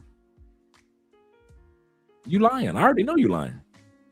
Well, that was your experience, Dre. No, bruh, I've talked to so many men that have gone through this. It is very common for men to feel isolated as a stepfather. And even more as a step-grandfather. Even though you might feel you close to the kids and they say, I love you, and y'all eat pizza together and watch cartoons, that hole never gets filled, and it never will. It never will, ever, ever, ever. Zeta says, exactly like you are on an island by yourself as a stepdad, and you can only leave the island when you need to, but then when you're needed for something or needed in some way. That's true. That is so true.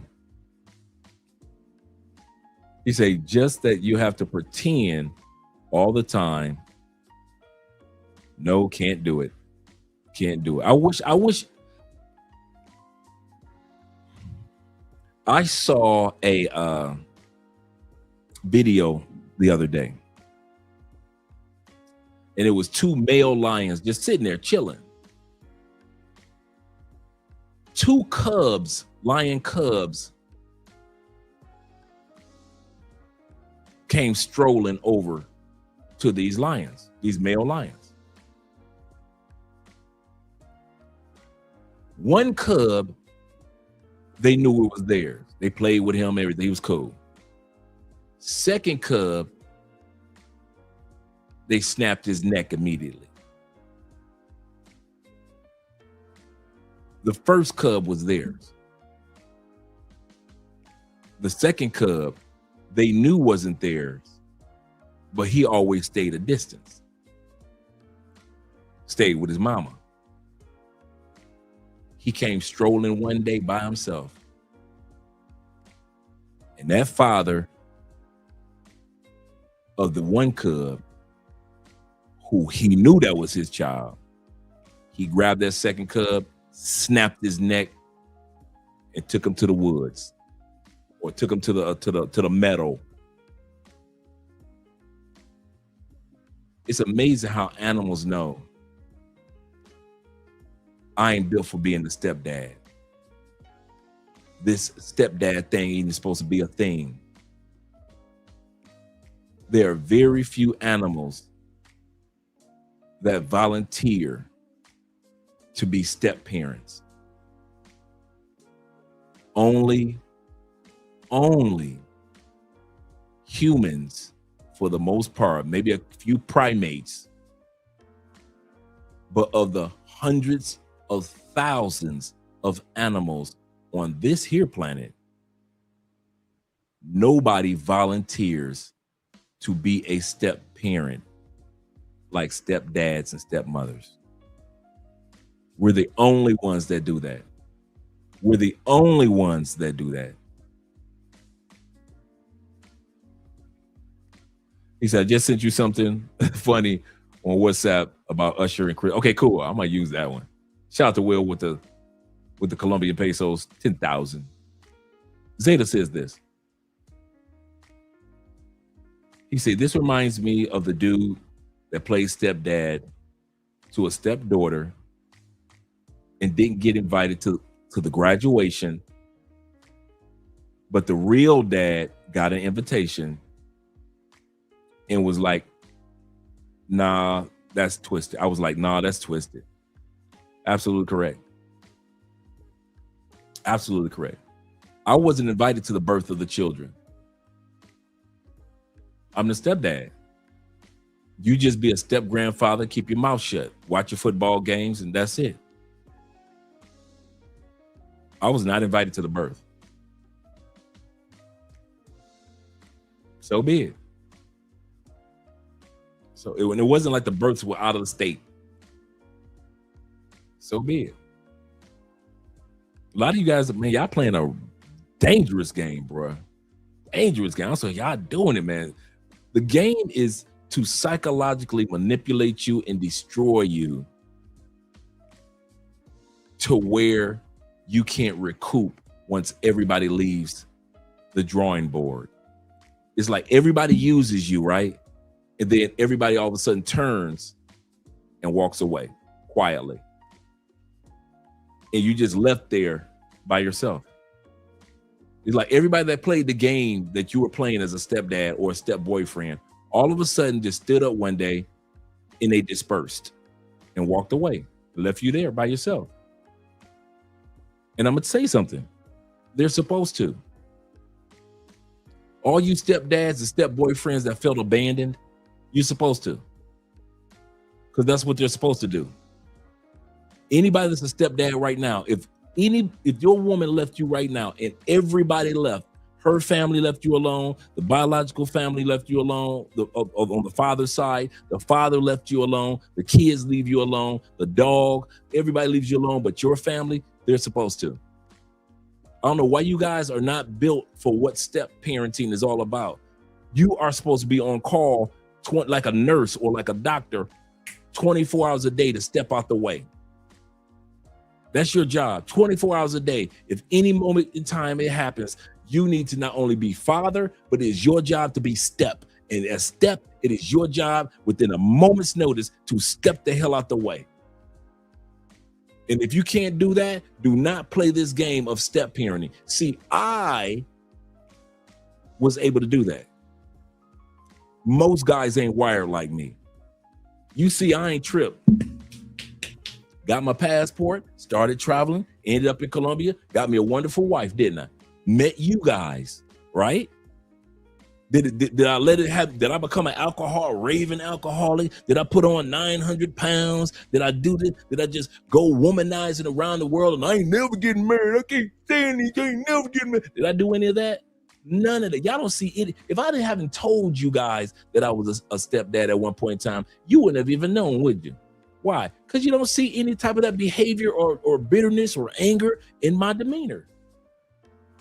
Most guys aren't wired like me. And I'm not saying that I'm special.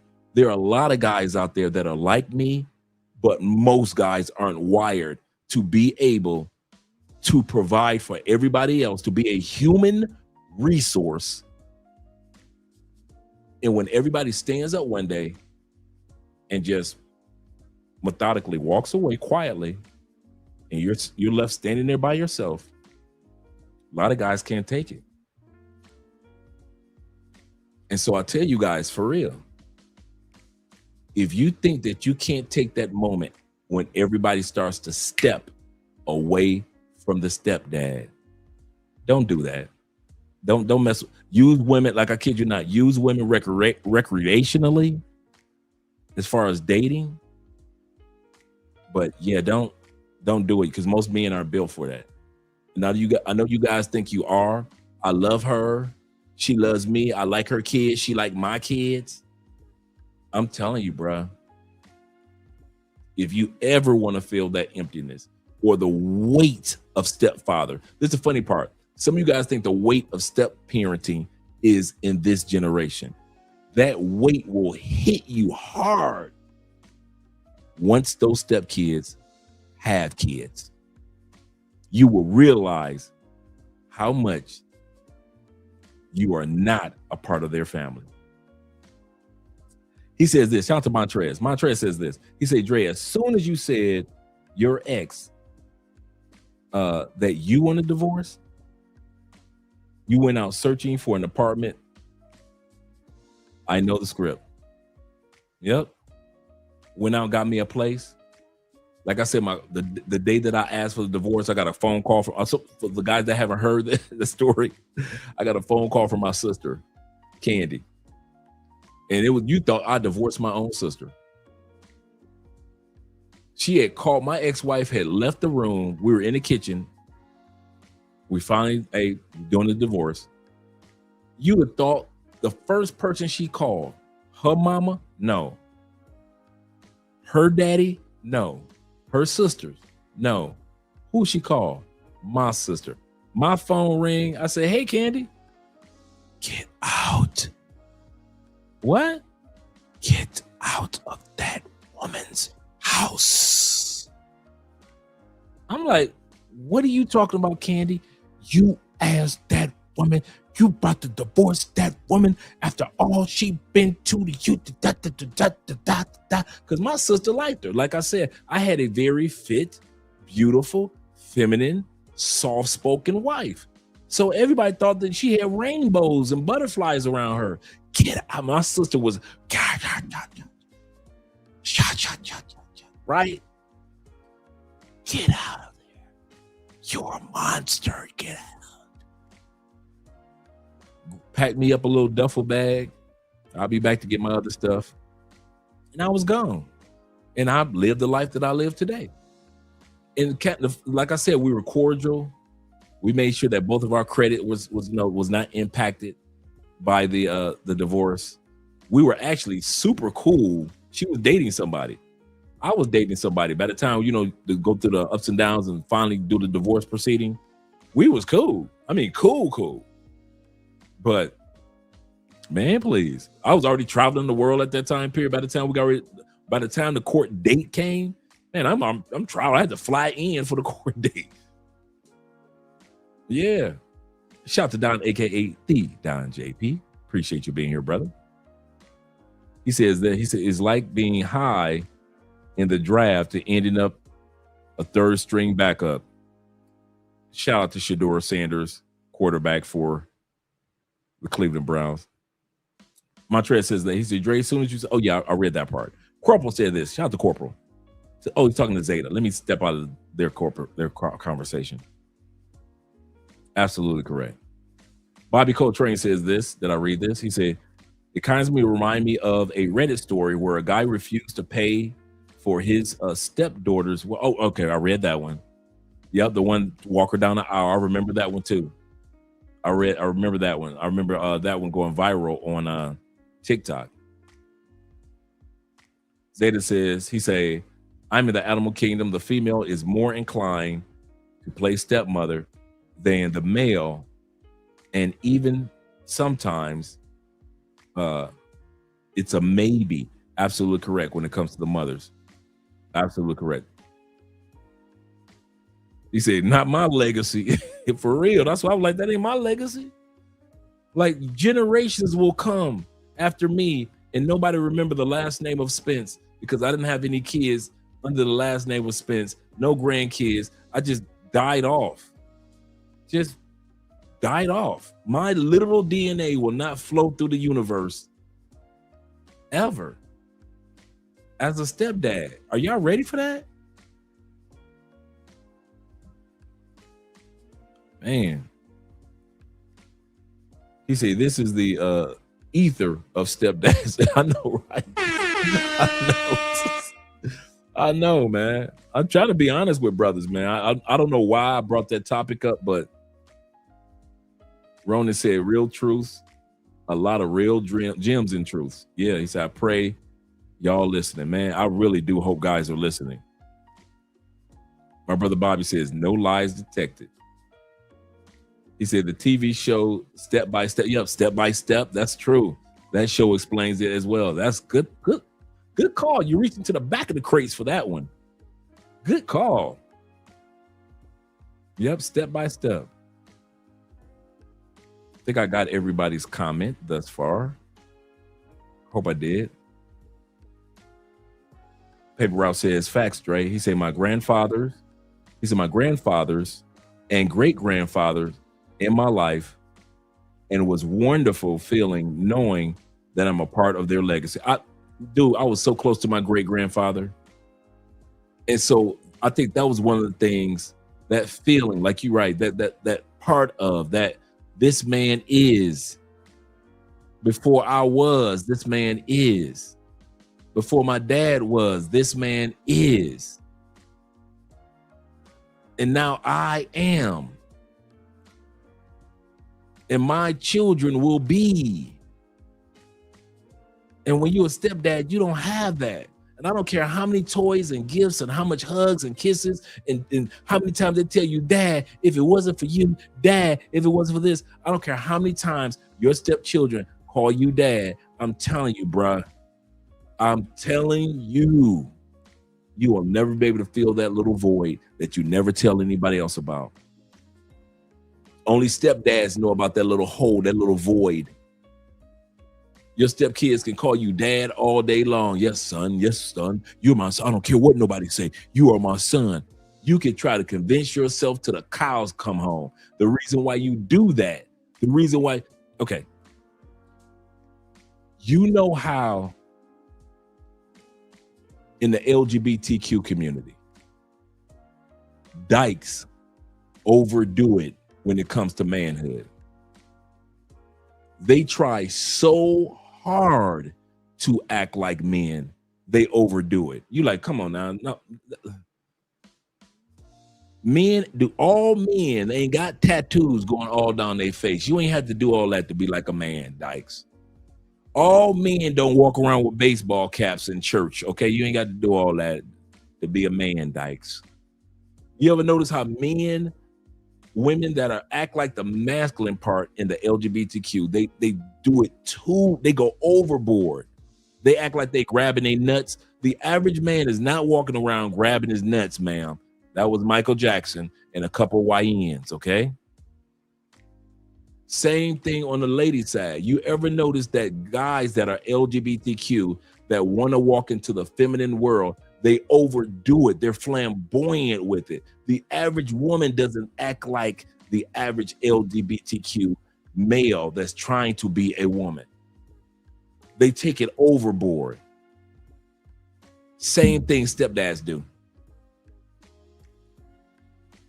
Stepdads go overboard with it to try to prove to the world that this is my child, because you are a human resource. So you think because you give up your human resource, that makes you a father. That does not make you a father. That does not make you a father. And I'm gonna tell you something, this is the funny part. Stepmothers will never tell you that. Why should they ruin the gravy train? Why should stepmothers ruin the gravy train? Life is gravy. I've got this dude that's come in. I got this Russell Wilson that have come in to save the day.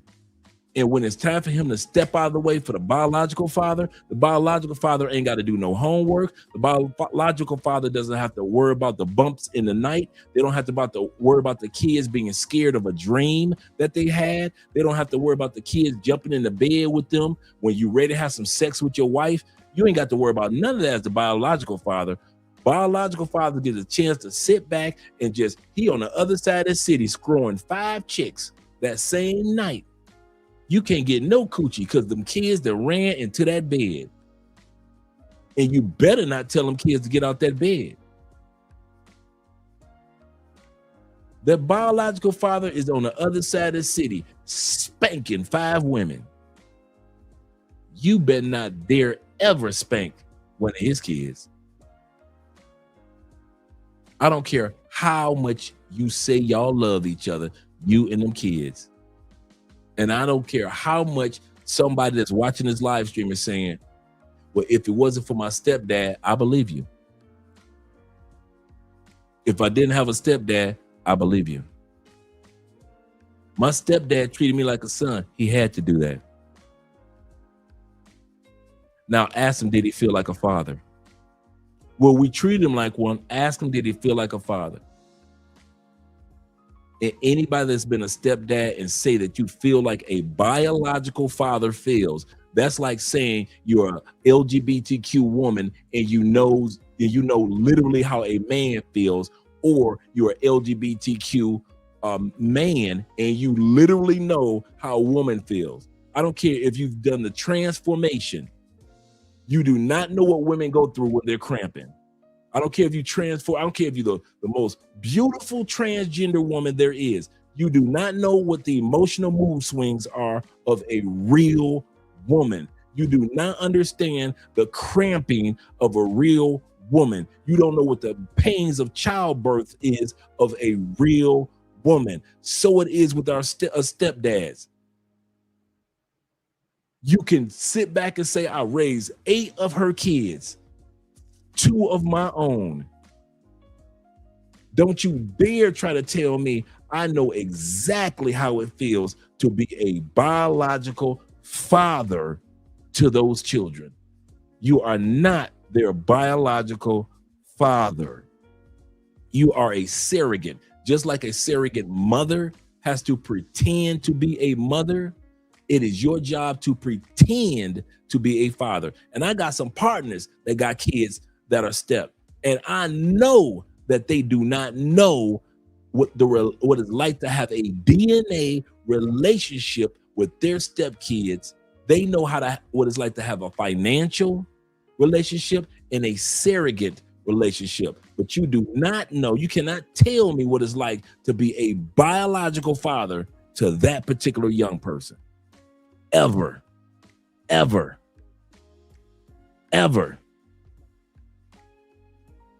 don't care if y'all have other kids. Yeah, you know what it's like to be biologically connected to the other kid y'all had. Why? Because that's your kid. Don't try to fool me into thinking that you know what it's like to be a biological father to this particular little girl because I provide for her. No, the hell you don't. If her daddy sat you down and explained everything, the history of his family, to understand the biology of his family, your ass still wouldn't understand what it's like to be a biological father to that little girl and that little boy. And your ass ain't gonna never know what it's like to be a biological grandfather. You can forget that. You can forget that one. You think it's tough being a biological father? Try to pretending to be a biological father. Just try to become a surrogate stepdad, and let's see how that one work out for you. Let's see how that magic work out for you. That's serious. But Dre, the community needs more fathers. The community needs to close her legs. That's what the community needs to do. Close her legs. Y'all were talking about opening up books, but she also, while she's opening up books and getting knowledge, she's also spreading her legs and having babies by the small 10% of men, 20% of men that's out there. Why do you think the black community is asking for us dudes who did not birth the children to be the stepdad?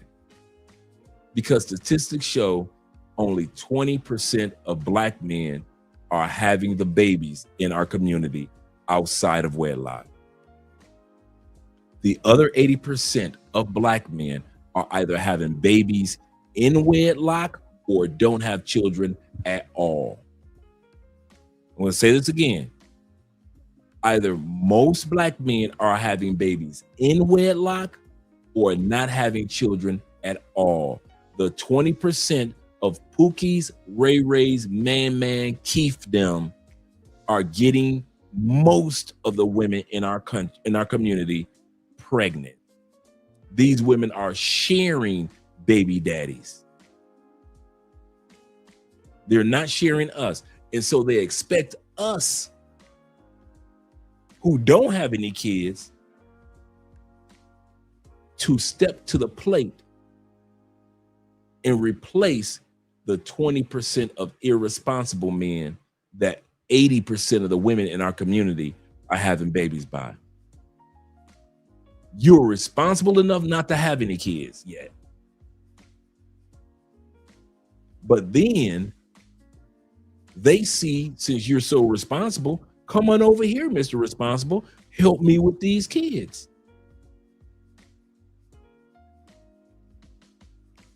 Yeah, y'all have fun with that, man.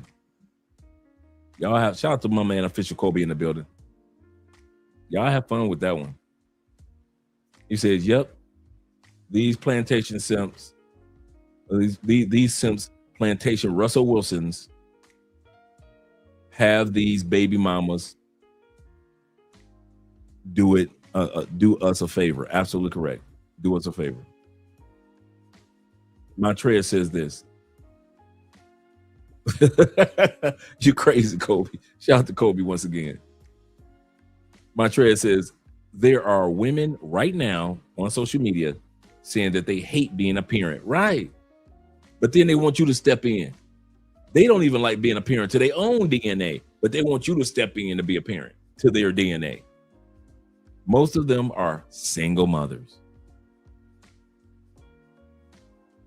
Dr. Umar disapproves of this message. I beg your pardon. I beg your pardon. All right, gentlemen, let me do an outro. Let's get ready to get up out of here. We're almost doing another 6-hour one. Let me let you guys get up out of here. Have a great evening. I'll see you guys mañana. Let's do an outro video. You got me overthinking here, where we could be. Needed some clarity. I'm in too deep now. Picture a picture, fantasies, just you and me. Like it's meant to be. Can't you see, baby? You got me overthinking. You come closer to my body, a delicate touch of instinct, moving slow but my heart's racing, yeah. Your fingers sliding down my chest. What do you want from me? Lately it's been nothing but a mystery. Curiosity has got me wondering if this'll be alright. I want you in my life for more than a night. You got me overthinking here, where we could be. Needed some clarity. I'm in too deep now. It's open picture fantasies, just you and me. Like it's meant to be. Can't you see, baby? You got me overthinking. Yeah, you got me overthinking. You got me overthinking. You got me overthinking. You got me overthinking. Yeah, you got me overthinking. You got me overthinking. You got me overthinking. Okay. Yeah. Logically, it don't make sense to me. I don't see what you see.